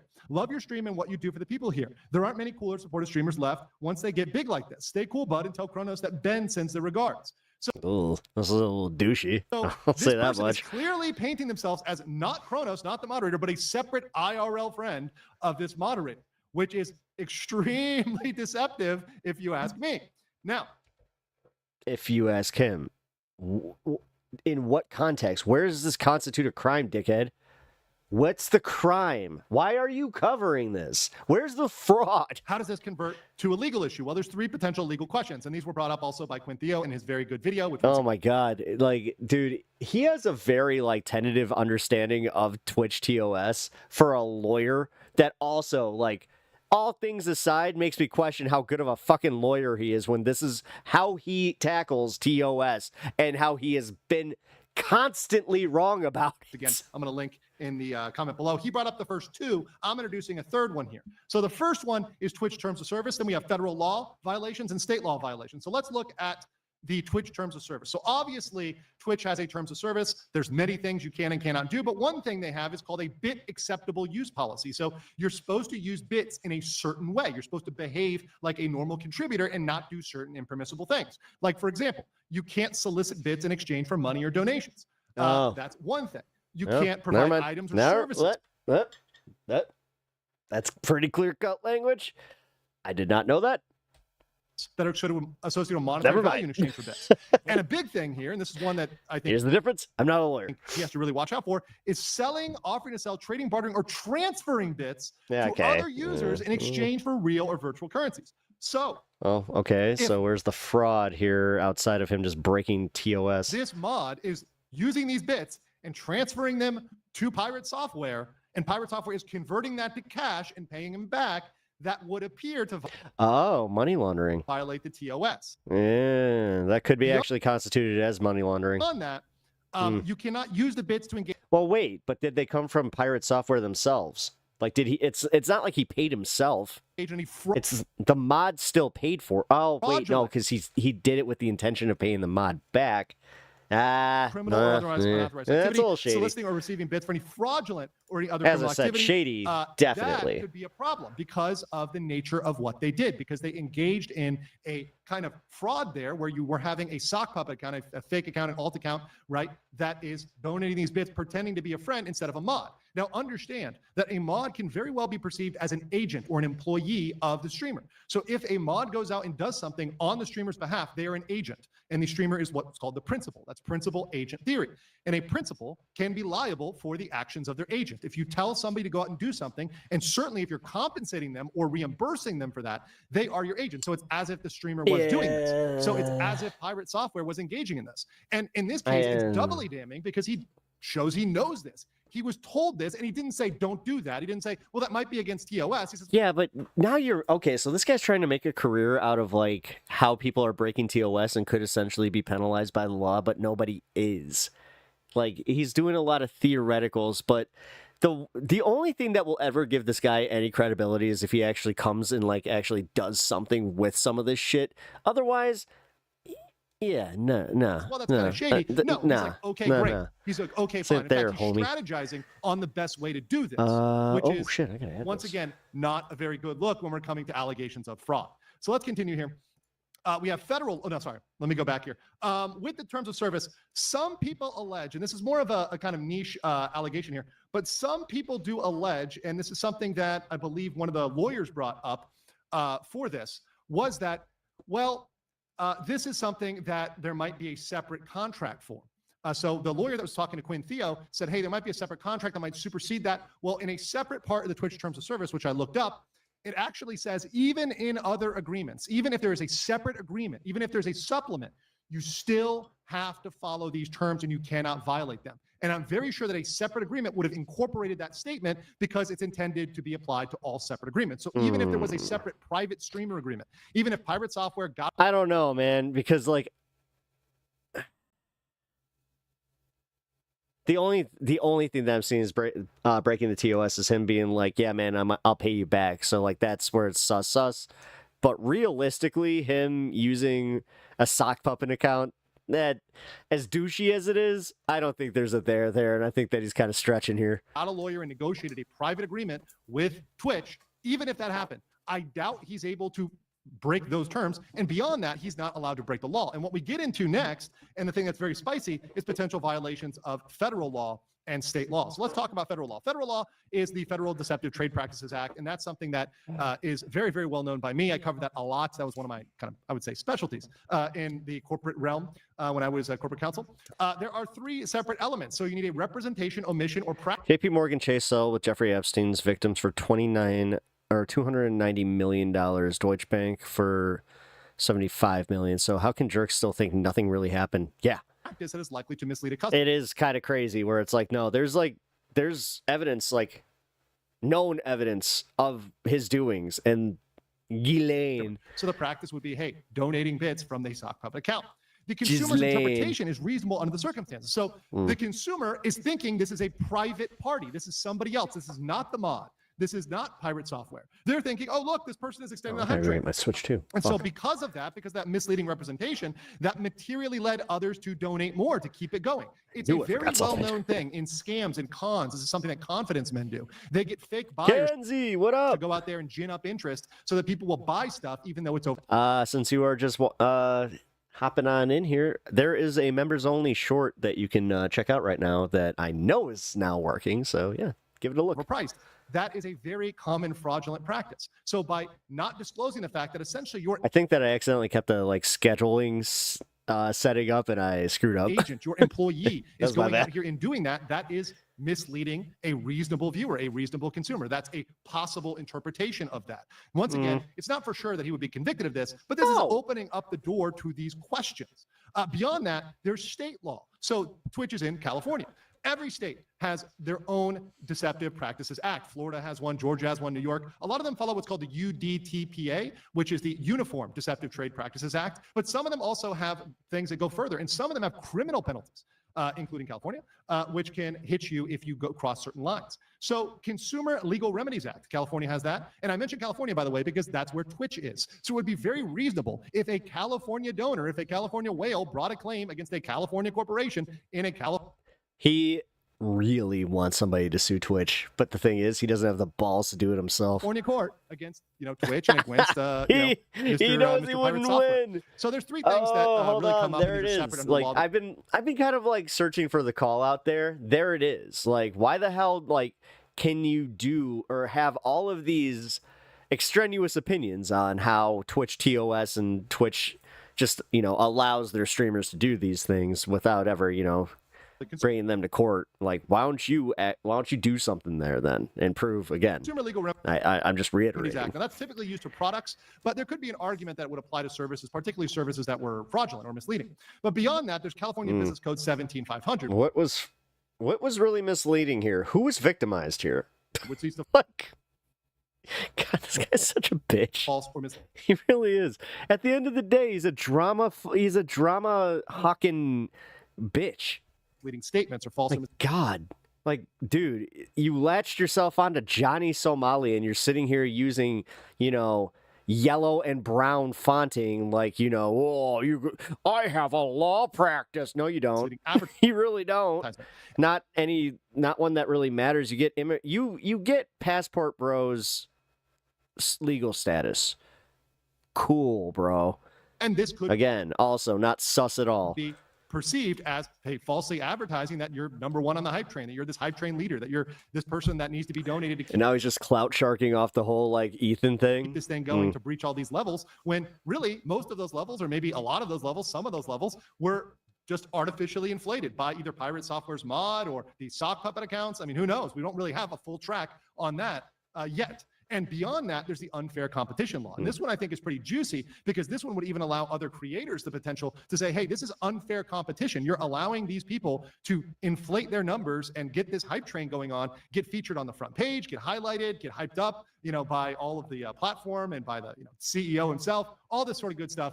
And that is unfair competition. Dude, they incentivize that. So good luck with that one, bud. That's giving them an unfair edge, because they're the ones who created that monster. Doing things. So if you think that they're actually going to do TOS freely, anything and about hey, it, again, without you, I don't know, maybe doing something legally. if you don't enforce this, Twitch, if you don't do anything, Twitch, this is a problem. No, is it? What are you going to do about it?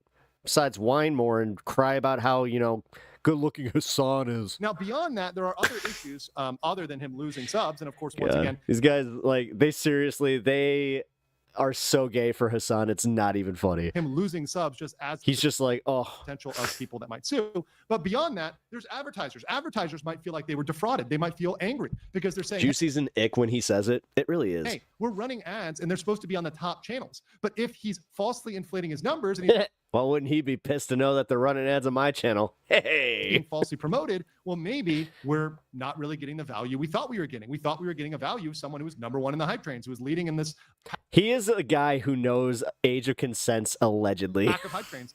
And we're not getting that value. And even if they don't have a claim, they might express their anger. They might pull out. They might refuse to advertise. Beyond that, this could open the floodgates.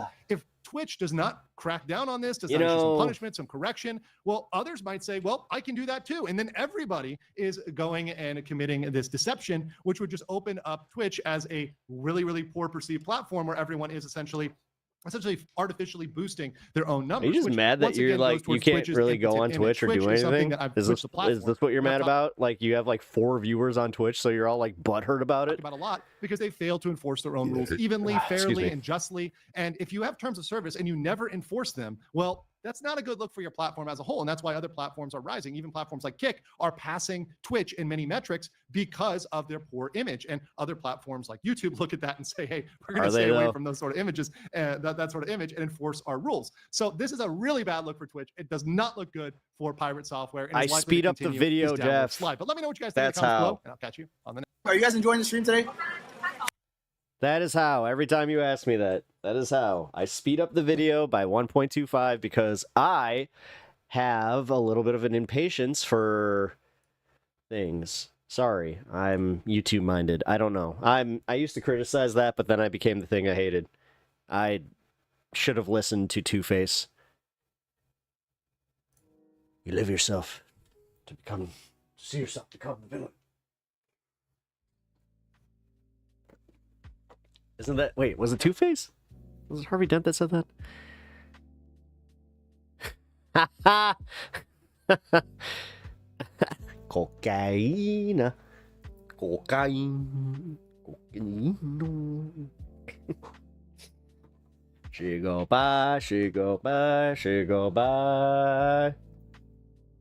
Cocaine. The thing is, I can't really say it. So I have to say it weird. How many guys love Jim Bro's looks, and some in like homey sexual ways, like it's the post where men were mad about their hot Jim Bros. Yeah, no, yeah. No, it's the prawn rule where it's like, okay, so when you're watching prawn, do you guys like I forget who originally did the bit? God, I'm pretty sure it was Bill Hicks. I think it was Bill Hicks. Where he's just like, okay, so when you're watching your stuff, do you like it when a guy has a a small flaccid thing, or no, I like it when it's a big throbbing. It's like, got him.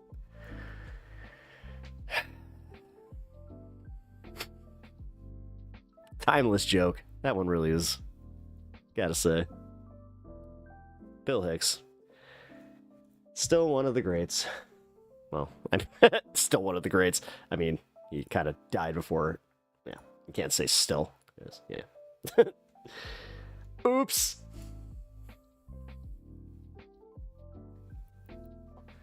Oh, dude, I didn't even check, like, what the actual news was today. Let's see.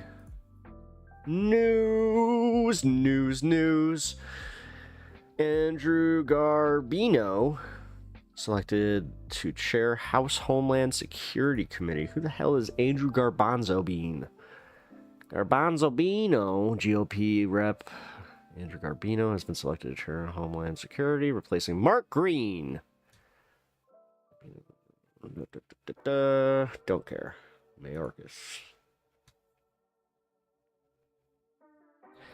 Jeffries faces ethics complaint over alleged effort to influence judge's case involving Alina Habba. Ethics? Really? You guys are gonna try and like do ethics investigations while blatantly being who you are? Cool. Good luck with that. Honestly, I hope that the next iteration of the left is a little bit more of an authoritarian left wing. And I know. Clip it.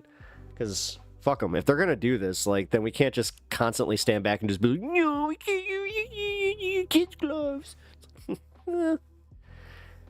Kyle Kalinske said it today. He actually said he was just like, God, I'm starting to see, like, where, people making the case for certain re-educations, according to Many porn stars, lesbian-only actors don't make as much money as straight because men want to see the... Yep.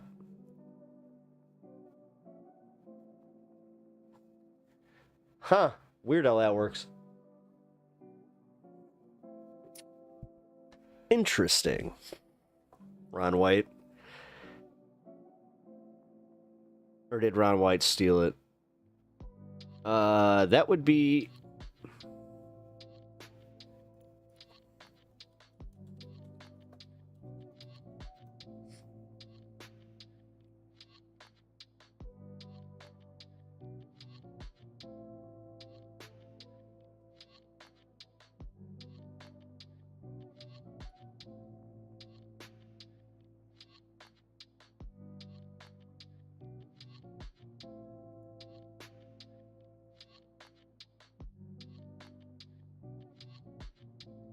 Huh.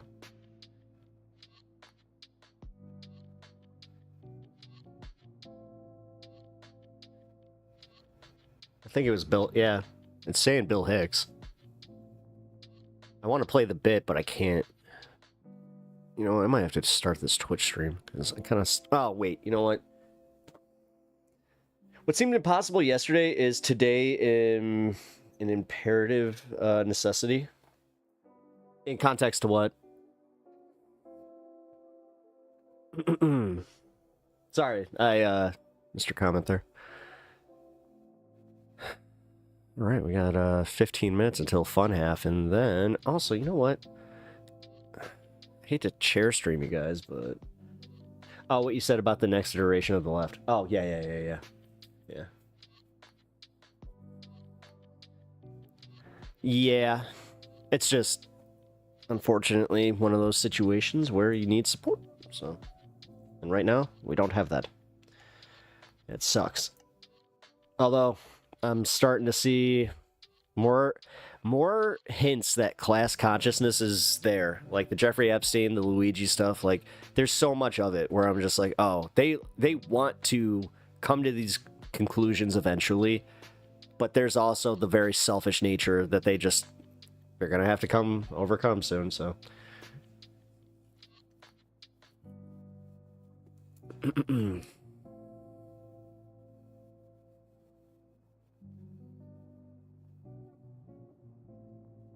You first heard that joke from Ron White, so he's definitely a joke stealer. Wasn't he a Texas comic too? Yeah. A lot of people. Dennis Leary is the most famous one. He did it while he was alive. He did it, and he did it with his No Cure for Cancer tour. Like, I still can't believe that. Like, the smoking bit, dude. Hicks had just done that in Montreal. So like Montreal Just for Laughs back in the 90s was not just like a big deal to like just go there and do the show. They recorded it, and then they would put out a special on either HBO or like Comedy Central, because you know that was a thing back in the day, still is, but they actually showed comedy on Comedy Central, right? Novel. So yeah, like, but yeah, that was crazy because Dennis had seen that, and then like within, I think it was like a month or two, had released his thing, and Bill Hicks started hitting like the radio circuit, just going like, this guy's I worked with him. Like, no, that's scummy, man. Especially because it was a closing bit. Like, Carlos Mencia. That's the one thing that got me like to hardcore like start following Rogan, was the Mencia thing. The fact that he went up and sacrificed his spot at the Comedy Store to call out Mencia. Because Mencia has always had that reputation. Like, Mencia had that reputation even when like he had his show. I remember watching that with I want to call him an older working comic, but you know, he was like a middle act who he was self-admitting, where he was just like, God, I wish I would have gone for the sitcom stuff. But yeah, he hated him because he was just like, yeah, dude, like that guy, what he'll do is he'll go to local, like his local gigs. He'll show up early. He'll act really cool with you too. He's like, that's why it's even shittier. And then he'll straight up in front of you while you're sitting back at the bar after you just did your set, he will steal those jokes. And he'll do it in a way where, like, say you had an opener who started the show at like or like started the night, he would show up at like 4 or 5, and then he would do your joke around 8 or 9. But he would also do the thing where it was like really shitty to just like invite the comics to keep hanging out. Dude. Which of course they are, man. Like, we were all eager beavers. We all wanted to be like, it was the podcast day, like the start of the podcast days. We all like thought that, oh, maybe I can get in with this group. Like, that'd be cool. I remember thinking that way, where I'm like, oh, I could be friends with, like, you know, the New York crowd. Yeah, I'm glad that I'm glad I grew up. I still have so much, like, respect and adoration for any working comic that just goes out and takes bookings, man. Like, it's one of the roughest things you can do. It really is. This is a cakewalk in comparison, because like having dead silence not behind the screen, like, at least I'm used to this. You like fish sticks, bro? God damn, dude. I still love the fact that, like, that is the one thing that Kanye will not get over. Like, dude, I know that we talked about this a little bit, but the fact that he tweeted about it recently, where it was like within the last month or two, he was just like, and I don't eat those fish sticks. It's not the fish sticks jokes isn't funny. It's like, yeah, they are. They are just, yeah. And the fact that you're so mad about it made it funnier. Hey, Kanye, you like to put them in your mouth? Huh? So you like fish sticks? Love them! God damn it. The way he says it. Love them! That's it right there. That's the pure comedy. Look at this guy. I wish I could show you. Wait, can I? Let's see. Oh shit. It's the wrong camera. My bad. Hey, you. Look at him. Look at the shmoo. Look at the shmoo. I told you, he loves that Snorlax thing. He's just like, I'm gonna take this over.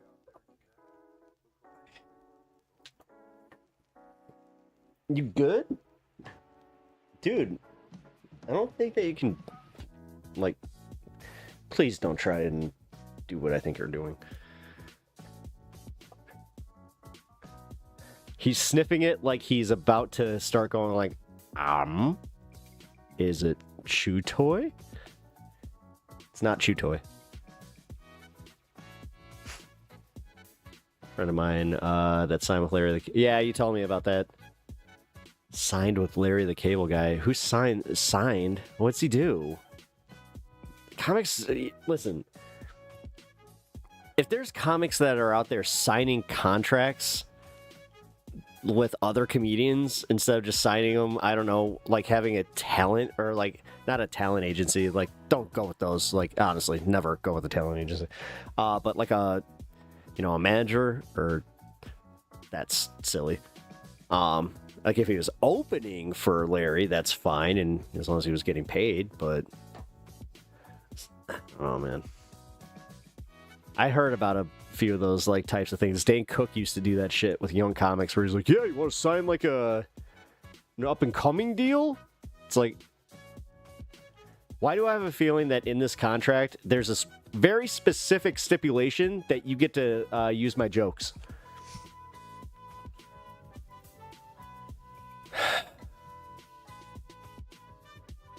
I did not buy fish sticks at the store because of that joke. Well, then you're weirdly homophobic and get over it. I hope you're joking. That's weird. God. People that do shit like that. I mean, also, if you're insecure about that, what's up?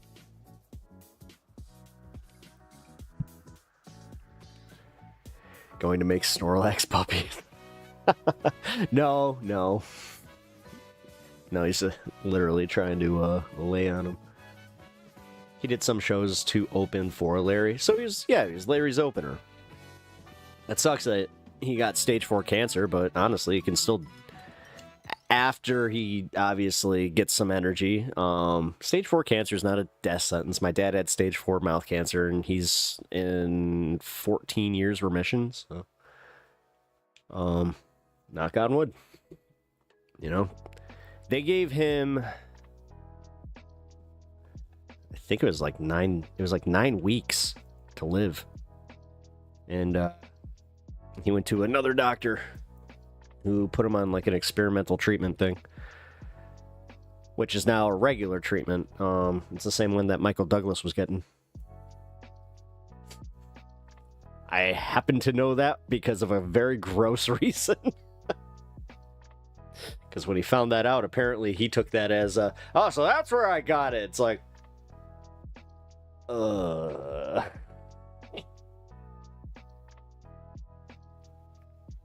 yeah.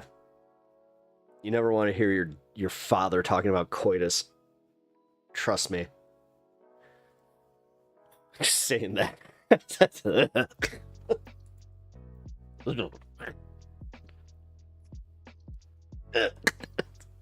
No, that broke me. Fucking A.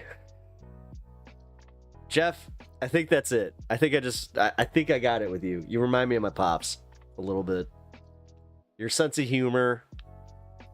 It's the way it's like the way that you drop your little like, you need to know this. My dad's very much the same way. He's a good man. He's just sometimes like as a grown man, I will be just like embarrassed like I'm a teenager. Legend. The fact that he I don't want to talk about this. I don't. Yeah, actually, no, for real. HPV, man. Yeah. HPV can apparently like lead to mouth cancer, and like that's the leading cause. Is the fact that we're not vaccinated for HPV, like I guess 20 something. They extended it, and guess what? The first vaccine that I went and got, again, for anybody that wants to do your COVID denial bullshit, it's just like, nah, again, all I needed to hear was this will decrease your chances of getting the exact same cancer that your father had. I was just like, give me those shots. Well, I said, give me that shot, and then it turned out to be 3.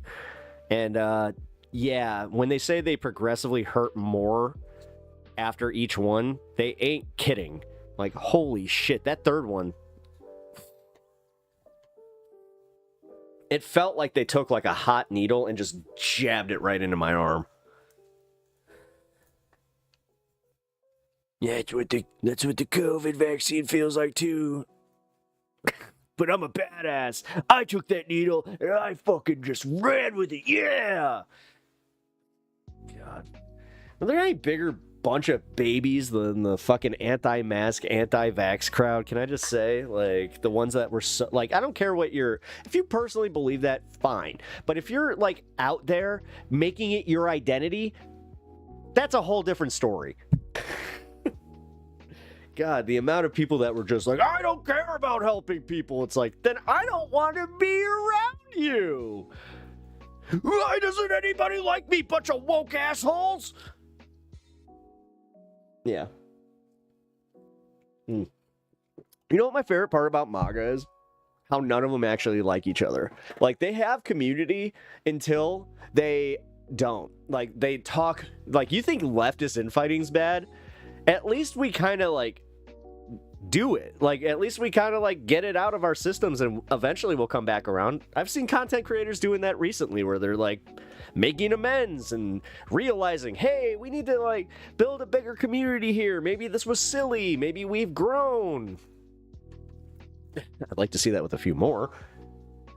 I gotta say, Demon Mama, I would, as much as I'm not a fan, I would really like to see Demon Mama make some apologies. And also, I don't know, man. That was a rough one. That was a real rough one. I was gonna say that. Sorry, guys. I'm waiting for this. Like, we have 1 minute, and I'm like, oh, I want to start a conversation. But we have 1 minute until the 420 on the program, so what I want to do is do what I normally do. If you guys are new here, what I do is step off cam, celebrate. We, if you do not know where you're at, you are essentially in the circle of the internet where we are standing in a circle and we pass to the left. So welcome, welcome. I appreciate having you here. If you haven't already hit that like button, please do. And we're 30 seconds out, so pack them up, load them up, roll them up, and let's get the lighters up. Holy horse pace Batman. Yeah, that was another one. Dude, everybody talked about how it was horse pace, but nobody talked about how it was what we give our dogs. Like, literally, you do understand that Heartgard is ivermectin, right? I remember seeing that because I was like, ivermectin. Where have I seen that before? And then I just went into my cabinet. I'm like, oh! And I did toy with it where I'm like, I wonder. eBay. Hey, guys. All right. Smoke them up. Let's go.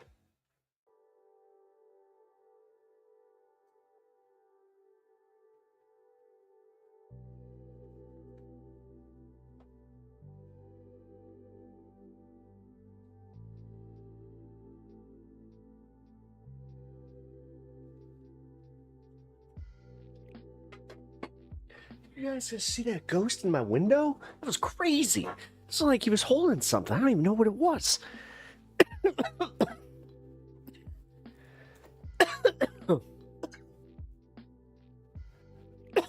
All right. Now that we're in the fun half.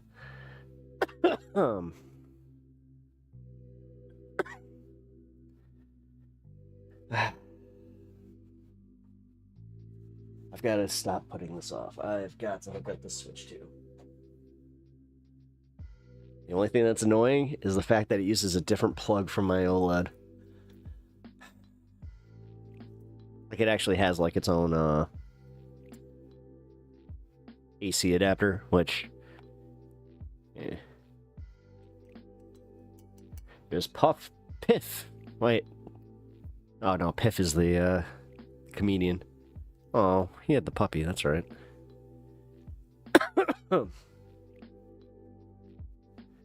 MAGA, I don't want to take experimental drugs. Oh, a guy on YouTube said if I take this horse drug, it's cool. Sure, I'll try that. Yeah.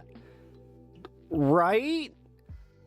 Wait a minute. Can we just... Hold on. Can we talk about that for a minute? Because, for real, that was kind of just brushed over for a long time, where we didn't acknowledge that. Where it's like, wait a minute, you guys talk about like how you're so pure, so clean. Oh, you stoner asshole. But, you know, first ones to be like, I can't take this vaccine. It's not been studied. But, you know, it has.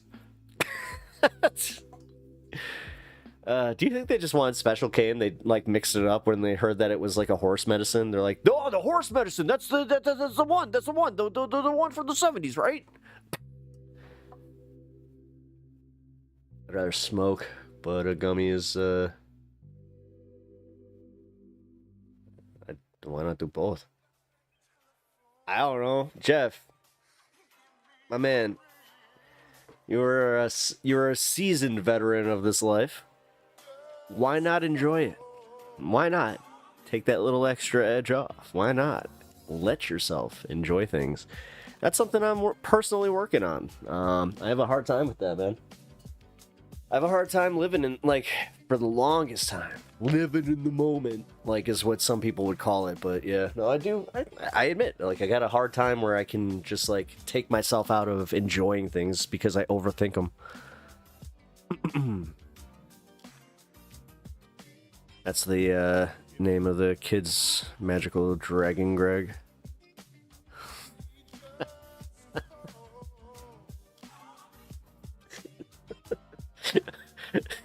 Alright, that movie. I gotta watch that movie. That movie's fucking hilarious. I have nipples. I have nipples too, Greg. Can you milk me? His fucking face.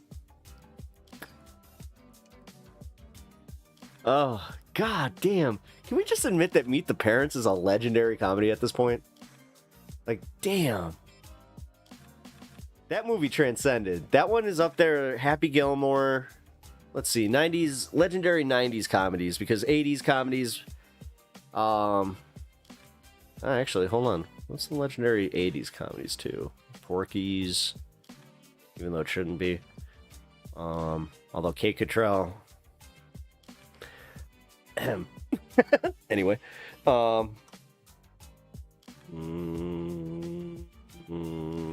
is Breakfast Club's a drama though? Ferris Bueller. What we watching next? I don't know. Damn, Sylvie, is that why you're here? Is for the watch-alongs? Oh, I thought you were here for my shining personality.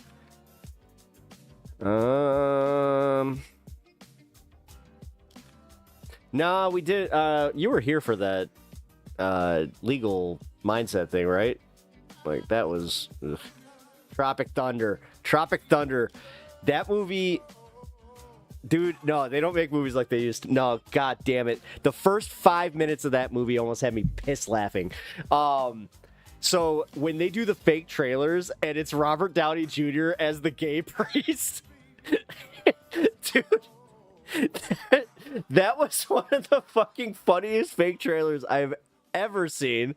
Tom Cruise as the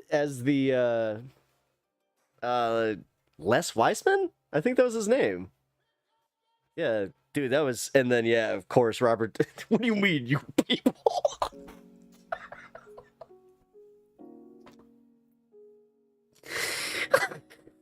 It's one of the fucking funniest.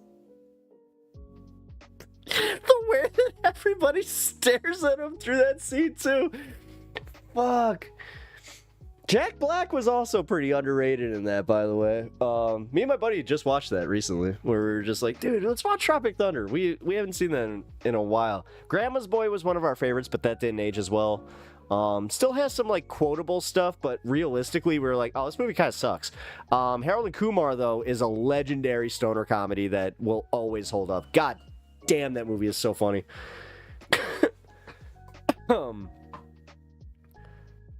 Make me happy.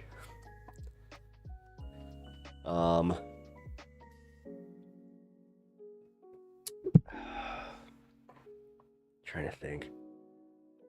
You know, if you haven't seen the movie Blockers with John Cena, give that a shot. It's underrated. That movie did not get a lot of publicity, but man, that one made me laugh. Tag! No.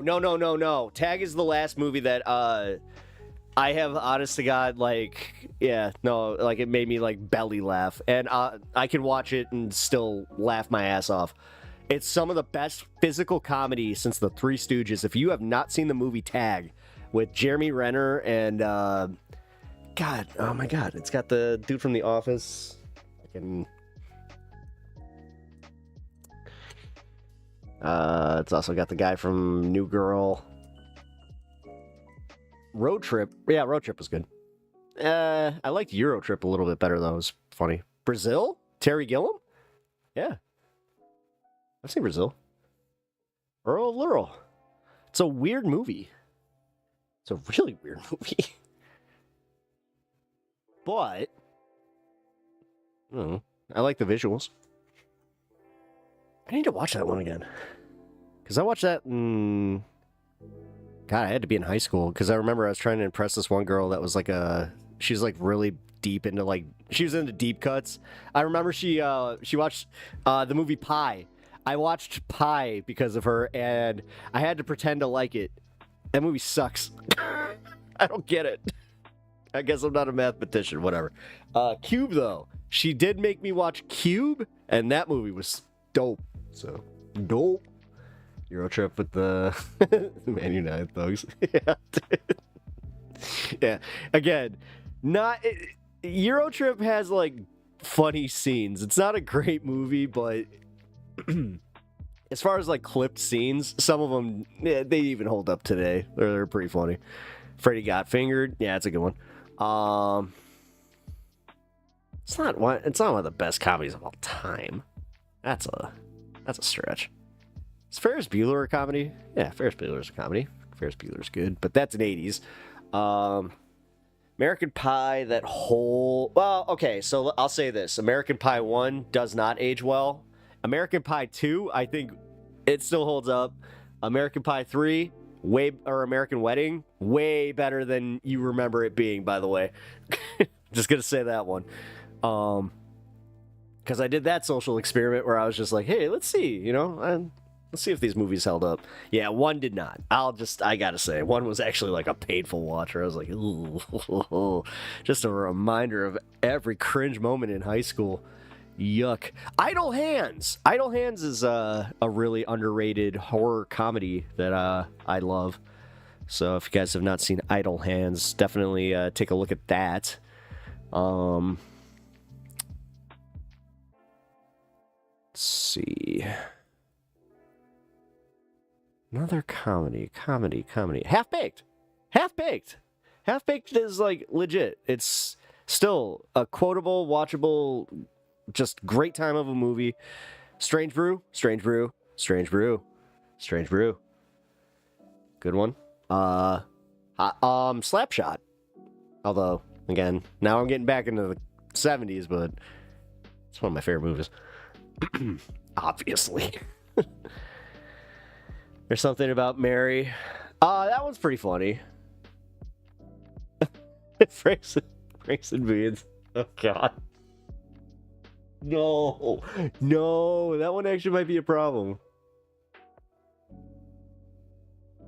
I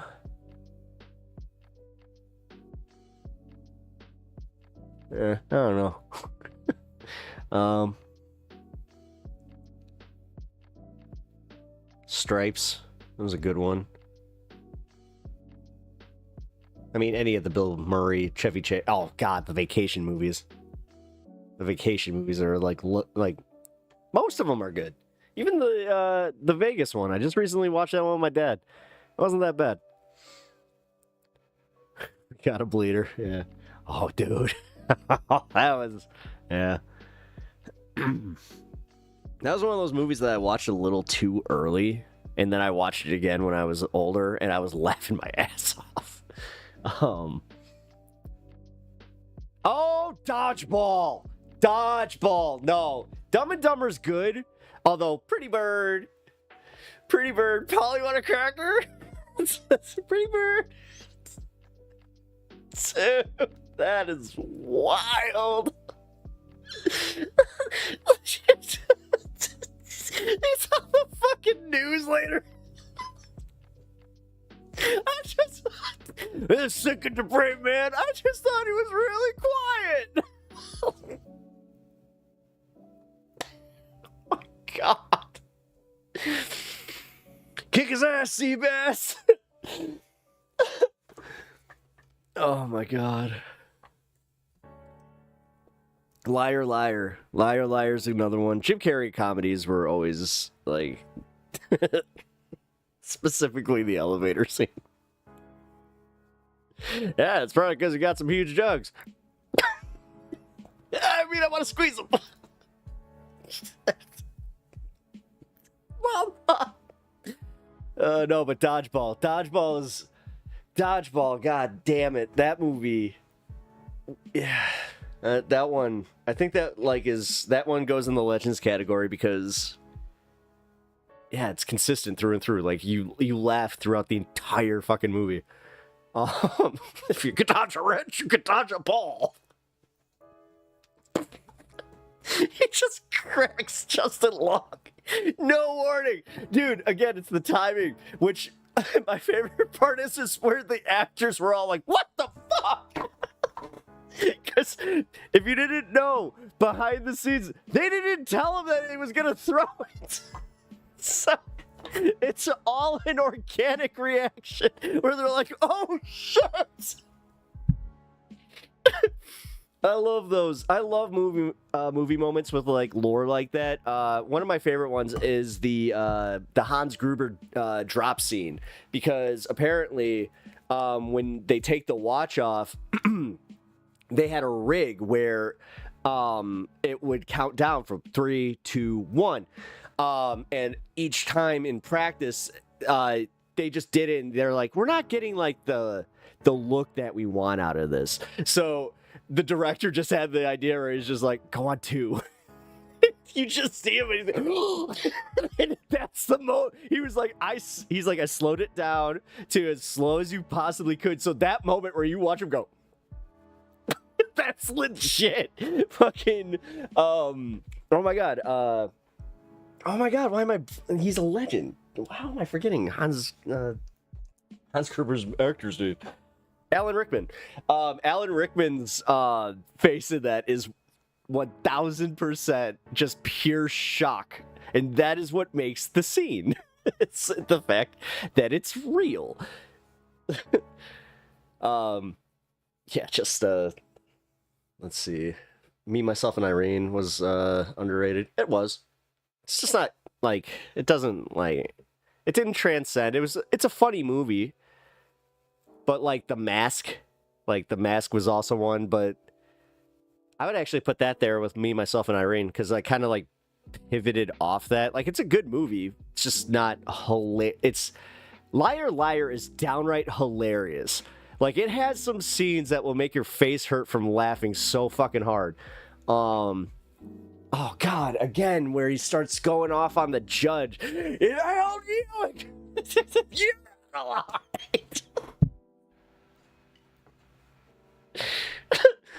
Oh, fuck.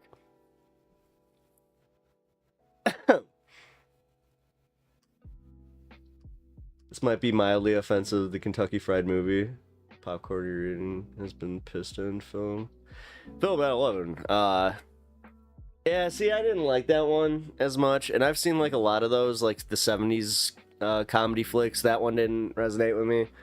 I mean, honestly, Cannonball Run and, like, Smokey and the Bandit, those were funnier than, like, Kentucky Fried Movie was to me. I don't know. Those anthology movies didn't really hit. Because we had one called Movie 47 that, like, it had maybe 2 or 3 good bits, but it's gone down as, like, one of the worst comedy movies ever made. I was beaten up by a madman. What's he look? What's he look like? 6 foot, white, 6 foot white, kind of gangly.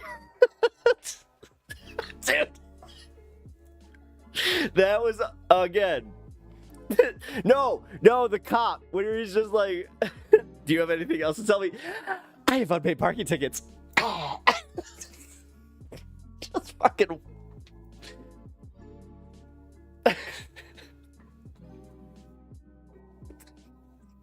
You have anything to tell me? Oh my God, I wish I could just watch all the scenes. That's... Yeah. Batman, Your Honor. The pen is blue. The pen is blue. The goddamn pen is blue. That's, honestly, again, showcase of, like, Jim Carrey where he goes, the pen is... Yeah.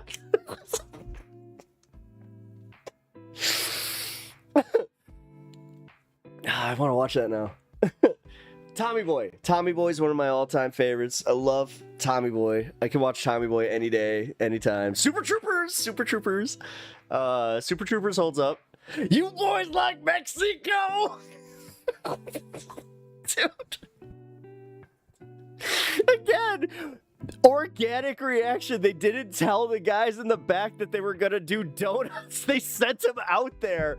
They had no idea that was gonna be the scene. So like when you're seeing these guys in the back, they're like, what the fuck? Oh god. No, super. Hey Farva, what's that restaurant you really like? Shenanigans? I'm gonna pistol whip the next cocksucker that says Shenanigans. So help me God. Dude, Brian Cox coming in with like a low-key fucking brilliant comic performance as the chief. Oh, when he gets drunk. Dude, when he gets drunk at the end and he's just loading him off. He's like, come on, guys. Here, I'll show you how to do this. Oh, fuck. I worked with a guy who was just like Michael Clark Duncan's character in Slammin' Salmon. I got that on Beer Fest. Beer Fest was okay. Yeah, no, I mean, they tried too hard to, like, recreate it. It sucked. Whatever. We got what we got out of it. Like, Super Troopers 2 was alright.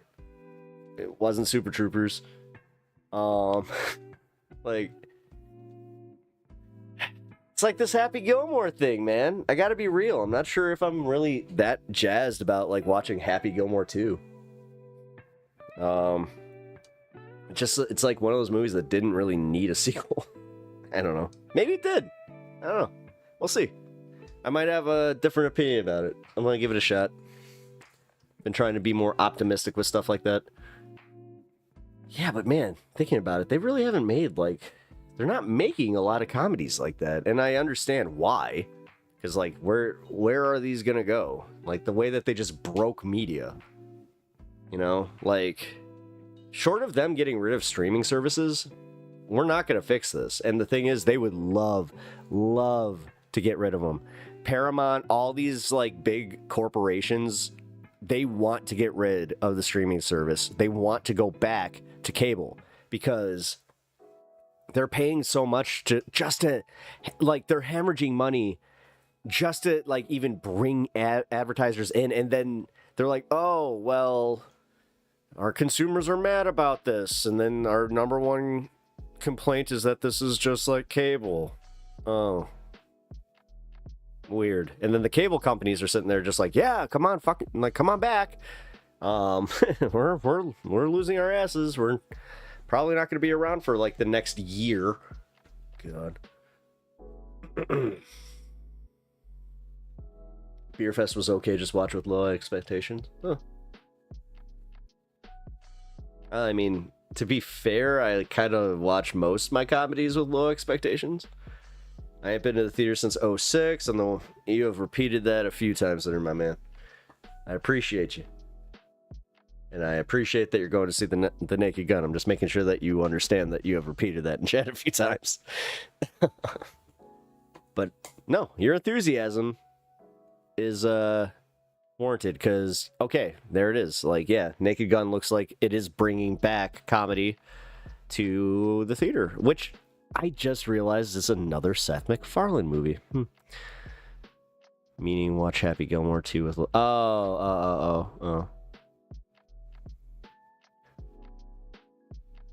Oh, did you watch it already? Oh, okay. Watch with low expectations. Got it. Well, how high of expectations could I have for a golf comedy movie that's a sequel? The new Tron movie looks badass. Ares? Oh, fuck yeah, dude. Fist bump.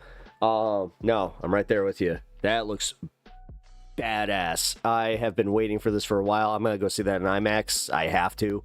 God, I would go see that in the Sphere. No, we have a full immersive theater that has the 3 screens that just came to Chicago. I might just buy tickets to go see it there. Oh,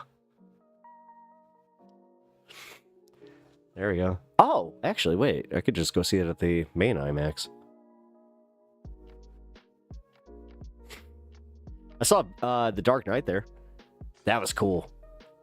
At Navy Pier. Oh god, that was so cool. It's like in the giant dome.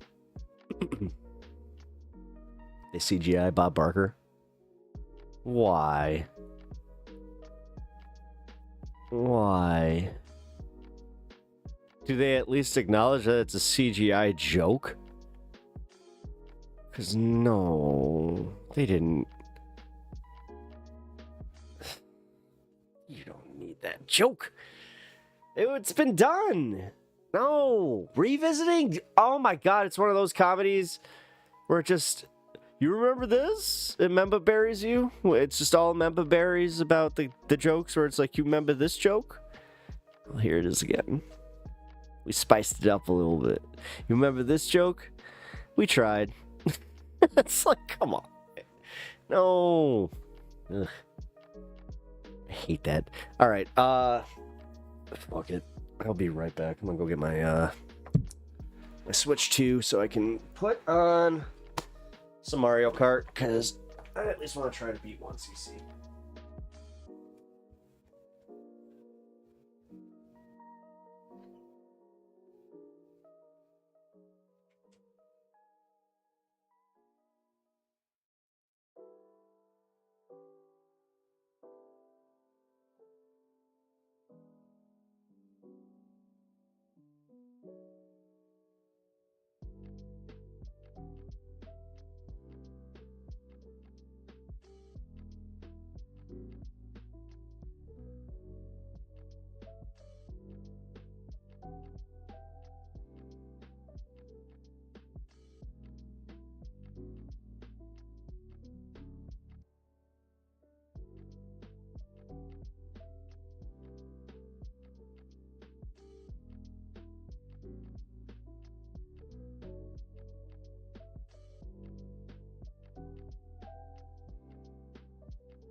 Okay.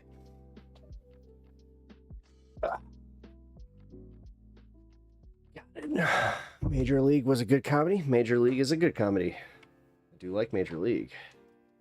All right, let's clean this up a little bit.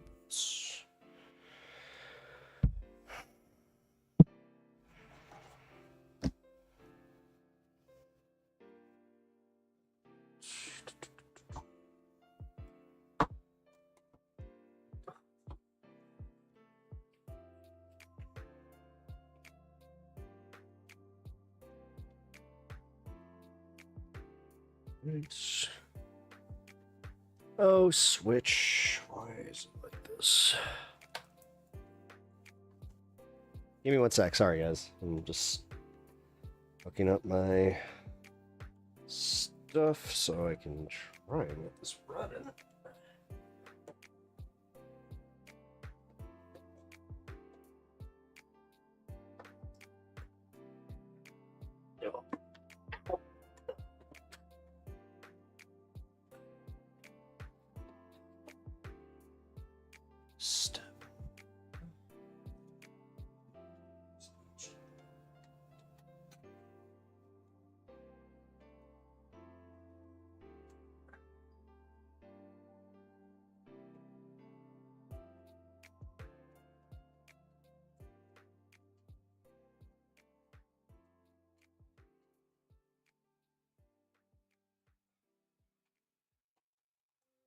Sorry.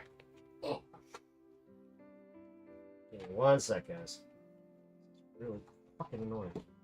It's just not going back in. Oh. That's why. In the wrong spot.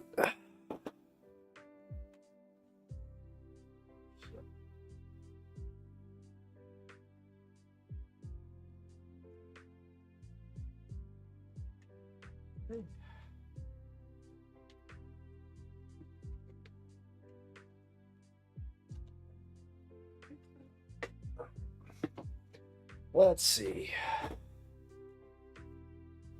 Did I forget the fucking cord? I did. Give me a second. I have to plug in my cord.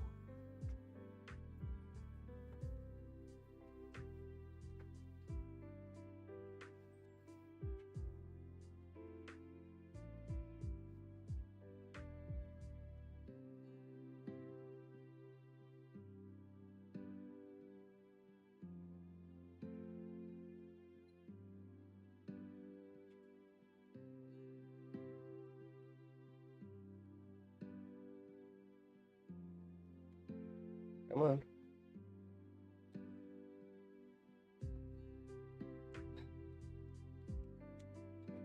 Want to be like that? You want to be like that?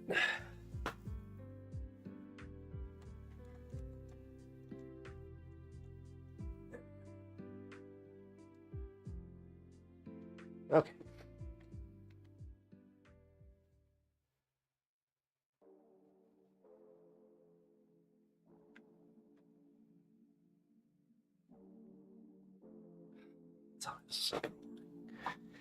One sec.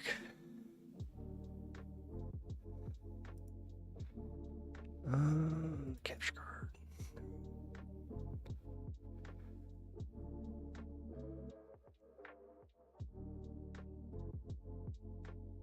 Ah, we're good.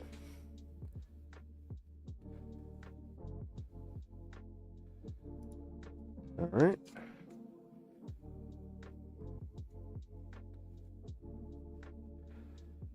Good night, Jeff. Sorry for... Oh.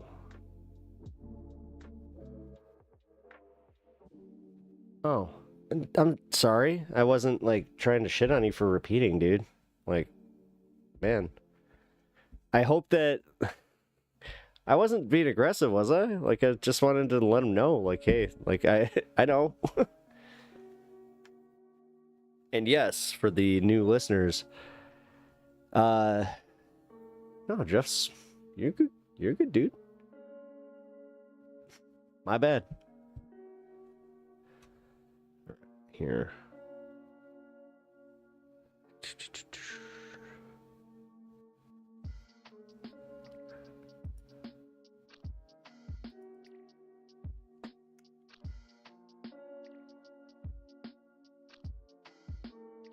Come on. What the hell?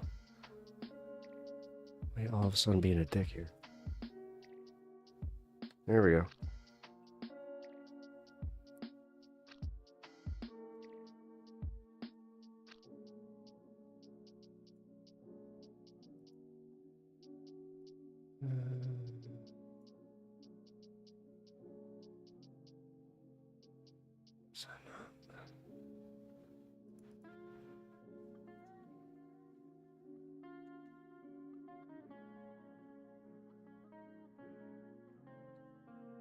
Hold on, there's something going on.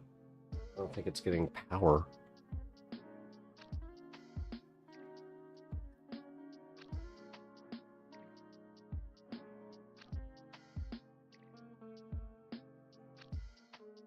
Okay.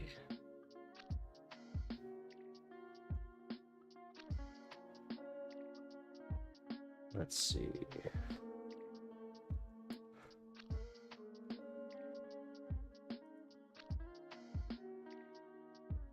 Okay. How's my capture card?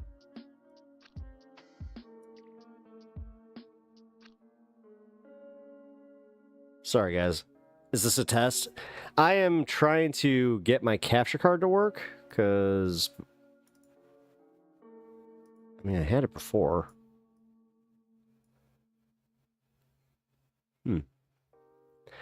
Although this is the first time that I'm using it on my Switch 2, which could be a problem. Give me 1 second here.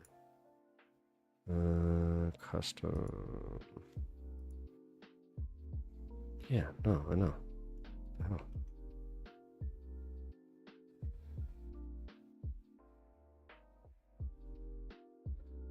Oh, I see what needs to happen here. Okay, so it wants me to devote a whole screen to the capture card. Got it. Sounds like you have the world's tiniest washing machine.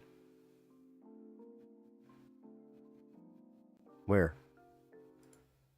Oh shit, are you really picking up my fan?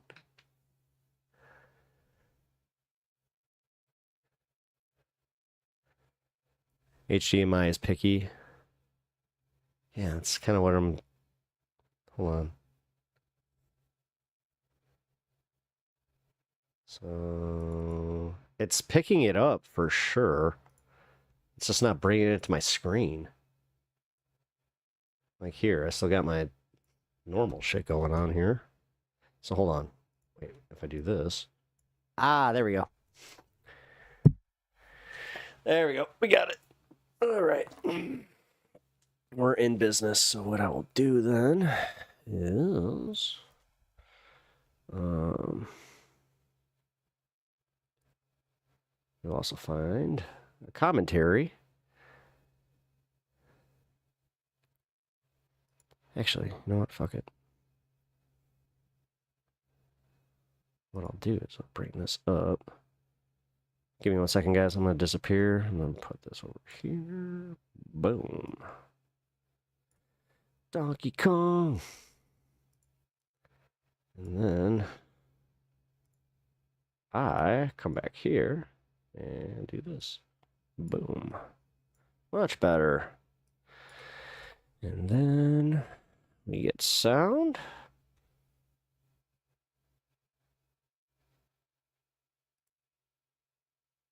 Or not.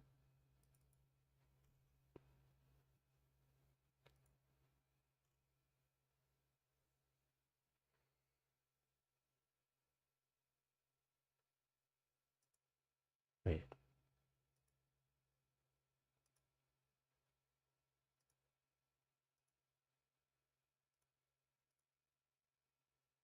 The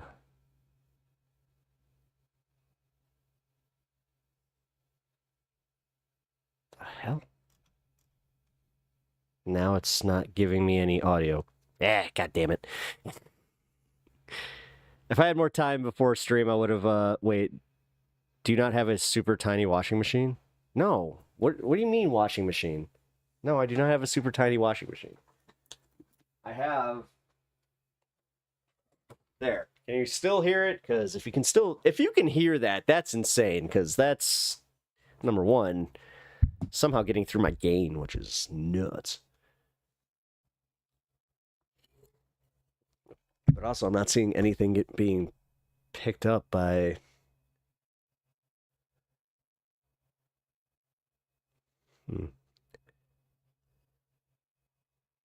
All right, hold on.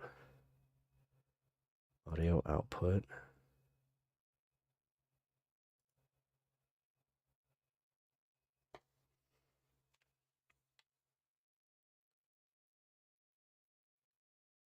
Nope. Not working.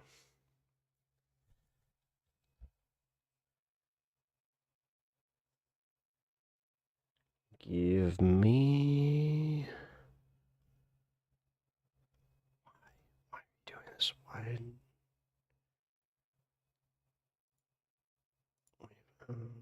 Use custom. Oh, here we go. Nope.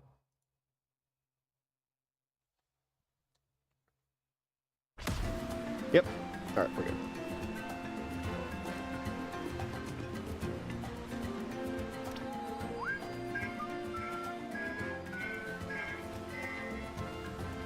This game's fun.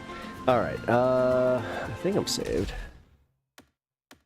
Because it's one of those old-ass or old-school games where you technically do need to, like, save and load.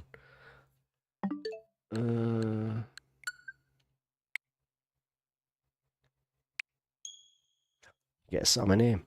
Oh no! Now I'm gonna get friend requests. I know! I'm in the right game now.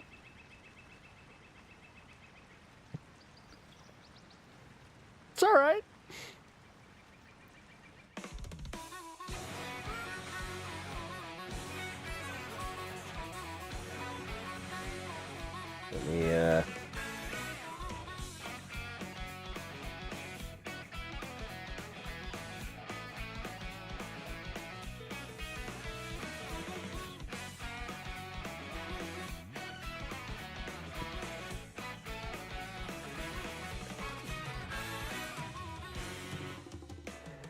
update my stream so people know I'm playing this. All right, let's do it.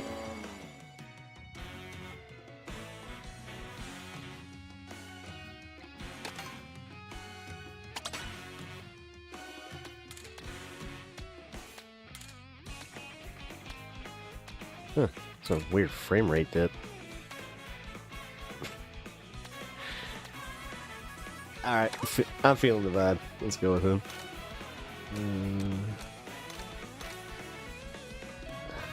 Honestly, this is not a bad card to use with him. Let's go classic.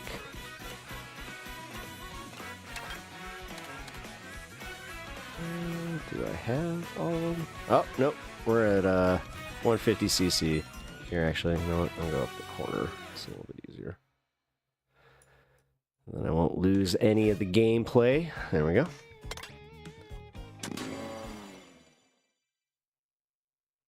I voted for DK, so I wasn't worried. Kids games, have a good night.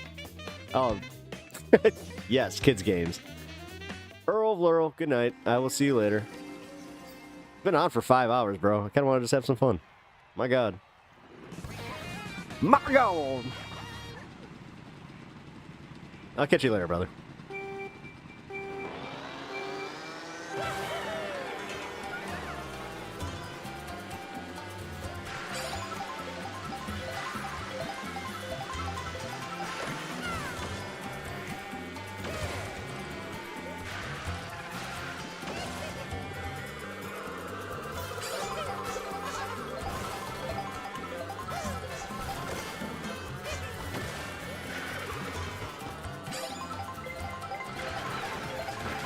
God damn it.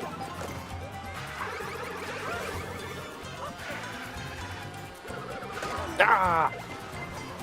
This game is ruthless.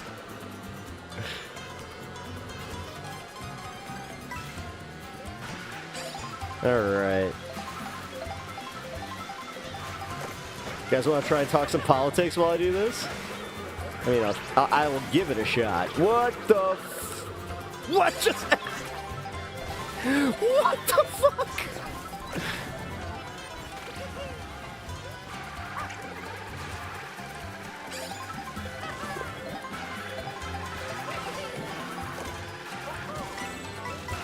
Don't hit him! Yeah! Nice.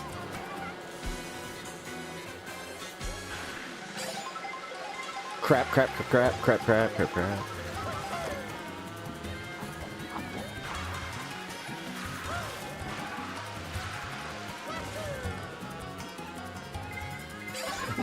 No! Fucker! No! God damn it! I got ballsy with that.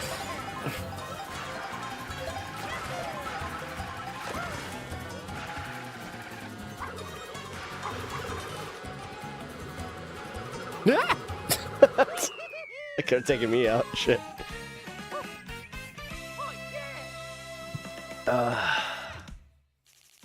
Alright, alright. Where are we at? 15? Alright.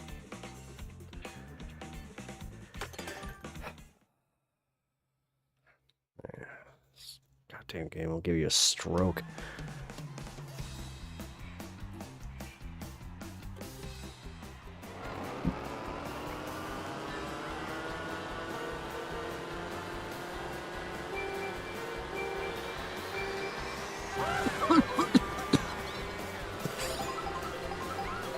Mine! Damn you!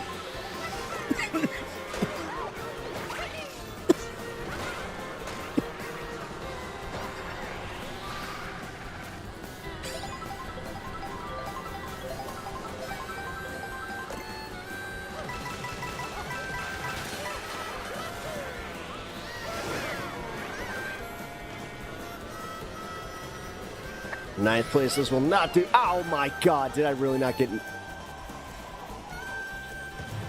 What the fuck? Dude! Okay, that's the first time I think I've ever seen that happen midair.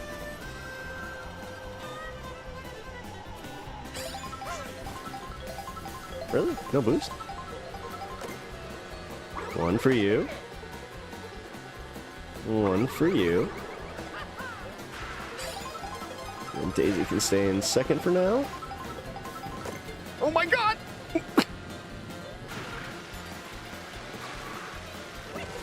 She get a little far there.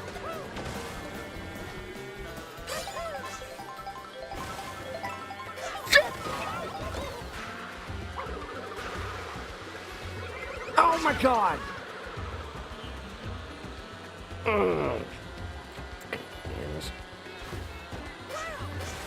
Go banana.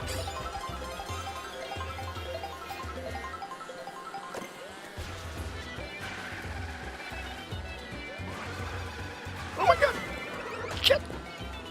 I can't see.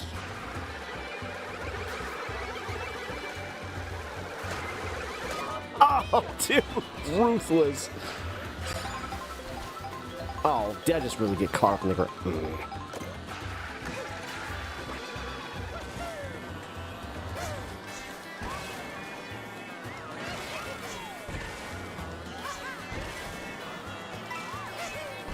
Shit! Oh, I'm not gonna win. Damn it. Ah. Crap. Well, I might as well just restart a different CC. There's no way. Yeah. Damn it.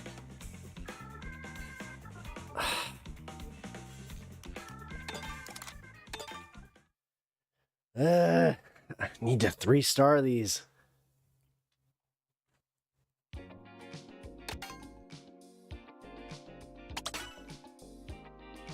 The music in this game is actually really good.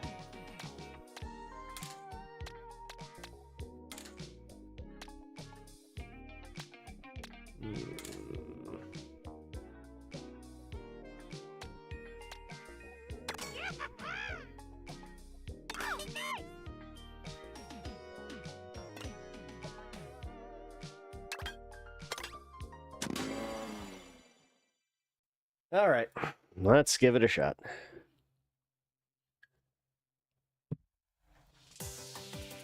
I hate this course.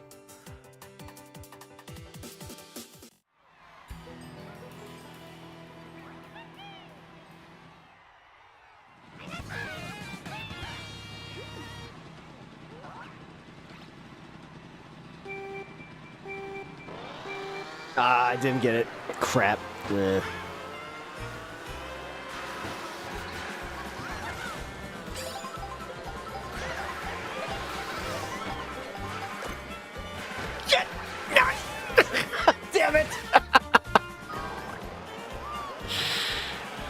Going real quick there. Forgot how fast Toad is. Holy shit.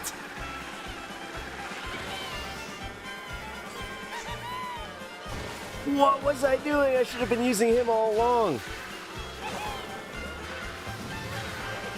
Him with the classic cart from Super NES.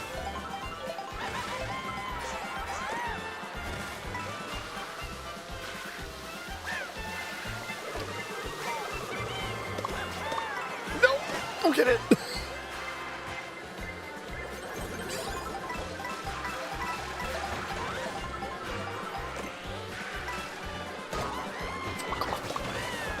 What the hell just happened?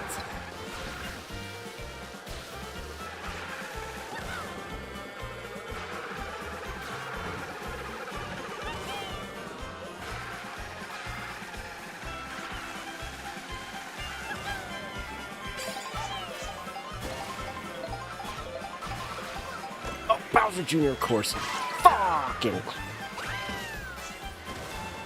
Blast off, blast off. Come on.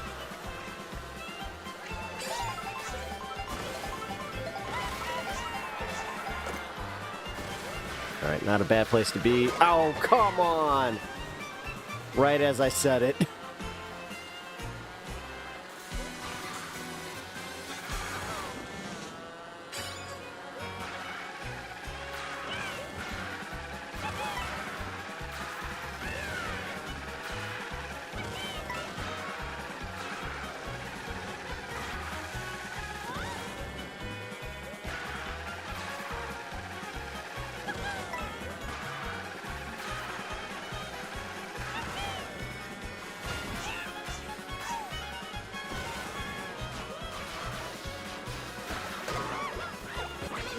Oh, fuck. Ah, dude.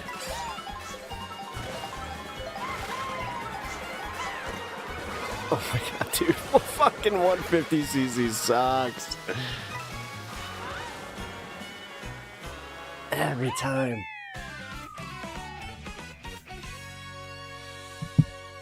All right. I got my... I gotta do better here, guys. I don't know what the hell's going on. Alright, I'm gonna put a little commentary video on just for some fun here, too.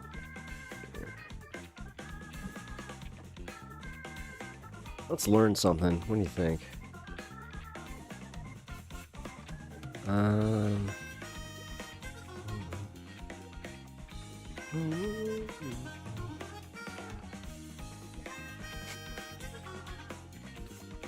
Son, no.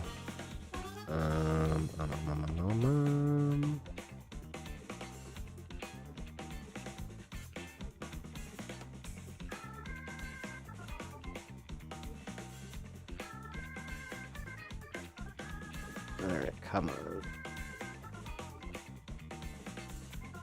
I'm not really finding anything. Damn it. Oh, that sucks. There's nothing like that's just like pressing and sticking out here. Brian did a release the files vid. He did? Oh, here.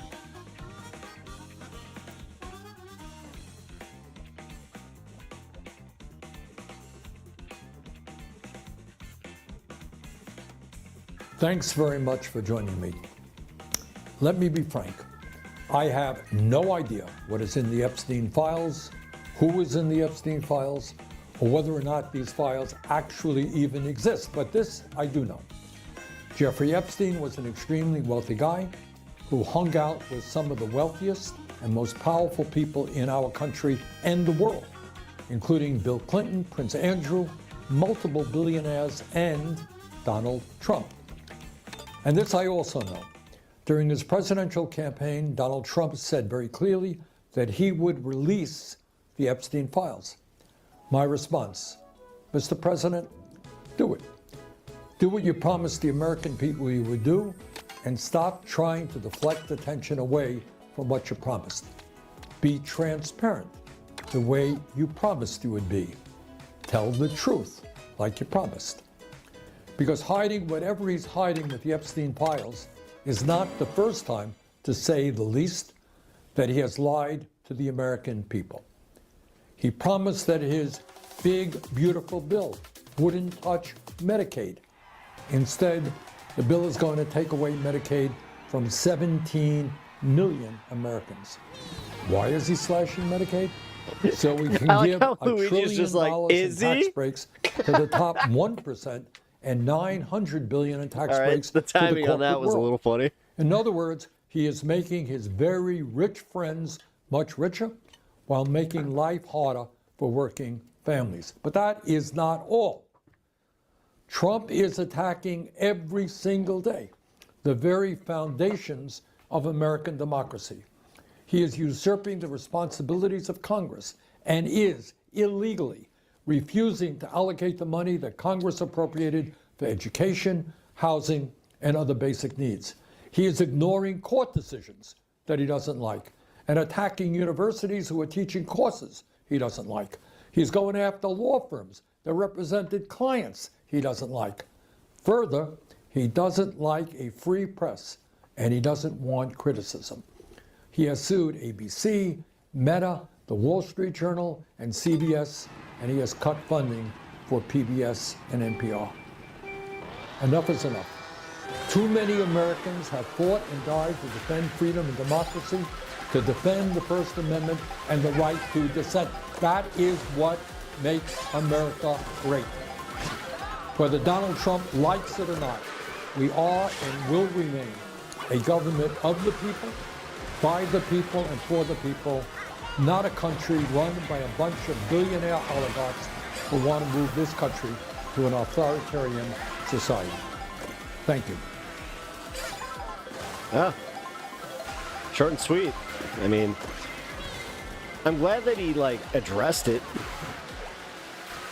But at the same time, you know, I don't want to be the guy that says too little too late with the Democratic Party, but, you know, the one valid criticism I've heard from a few of, like, my, you know, less politically, you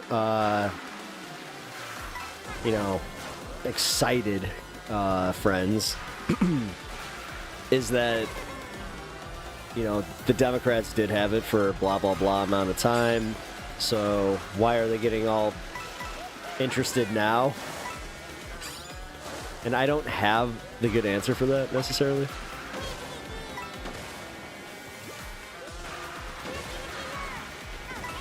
Because Hakeem Jeffries is like the main one where I'm just like, yeah, he really does not seem like he actually gives a shit. Is that the blue shell? Fuck me! Of course.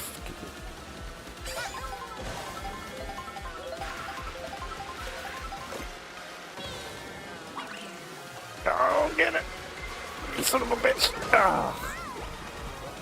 Man. What the hell is it about me actually playing this game when people are watching?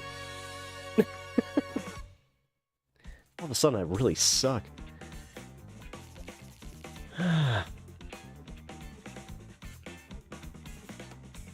Well, consistency is not exactly... I don't like this guy, but yeah, you know what? Donald Trump's thing. Let's and see. so Donald Trump has more than one way of expressing how, say, terrified he is. He might fly into obsessive, relentless social media postings about the thing he's terrified about. Sometimes he'll do it about the thing he's terrified about, and sometimes not. Sometimes about, like, anything else, which is kind of what he's been doing. And the other way Donald Trump communicates his fear is silence, which is also what he's been doing. That's how Donald Trump treats the things he's most afraid of, in my estimation. And so, judging by his silence, Donald Trump is living in abject terror tonight of the Epstein files. Donald Trump spent the day in silence today about the Epstein files. The man who loves to have the cameras aimed at him while he plays with questions from reporters without ever actually answering them, didn't dare sorry, Stan. allow reporters to get Sleepy. anywhere near him today. At the I'm White a House. sleepy Donald boy. Trump said nothing on social media today about the Epstein files. Nothing about the person who for 15 years Donald Trump called a terrific guy, while the person Donald Trump thought was a terrific guy was raping children. The last time Donald Trump said anything about his now dead friend Jeffrey Epstein was on Saturday at 9:13 a.m. when he said nothing will be good enough. Donald Trump said, I have asked the Justice Department to release all grand jury testimony with respect to Jeffrey Epstein, subject only to court approval. With that being said, and even if the court gave its full and unwavering approval, nothing will be good enough. For the troublemakers and radical left lunatics making the request, it will always be more and more. One of those radical left lunatics, I guess, is Marjorie Taylor Greene, according to Donald Trump's description. She's always been called a radical lunatic, but she is a Republican member of Congress who's always supported Donald Trump and built her short political career on supporting Donald Trump. Today, Marjorie Taylor Greene tweeted, if you tell the base of people who support you of deep state treasonous crimes, election interference, blackmail, and rich, powerful, elite, evil cabals, then you must take down every enemy of the people. If not, the base will turn and there's no going back. Dangling bits of red meat no longer satisfies. They want the whole steak dinner and will accept nothing else. Marjorie Taylor Greene is making it very clear. Dangerous would position. be Good enough. First place. She wants the entirety of the Epstein files released. Not just the grand jury transcripts, which would be the least informative part of the Trump Justice Department's criminal investigative file on Jeffrey Epstein. While some Trump supporters who were complaining about Donald Trump's refusal to release the Epstein files last week are now going quiet, Marjorie Taylor Greene hasn't given up yet. She said this tonight at 7:06 p.m. I believe in transparency, and I believe the American people. This is a serious issue. I can tell you, for the past, more than a week, the highest volume of calls. Thanks for hanging here, guys, and let me play want the some Mario Kart. They don't want things covered up, this is new. especially when it comes to the most I'm well-known not really big on the pedophile in mixing modern day with history. politics. But It's important to them, and they really want the information out.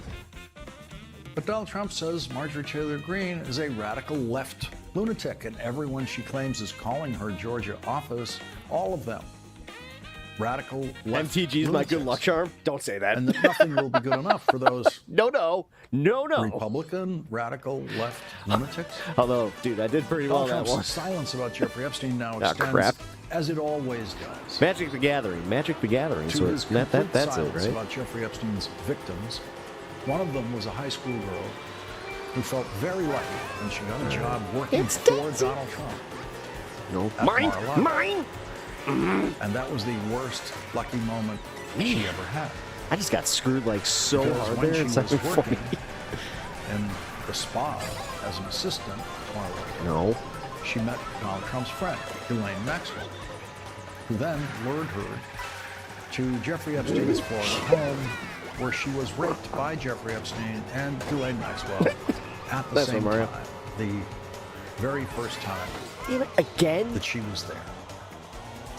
Donald Trump has never spoken a word of sympathy for that girl who used to work for him. Donald Trump has never spoken a word of sympathy for that girl whose life was ruined when Jeffrey Epstein's criminal co-conspirator recruiter But he can remember Lakin walked into Riley. Donald Trump's spa that day.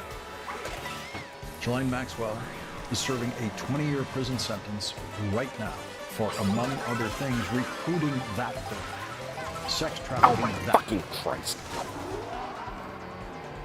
Donald Trump has twice said in interviews, after Ghislaine Maxwell was convicted as Jeffrey Epstein's co-conspirator in sex trafficking, that he wishes her well. Quote, I just wish her well. Donald Trump has said that repeatedly about her. Donald Trump can't think of a negative thing to say about the woman who is in prison tonight because she lured those girls into Jeffrey Epstein's home, onto Jeffrey Epstein's plane, to Jeffrey Epstein's island. Ghislaine Maxwell did not testify in her own defense at her trial. She did not speak a word. Ghislaine Maxwell is appealing her conviction, as every criminal defendant with money always does, but very few of those appeals ever succeed. But if her appeal does not succeed, her only hope of getting out of prison is a pardon from Donald Trump. And Donald Trump has abused the pardon power beyond the wildest dreams of any other president, and certainly beyond the wildest nightmares of the authors of the constitutional power to pardon granted in absolute terms to the president by those framers of the Constitution, who would be horrified. All right. To see. Have I ever mentioned that Daisy's like the bane of my existence in this game? To pardon every single One of my person who best friends like participated plays in an her. insurrection at the Capitol on January 6th to try to overturn the results of a presidential election for Donald Trump. Ghislaine Maxwell has been absolutely silent about what she knows about Donald very Trump's annoying. relationship with Jeffrey Epstein. Jeffrey Epstein killed himself. Jeffrey Epstein himself, before he killed himself, and before he was in prison, Jeffrey Epstein, in 2017, in a tape-recorded interview, said, I was Donald's closest friend for 10 years. Surely, Jeffrey Epstein discussed Donald Trump with his criminal co-conspirator, but she has never said a word about what she knows about Donald Trump. The Epstein files might have reports from FBI agents who interviewed other people who might have heard Ghislaine Maxwell tell them something about Donald Trump and Jeffrey Epstein. That's the kind of thing that could be in the Epstein files. Might not be admissible in court, but it could be in the investigative files. We know that the only person in the world who Donald Trump actually feels protective of is Oh, brutal. Donald Trump. And so the only person in the world he would be willing to extend himself to protect in the Epstein files would presumably be himself, Donald Trump. Donald Trump's place in the Epstein files might be completely innocent. Nice. It's possible. It might simply include press clippings that FBI agents probably have in their files of Donald Trump praising Jeffrey Epstein.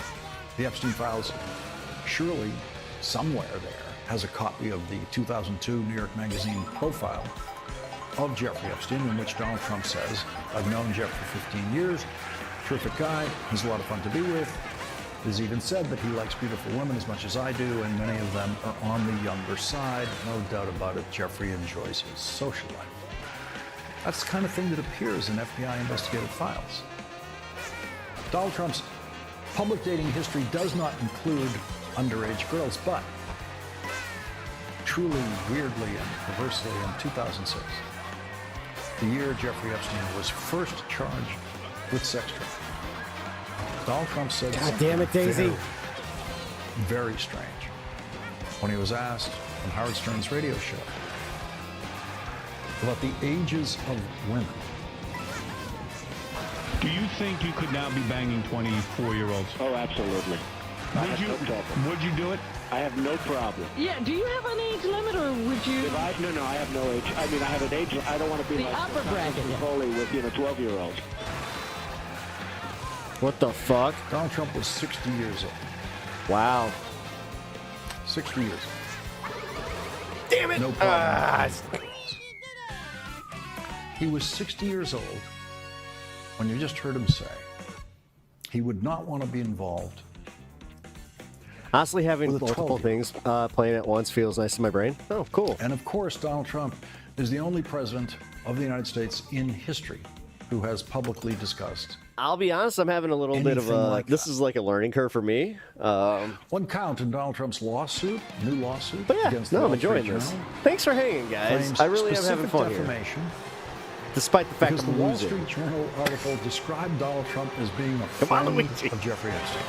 The article also described a birthday letter that bears Donald Trump's name to Jeffrey Epstein on Jeffrey Epstein's 50th birthday.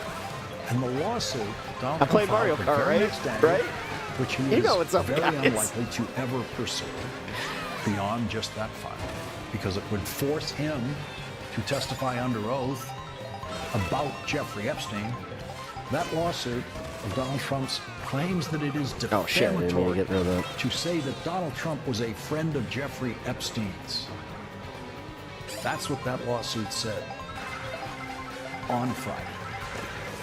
And the very next day, Saturday, the New York Times published a massive article under the headline, "Inside the long Daisy. friendship between Trump and Epstein." That's how absurd the Donald Trump lawsuit is against the Wall Street Journal.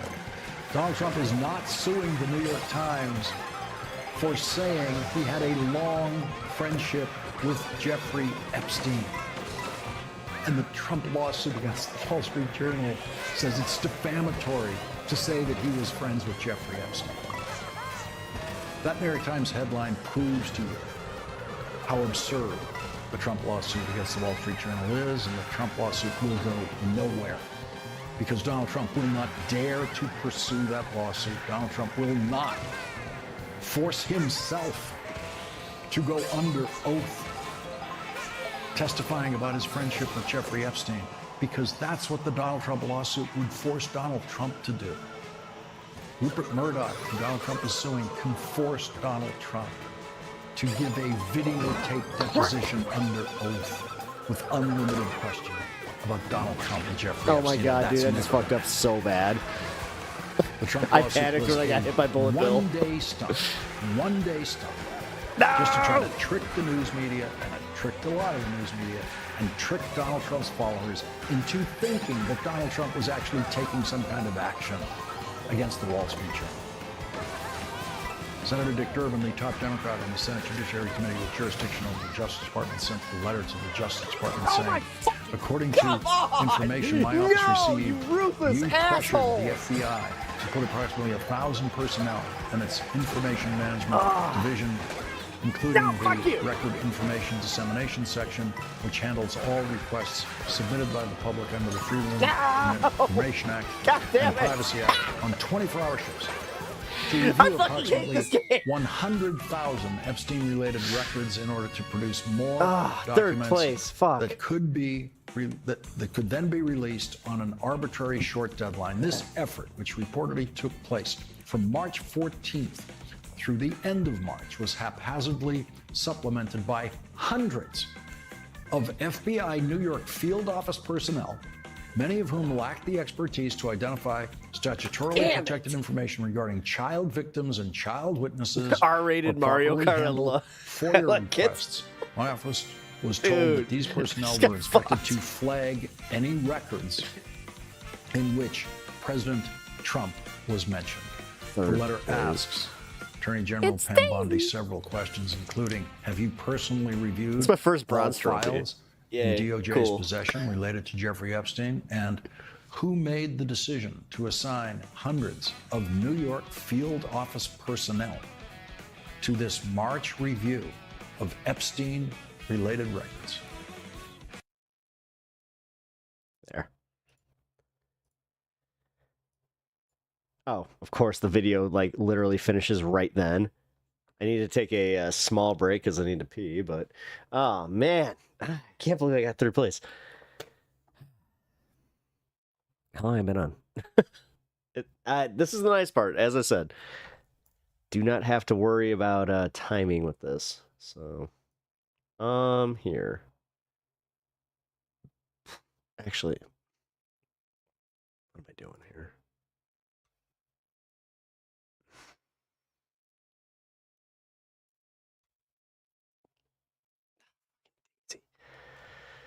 Fucking Daisy. Hey everybody, Tim Miller from the Bulwark here. I just got off with Nicole Wallace. Was there the whole hour. Okay, so fine. Let him explain this. I have to pee. If we dig it, we'll keep it on. If we don't, I'll move on. But yeah, just give me a second. Me and Nicole just hanging out a lot these days. Can't believe I fucking got there. Covered a lot of stuff. We covered the pickle that Mike Johnson is in over the Epstein files and how it's getting even more complicated. We covered the New York Times reporting about the 1996 FBI report and what might be getting covered up when it comes to the Epstein files. We covered the freedom of Andre Hernandez Romero and the changing poll numbers on immigration. I appreciated Nicole bringing back a flashback video of my interview with Lindsay Kozlowski from our live fundraiser, and not playing the video where I'm wearing a little shorty skirt. But I wanted to, before we got to all that, I wanted to get to one question I didn't get to answer. Nicole was asking one of the other guests, which was about the other New York Times report about this party, this calendar girl party. This is an insane story. I kind of mentioned it with Bill Crystal today for folks who watched that interview, but I just wanted to put a finer point on it. According to this New York Times report, there was a guy, a Mar-a-Lago member, who said that he was going to host a calendar girl party for Trump at Mar-a-Lago, and that there were going to be a bunch of VIPs there. But instead of inviting VIPs, Trump only invited Epstein and two women there, including a 22-year-old, quite a young woman. Both testified that Trump harassed them. One said that he groped her, and then the 22-year-old said he got into bed with her. Yeah, that unwanted, unasked for. Dude. Yuck, by the way. Hold on. And Come on, I mean, so- don't you have room for me in this sleepover? Slumber party, girls, come on. Look, all these stories of Trump being a creep and a pervert and committing sexual harassment are as old as time now. It's why the whole thing about why the right wing wanted the Epstein files crazy, when Trump has this huge track record of disgusting behavior to young women. I mean, yeah, I don't know why this is all of a sudden like a big revelation that he has been kind of gross. But it's the party that really gets me. Like, assuming the story is true, I don't have any reason to believe it's not. Like, Trump hosted a party at Mar-a-Lago with a bunch of young, beautiful women. And the only person he invites is Epstein? It's just Epstein and Trump and all the young women? Wild. That's running around wild. Could you imagine that? Could you imagine that? High school, right? Bloodstone. You get invited to a party, right? And there's only 2 dudes there. But there's 20 girls there. Immediately. Do you just leave? How fucking weird is that? I mean, profoundly weird. Obviously, it's very, what would be the word, incriminating. I mean, it's very inconvenient in an investigation of Trump and potential involvement with Epstein. But even just putting aside all that, I know you're not supposed to put aside, but just for a second, just step outside of the heinous, disgusting crimes that Epstein committed. What is this party? Imagine you're throwing a party at your house, and you invite all these younger girls, and then they all come, and they show up, and they're like, where are the guys? And it's like, well, no, I only invited this one creeper over here who's standing in the corner being weird. That is one of the weirdest, strangest parties in history. I mean, these guys... I'll play the cow. What are the odds that you had a creeper party and the only person you invited is the most notorious sex criminal in the country? Child predator? Doesn't look great, Donald. Doesn't look great. More where that came from. Stick around with me and Nicole Wallace next. Subscribe to this feed. We're getting our ass kicked by this douchebag Benny Johnson. There's this big article out today about the YouTube subscriptions and how Benny Johnson, this right winger who is a plagiarist, who has some personal. Yeah. Do you see that there is a correlation here with people who spend their time on YouTube? You know how everybody says that the left is online all the time? Well, Cabillos that I don't need to get into. But it's just, I just watched Dishes 7.5 hours straight. I loved it. Sucks. He's a phony. Nice. His numbers are skyrocketing. I mean, I hope. Don't let that happen. Subscribe to the feed. Tell your friends. We got to subscribe to the feed. Let's do it. Don't let Benny Johnson and his drivel run circles around us. Sure, yeah. All right. Subscribe to his feed. Tim Miller, Mike and Tim, because they are careful and responsible people, have very specifically articulated and actually between the two of them fine-tuned. I'm going to 3-star this fucking course. Right? An investigation is a With funnel. the cow. It takes in lots Watch. of stuff. The and cow at in the a random bottom car. comes It's gonna corroborated do it.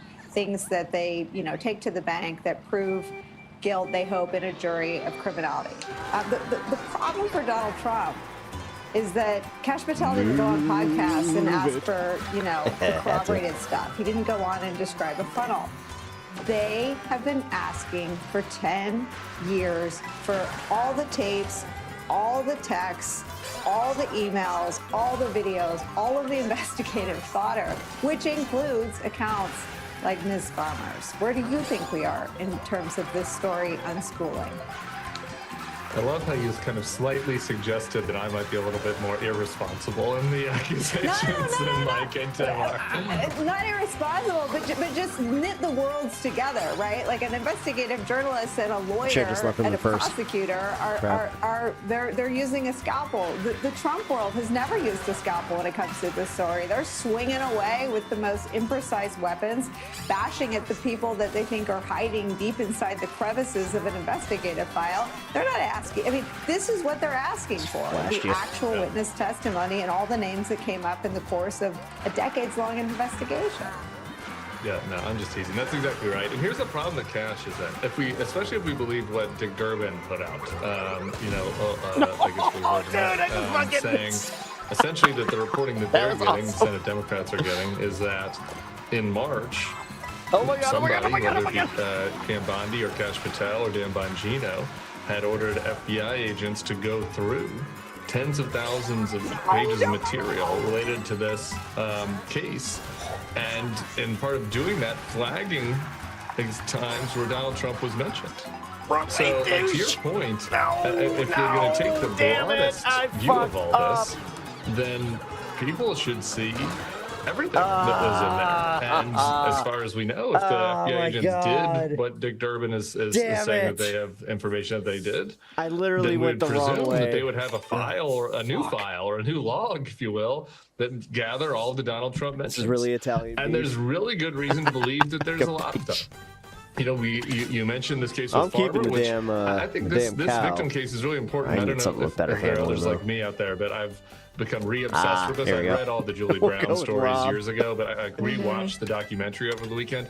It's that 1996 FBI report that they're referencing. I'm gonna do this with you that guys. was massive in getting Epstein I've arrested been the very working first to time because get 3 initially it was stars the on this local for Palm a few Beach weeks police now, that so had tips related to Epstein, but in order to level it up to an FBI case, they kind of needed evidence that this was happening interstate. And so it was that very 1996 report that led to the initial FBI swimming investigation into start. Epstein. So if it's in that same report that this woman says, well, Donald Trump was also involved, and not that he was abusing her, but that he was in the office with Donald Trump, and that Epstein says to Trump, this one's not for you, or something to that effect. I might not have that quote exactly right, but she's not for you. That is extremely damning. I mean, that's not just, that is certainly in the types of things that Kash Patel and Dan Bongino and all these guys have been railing for years that we want to see and know, because they assumed it was going to be all the people that they hate. And so that is just one example of this. We have the Stacey Williams testimony that Epstein brought Trump into her house, and we could go on and on. And so, to me, it is extremely damning. It's exactly what they've been asking for When did they years. make Daisy just the best character in the game? If we Huh? believe what Huh? Durbin Why? put out, Why? there's Why good did reason they to do believe that this? this is an explicit Is cover-up this just a by ghost? either Why? Patel or Bondi or Trump. Because they asked FBI agents to look through these materials. Trump was very likely in them, and then they decided not to put it out. He has said that he wants all the credible files related to Epstein to be released. He's asked the Attorney General to request the grand jury file okay, with the that court. will All do of that it is when in you process fucking right drift now. in the wrong direction. My belief is we need the Yeah, administration to okay. have the space to do what it is doing. And if further congressional action is necessary or appropriate, then we'll look at that. But I don't think we're at that point right now because we agree with the president. So no vote on this resolution? No.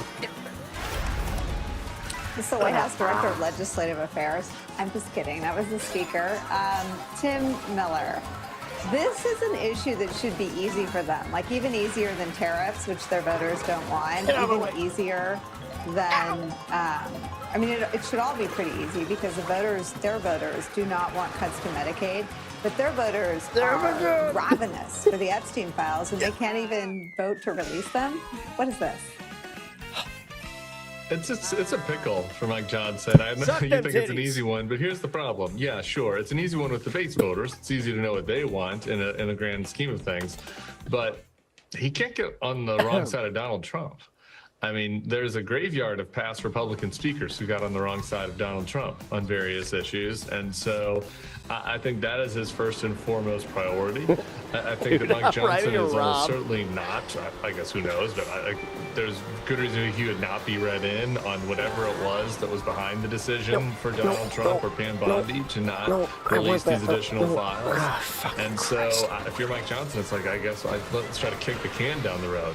But it's a bigger problem than those other issues you mentioned, right? Because tariffs and Medicaid cuts do not inspire the passions of the base or the passions of the MAGA media like this does. And just for us coming on, the Theo Von, one of those Manosphere podcasters who interviewed J.D. Vance twice, I think, and Trump once, he was posting. He's from Louisiana, like Mike Johnson. He's posting at his fellow Louisiana. Mike Johnson, he's like, bring this to the floor. Ro Khanna, it's a bipartisan bill. Ro Khanna and Thomas Massey, why won't you bring this to the floor? You're in a bad way. If you're Mike Johnson and you have these huge podcasters with massive megaphones like calling you out saying bring this to the floor, and you're now put in this position where you have to be the one standing in the way of more information about these child sex crimes. It's a really bad position for him to be in. Well, and Tim Miller wasn't, I mean, I don't feel bad for him that he's in a pickle, but wasn't he in a different position on this like 72 hours ago? Didn't he have a different position on one of those Manosphere podcasts a week ago? What happens when you're in a cucumber? I also don't feel bad for him being in a pickle. I was just describing like what he's stuck between Trump and the base, right? And the MAGA media, right? That's where he is. Usually they're aligned on all that because Trump usually gets in line with where the base is or brings the base along. This is a rare issue where they've not been able to do that. So yeah, no, he has totally flipped on this. I thought that was interesting. That actually piqued my interest more than this, right? This idea that he was going to buck Trump to push this through. Yeah. So I'm not surprised that he's now gotten in line. But I mean, there's at some level, if you're Mike Johnson, it's kind of like, why not bring this up and kind of dump this on the executive branch? This is your issue to deal with anyway. You guys can decide what to release. But I think in the meantime, he's decided that his prime objective is staying in Trump's good graces. Andre is an asylum seeker from Venezuela. He came to the U.S. last year. When he was in Venezuela as a gay man, he faced incredible discrimination. He also was politically persecuted. He was physically hurt. He was followed home by police officers. So he made the incredibly difficult decision to come to the U.S. But he had a really rich life there. He's been in a theater troupe since he was 7 years old. He actually worked on the Miss Venezuela pageant. He was in pageants himself as a contestant. Now, is that common in Venezuela for Tren de Aragua men to be working on the Miss Venezuela pageant? I don't think that's been a cover I've seen before. Okay. Yeah. That was last month when our friend Tim Miller and our other friends at the Bulwark hosted a fundraiser to support Andre Hernandez Romero and others who were wrongly deported to El Salvador without due process rights. We have an update to Andre's story. He has been freed from the notorious mega prison CICOT in El Salvador after being held there for 125 days. He was detained after he was questioned about his tattoos with immigration authorities. Which immigration authorities associated with the Venezuelan gang Tren de Aragua. Romero is back in Venezuela now because of a large-scale prisoner swap between Venezuela and the U.S. anymore. With Tim. It's almost like I made him trendy. Tim, and this story was always on my radar, but you elevated it even higher with your astute questions about how and why he was swept up. Do you have any intel or any sense of how he's doing? I talked to Lindsay Dozlowski, who's in that interview, who was doing the real hard work as a lawyer on the front lines yesterday, and she said that he's talked to his mother. They're expecting that he's going to be released today or tomorrow. We don't know. He's going through a processing in Venezuela. There's some hope that, obviously, he fled Venezuela. It's the tragedy of all this is all of these men, or at least many of them, were fleeing persecution in Venezuela, fleeing communism to come seek freedom and opportunity in America, like so many have over the last hundreds of years. And instead, we sent them to a torture prison, and now they've been sent back home to Venezuela. So thank goodness they're free. But like they're back in this country, and so there is this unknown still. There's this hope that ends up being a PR win a little bit for Maduro, that he was able to be the human rights advocate. That's how bad America has acted. We've made the communist dictator of Venezuela look like the pro-human rights advocate, but there's some hope that there'll be pressure on him to kind of treat these men well, so he can get the PR credit for bringing them back home. So that's the hope. We know he's at least talked to his mother for the first time in 125 days, so that's heartwarming. Though the whole story is still pretty maddening. And Trump is in overdrive on this, with his approval ratings going down as fast as his deportations are going up. Yeah, look, and I think this is why it's been important to advocate on this, and something I've been pushing Democrats and others to do from this day one. His immigration agenda is not popular. I think there's folks that are afraid to engage him on this because they do think that the border, the closing of the border, is a popular issue. But these horrible deportations, the masked ICE raids, regular people don't like this in this country, and I think you can see it in his numbers. And so, while it's good that this El Salvador gambit has failed, these men have been released for now. We'll see what happens in the future. Simultaneously, they just got $45 billion in this last House budget for more domestic detention centers. Tom Homan and Stephen Miller aren't backing off. So I do think there's more of this to come, and I think it's going to be a continued fight for immigrant defenders and other groups like that. But, I think that the fact that this El Salvador plan totally failed, that those men have all been released, that his poll numbers have gone down, shows that like you can beat him if you fight him on these issues, and that there's still at some level a feeling in America that, you know, well, maybe they don't support all immigrants staying here. They do not support this horrific deportation regime that him and Marco Rubio and Stephen Miller and Tom Homan have been Fucking putting in cow place. riding a robot. Tim Miller, this is the sound of my slow clap because Tom Homan and Stephen Miller have done what many before them couldn't. They have made immigration great again in the eyes of the American people. Fucking eat it, Dave. 79% of all Americans believe that immigration is a good thing. That is up 15 points since a year before that, when they were waving mass deportation signs around at Trump's convention. Your thoughts? Well, it's minor good news, but we'll take the good news we can get it these days, Nicole. And I think here's the thing. These guys really could have shut down the border and done nothing else, or just, you know, really done what they said they were going to do, go after only violent criminals in this country. And I think at a very popular immigration agenda. But they're committed to the mass deportation now agenda. And it's kind of reminds me of gay marriage. You know, like, turned out everybody had a gay person in their family or friend group, and poll numbers changed, right? Everybody touches an immigrant in their life, like even if they're not, you know, and once they start to hear the horror stories in their communities and see them on TV and see these stories of these men we sent to a concentration camp with no due process, it's not surprising to me that numbers are changing, and it is their fault for overreaching, and hopefully the overreach doesn't continue, but hopefully the poll numbers do. Tim Miller, thank you so much for spending an hour with us on all these stories. Get away. Go, move. You move. Go away. Oh my god, no. I'm fucked. Right there. I'm fucked. God damn it. I was focusing on when the fucking Alright, so this is the problem with watching a video. I immediately went, oh, the video's over. I'm gonna play a new video. Yeah. Yeah, that's my excuse. It's not like I was already losing. I was halfway there. Dude, trying to get the 3 stars is such a bitch. At least for me. Do we... oh my god, I'm featured on my own thing. That's meta. This game's difficult. It is. They kind of did something with this where, yeah, if this was Mario Kart 8, I would have been flying through this, but this is a different animal, which I do love it. I have to say, like, I really do. You know what? Here, break time. Let's do break time. Like, I really do love it. What is 3 stars? Oh, the, here. So, I'll just go to the menu. Oh.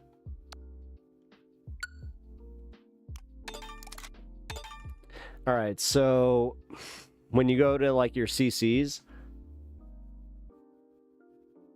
whenever this works.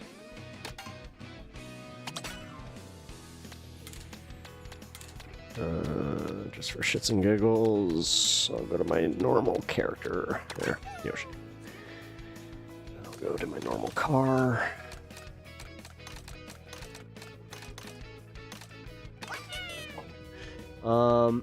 So yeah, you see these? So you select your, and then you see the CCs here.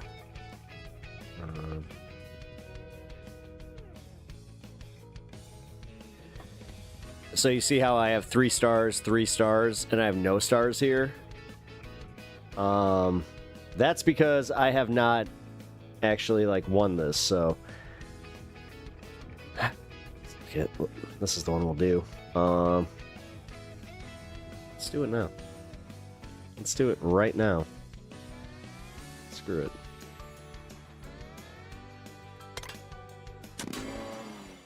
With Yoshi. Oh, God. Can I do this?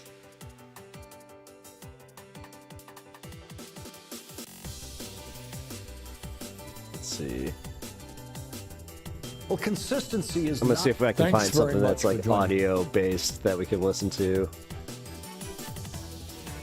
Because for this one, I actually need the full screen.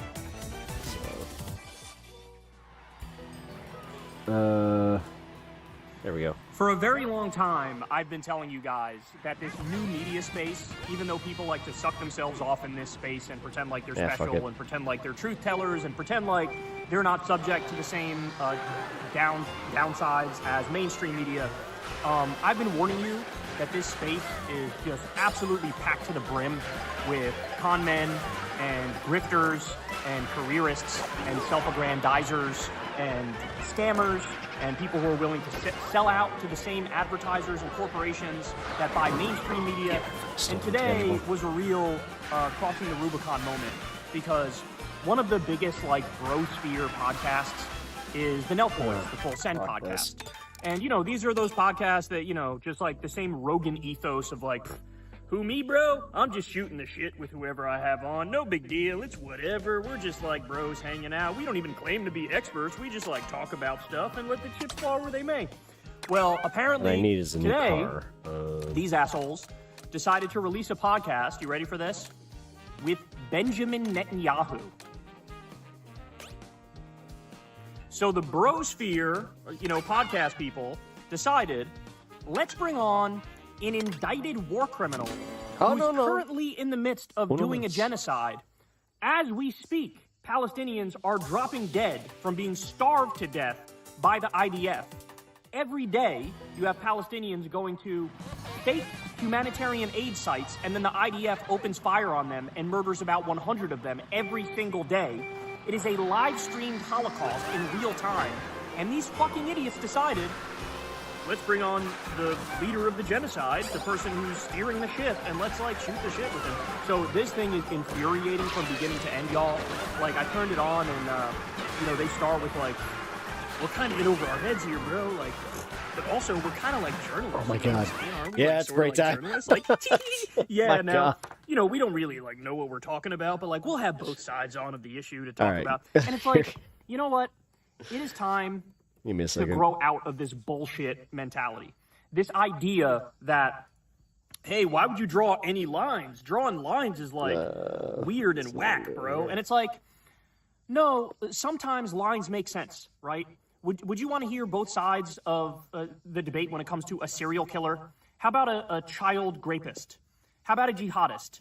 How about a liar? How about somebody a friend who betrayed you and wronged you and stole money from you? How about a violent, paranoid schizophrenic? Would you want to shoot the shit with somebody like that on the pod? Would you want to shoot the shit with a cult leader who directly led to the deaths of dozens of innocent people? Is that something you'd be in favor of doing? And so there's this like, in the online new media brosphere podcast world, there's this like really disgusting moral relativism and laziness. The moral relativism is the insistence that, like, well, there's two sides to everything, bro. Let's just, like, hear them out, bro. And the laziness is taking an interview that if you're going to do it, it has to be holding Netanyahu accountable, holding his feet to the fire, doing an aggressive fact-checking interview. Actually, I do. Like, really cutting through the bullshit and exposing this man for what it is. And, of course, there's none of that. It's pure moral relativism garbage, and it's pure... you know, let him set the narrative, let him make his arguments, and we'll sit here giggling like fucking schoolgirls and pretending like he has a point. And, I mean, this is like, let's call it what it is. This is the equivalent of, like, you know, shooting the shit with modern-day Adolf Hitler. Like, that's what it is. That's what this man's record is. That's how he's going to go down in history. And the fact that they were too fucking stupid to realize it, it just shows, like, this place is a cesspool. Online media, new media is a fucking cesspool. You have so many people who don't know what the fuck they're talking about. They have way too much power, way too much sway. They're way in over their heads. And now they're being used by genocidal war criminals to launder their reputation. That's what we're witnessing. So the good news, though, is this, that if you scroll down, I should tell you what was like happening in the podcast first. So Netanyahu comes in, I swear to God, right from the beginning, suck off Trump. Like, clearly, Netanyahu comes in with a strategy here. The strategy is, I know the bro podcast sphere. I know they love Trump. So what if I just come in hot and start sucking off Trump from the beginning? Oh, he's so special. Oh, he's so amazing. Oh, he's such a straight There we shooter. go. Oh, he's so great. knowing exactly how to try to appeal to these fucking strikers, idiots. hell yeah. So there's that. Anytime there was a serious question asked, it wasn't really serious because they would let Netanyahu lie to their faces and continue. Why do people say that, like, you know, you're starving people in Gaza, bro? Why do people say that? He's like, I'm not. And it's like, okay, all right, let's move on. So the whole podcast, it was a joke. The fucking thing was a colossal joke. It was disgusting. It's literally shooting the shit with Adolf Hitler. That's what we're looking at. He needs to put a cover on his grill. Literally everybody in the replies It's a nice is like, grill. fuck you, I'm done with you, you're a joke, I've this is pathetic. literally, I think, so we like the have, same Here, grill. I'll read some for you. Somebody says, this was pitched to Netanyahu like this. Don't worry, these guys are idiots. You can use their platform to push whatever propaganda you want, and they won't push back on anything. Somebody said, I miss when YouTube used to show dislikes, because, of course, this thing is going to be downvoted to the high heavens. Somebody said, you guys didn't question him once. This is crazy. Guy should be in front of the International Court of Justice for Crimes Against Humanity, but instead he's on a Nelk podcast. What are we doing? Looking at all these comments, I'm glad we're all on the same page. Reputation takes years to build and just seconds to ruin. Zero pushback. You literally just let a war criminal talk freely for an hour to millions of fans. You're horrible. You guys are truly horrible. One of the 21st century's biggest monsters, and he's not even seriously challenged on a single assertion or statement. I could not be more disappointed in a content creator with a large platform. Sold out so hard, I remember when you guys had 40K subs and we're doing pranks, but now we're interviewing war criminals. I've never actually unsubscribed from a YouTube account until today. This dude has been saying Iran is going to have an atomic bomb within a year. For 30 fucking years, they let him get away with some bullshit, saying some bullshit like that. This guy was starving children while he sat in front of you. Every single comment is like, fuck you, fuck the horse you rode in on, you're shooting the shit with modern day Adolf Hitler, and these fucking jackasses were too stupid to realize what they were doing. So I'm just so sick of the disconnect between the new media world and the brosphere podcast world and the real world. Because there is such a fucking disconnect between those things. This is a great example of it right here.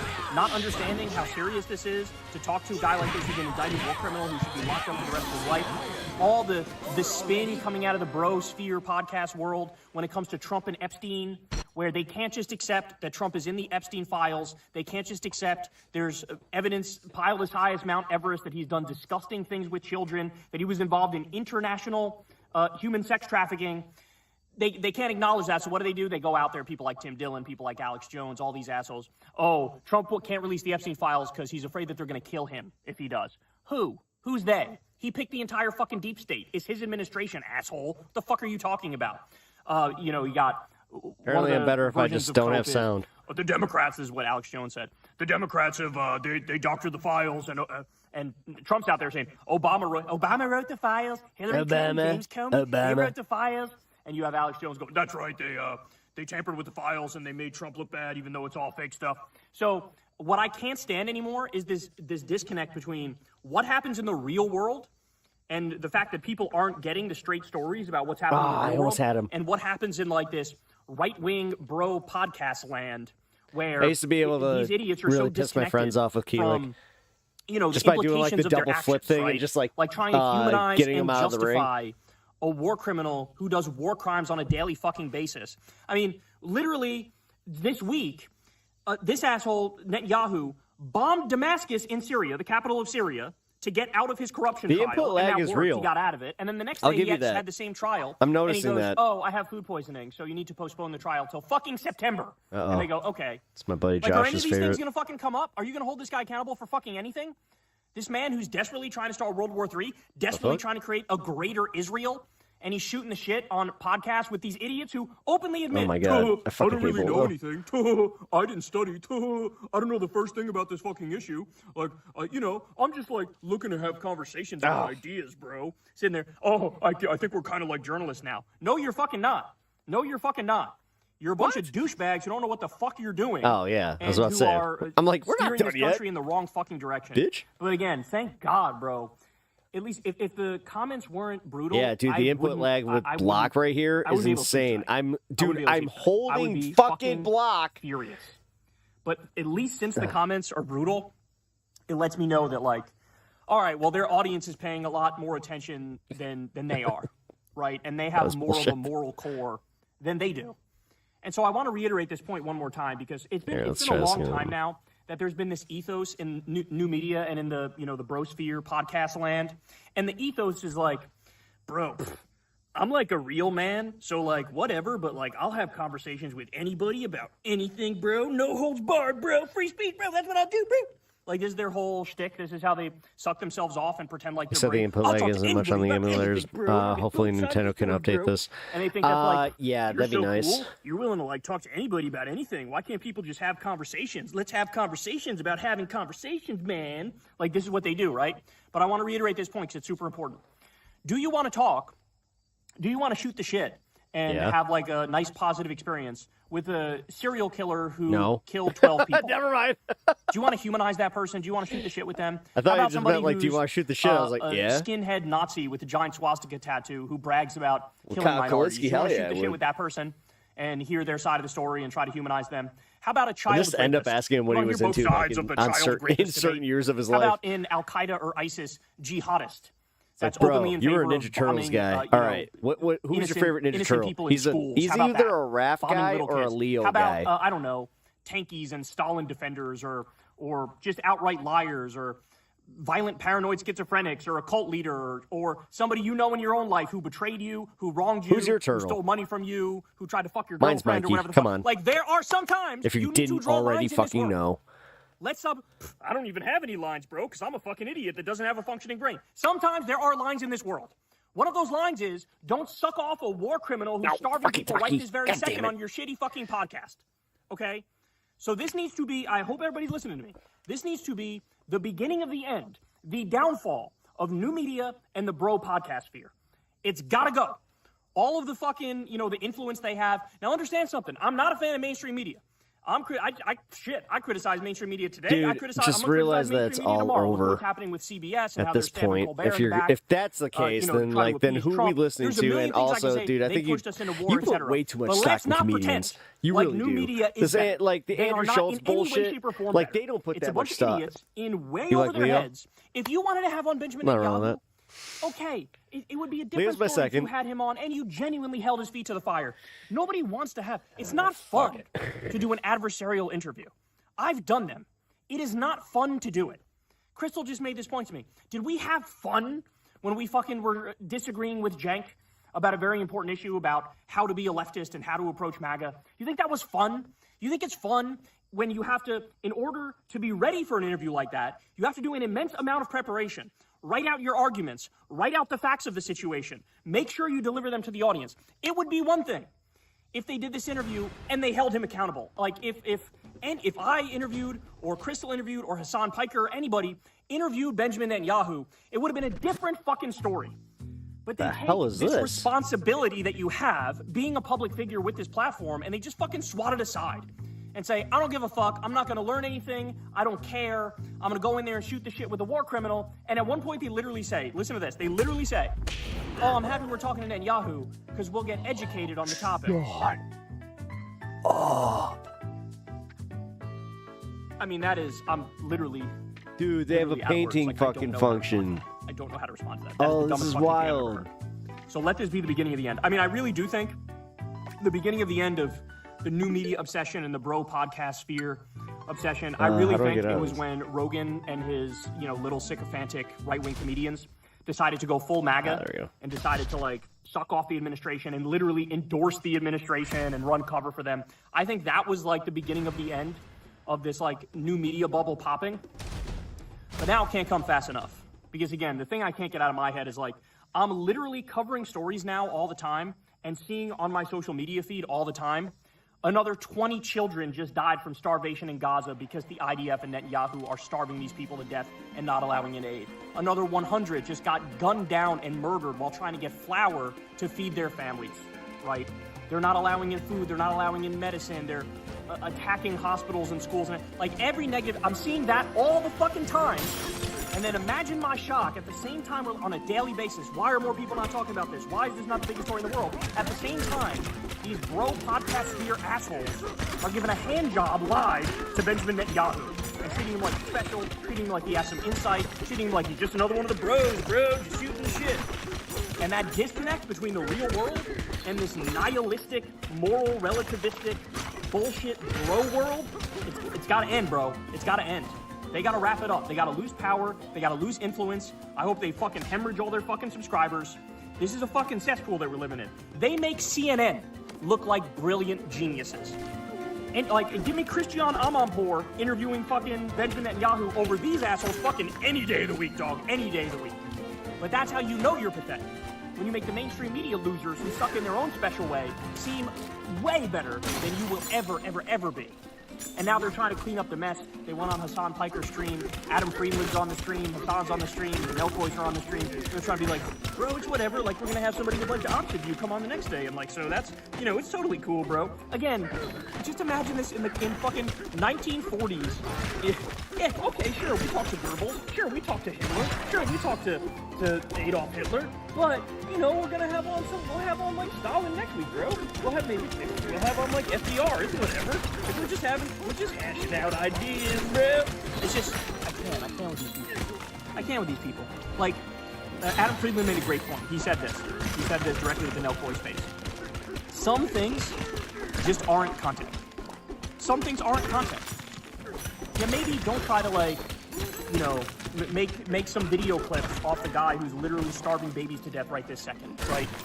Maybe don't shoot the shit with a wanted war criminal, genocidal war criminal. So, yeah, just, I can't stand the immorality. I mean, you can even just call it amorality because there's nothing at the core of these people. They're just vapid. They're just vapid fucking clout chasers, right? But the amorality or immorality, the fucking moral relativism, the nihilism of it, it just reeks of fucking this, like, the death of values, right? The death of integrity, the death of values, the death of anything actually mattering outside of the content. And I hope this is a fucking stark wake-up call to these assholes.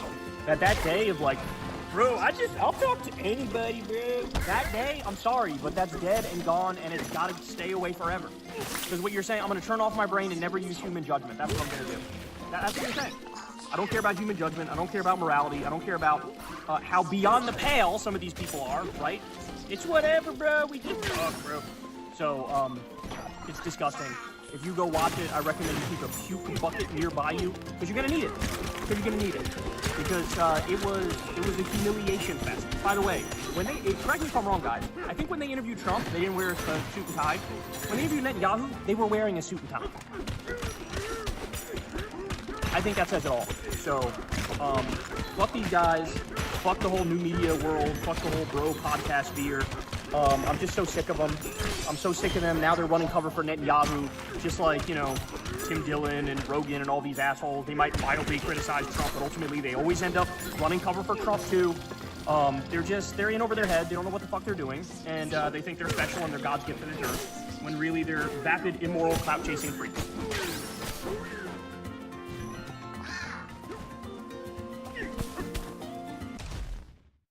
Sorry, yes.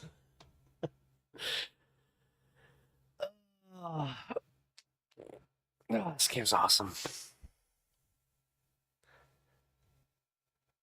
If you are not already sold on this one.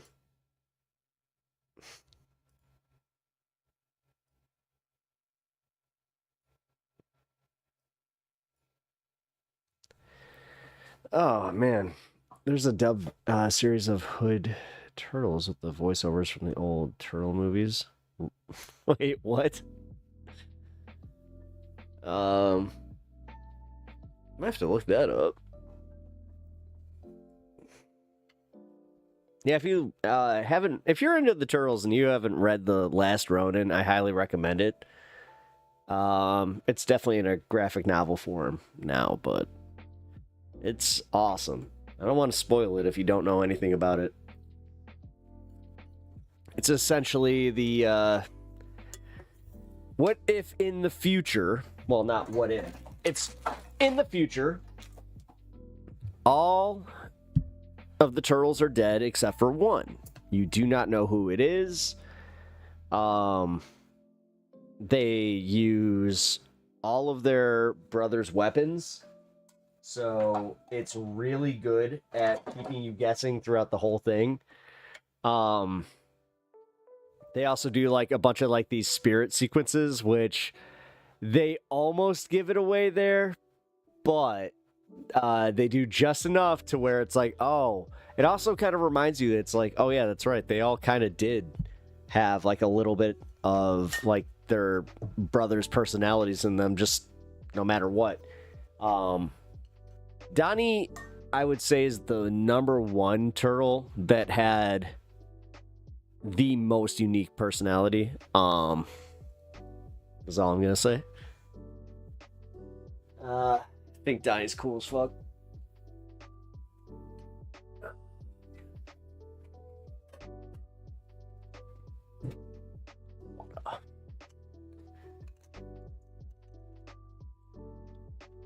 Thanks for letting me game for a little bit there. Letting me. Thank you for enjoying me. Or enjoying the game. Man, for somebody that speaks for a living, I cannot speak.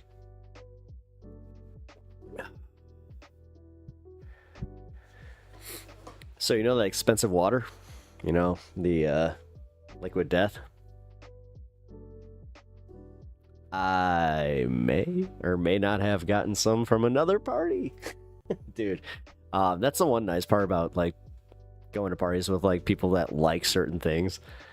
We have a rule where we don't like leaving coolers you know, with a whole bunch of shit in it, so everybody's just like, yeah, grab what you want.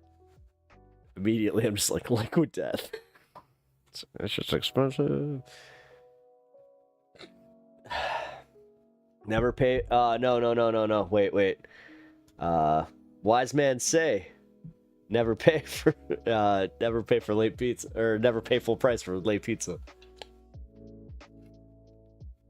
What is the actual quote?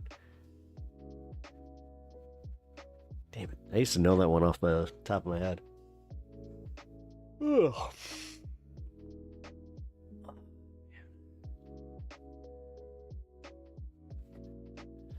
Oh, I just realized on Wednesday, so I got Letter Hack, and then before Letter Hack, I'm going to be doing another Heart of Chicago stream or content. We'll see. The stream is going to be easy. Like, I was kind of shocked at how good my service was down there. Like, holy shit. I hope you guys realize, like, how little I ever want to go down Michigan Avenue. Or Dearborn, or any... God damn, dude. The tourist district is the worst. And I hate it. I absolutely hate it. Ugh.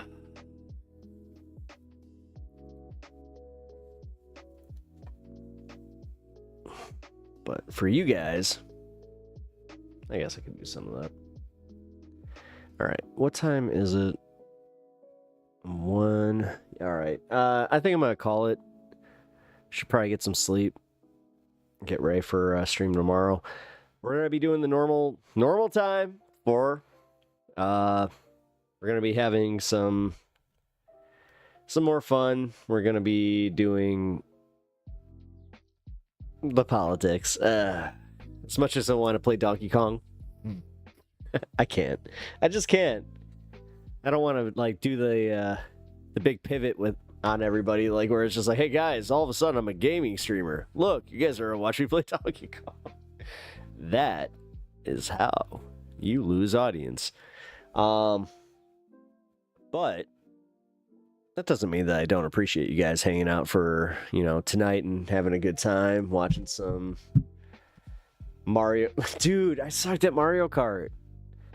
I straight up sucked. I don't know what the fuck. Like, I really do have that, like, when I know people are watching me play something, I play totally differently. I really do. I wish there was a way to make you guys believe that. We all have that friend where it's, oh my god. Okay, so one of my friends growing up, he was hilarious, man. I loved playing video games with him because he was half deaf, number one. So like, he would get really loud.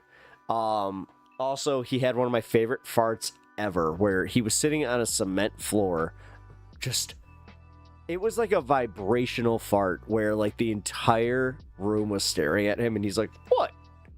And we're just like, you got something to say? He's like, what? Like, dude, and we explained it to him. We're like, you vibrated the room. He was like, yeah, it was a good fart. It's like, all right. Well, at least you own it. Oh, shit. I didn't realize that you actually... Hold on. Wait. Hold on. That's a $10 dono. Damn it. I'm so sorry, man. You didn't hold me to that.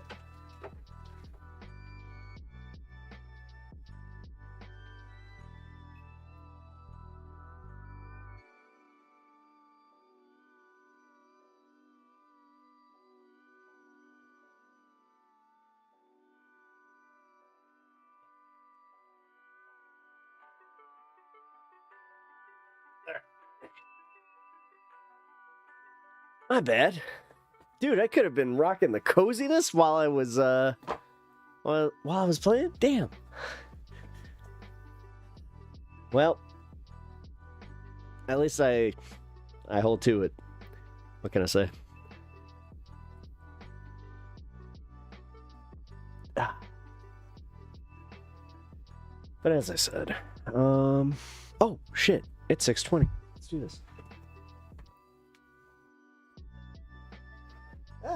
Everything's not where it should be.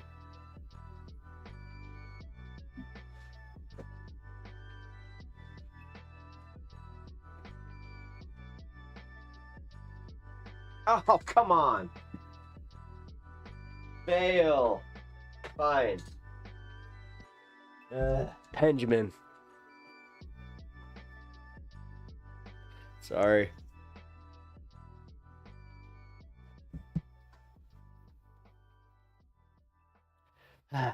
Lame. Left upstairs. Sure, brought it down. Oh well. By the way, guys, did you see this thing? Number one, I don't even know what these are. They're not even Squishmallows anymore. Gigglescape? Another Beanie Baby type thing. Whatever. All I know is I saw it was a little plushie of some hot sauce, and immediately I was just like, bien. Muy caliente. El Pep Talks. Wait. I think I got it, right? Listen, I do not deny that I'm one of the whitest dudes on the planet.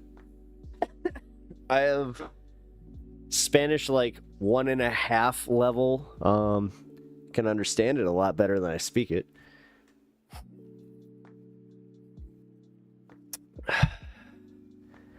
You can thank working in a kitchen for that.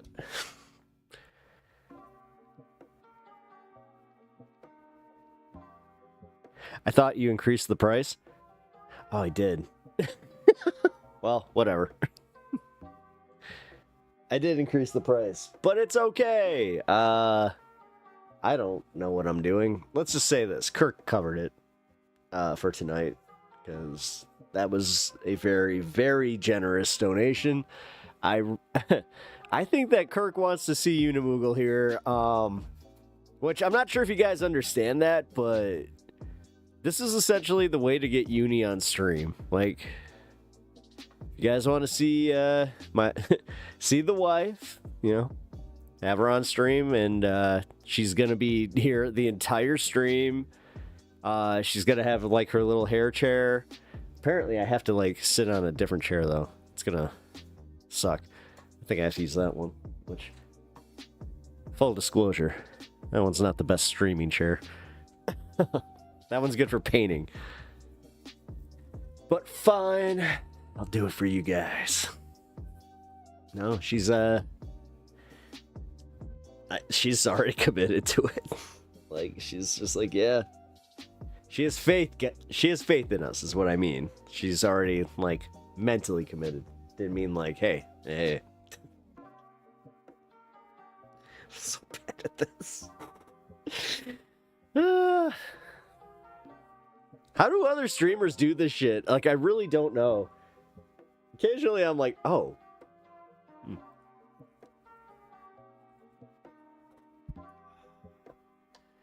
Shut down this and this.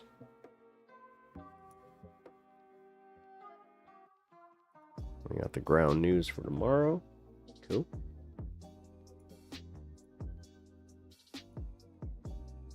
Cool. All right. I mean,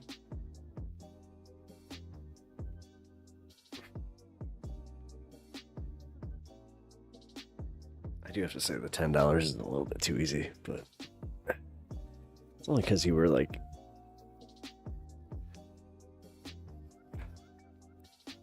first time.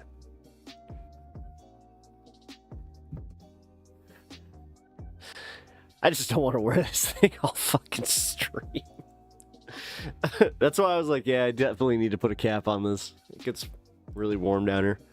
Well, in this specifically. What? It has been a little bit nicer down here. Things kind of cooled off, and gotta love when the AC's out running. All right.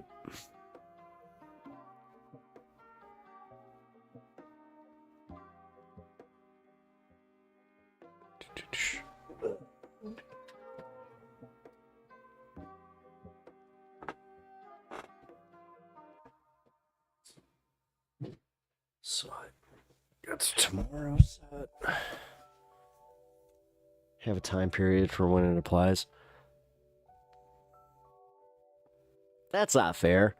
Cause like, I don't know, like I'm not gonna like copy him, but like the way that Zan did it with his like, he had a good thing with this where he has like the Shadow the Hedgehog onesie, right? Where if he gets 300 in one stream, like boom, it doesn't matter. Like he does it whenever. I think that that's a ridiculous amount. I should be smarter about that, and just I don't know. I wish I had less shame with that, but I just no. That's ridiculous. No. I was thinking like if I reach 50 by a certain point in stream, then yeah. I just for now hair braided. Then I'll do this. This will become the regular, and then boom, we can move on. But it's gonna be part of season 3 of my show. God, if I had to break up the seasons, what am I on? I feel like I'm on season 2.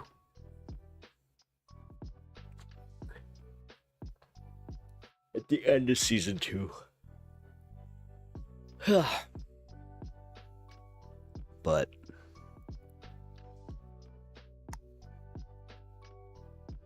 yeah, I got nothing else to cover. All right, so I'm gonna dip. It's going to be the end of the stream. Only because I am actually getting tired and I kind of want to save the energy for tomorrow. I will catch you all tomorrow at 4. Be ready for some fun. Very worst case. Oh, and also, if I can figure out my LAN situation with my LAN, my Ethernet. If I can get an Ethernet cable down here for my my Switch, then yeah, online play will be on the table. But until then, it's only going to be single player. Sorry.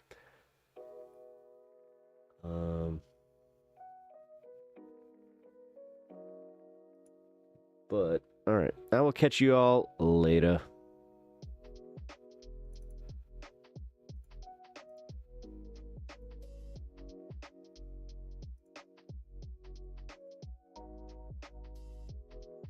Oh man, it's all fucked up. I play video games one time on stream and it's all fucked up. Hold on. Let's hold on. Let's get this down. There we go. Wi-Fi is no good. Hold on. I mean, I'm in a basement. So, I'm in a basement kind of like far away from my router. So, it's not the best. We can try it. You know, wait, because very worst case, what I could do, I could put the camera on that, and then just, well, no, because then it won't be on stream. Fuck. I did that earlier, too, where I was like, no, I could just use the, because I got the little Piranha Cam thing. I'm like, I could just use the Piranha Cam. Nah, we'll figure it out, man. We'll figure it out. And also, Sean, I finally downloaded Smite. I don't know when the fuck I'm going to be playing that. I'll be completely honest. I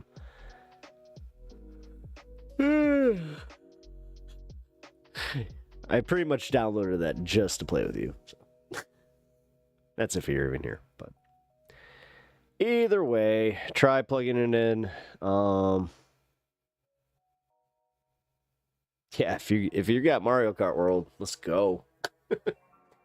Although, dude, online is insane. It's insane. 150. I'm not sure if my computer will be able to handle that. It's insanely fast. I was already lagging pretty hard. At least on my end here. I'm not sure if you guys saw some lag, but I had a little bit. But all right. I'm doing the Midwest goodbye thing. I literally came back for my goodbye screen. So, good night, guys. I will catch you tomorrow.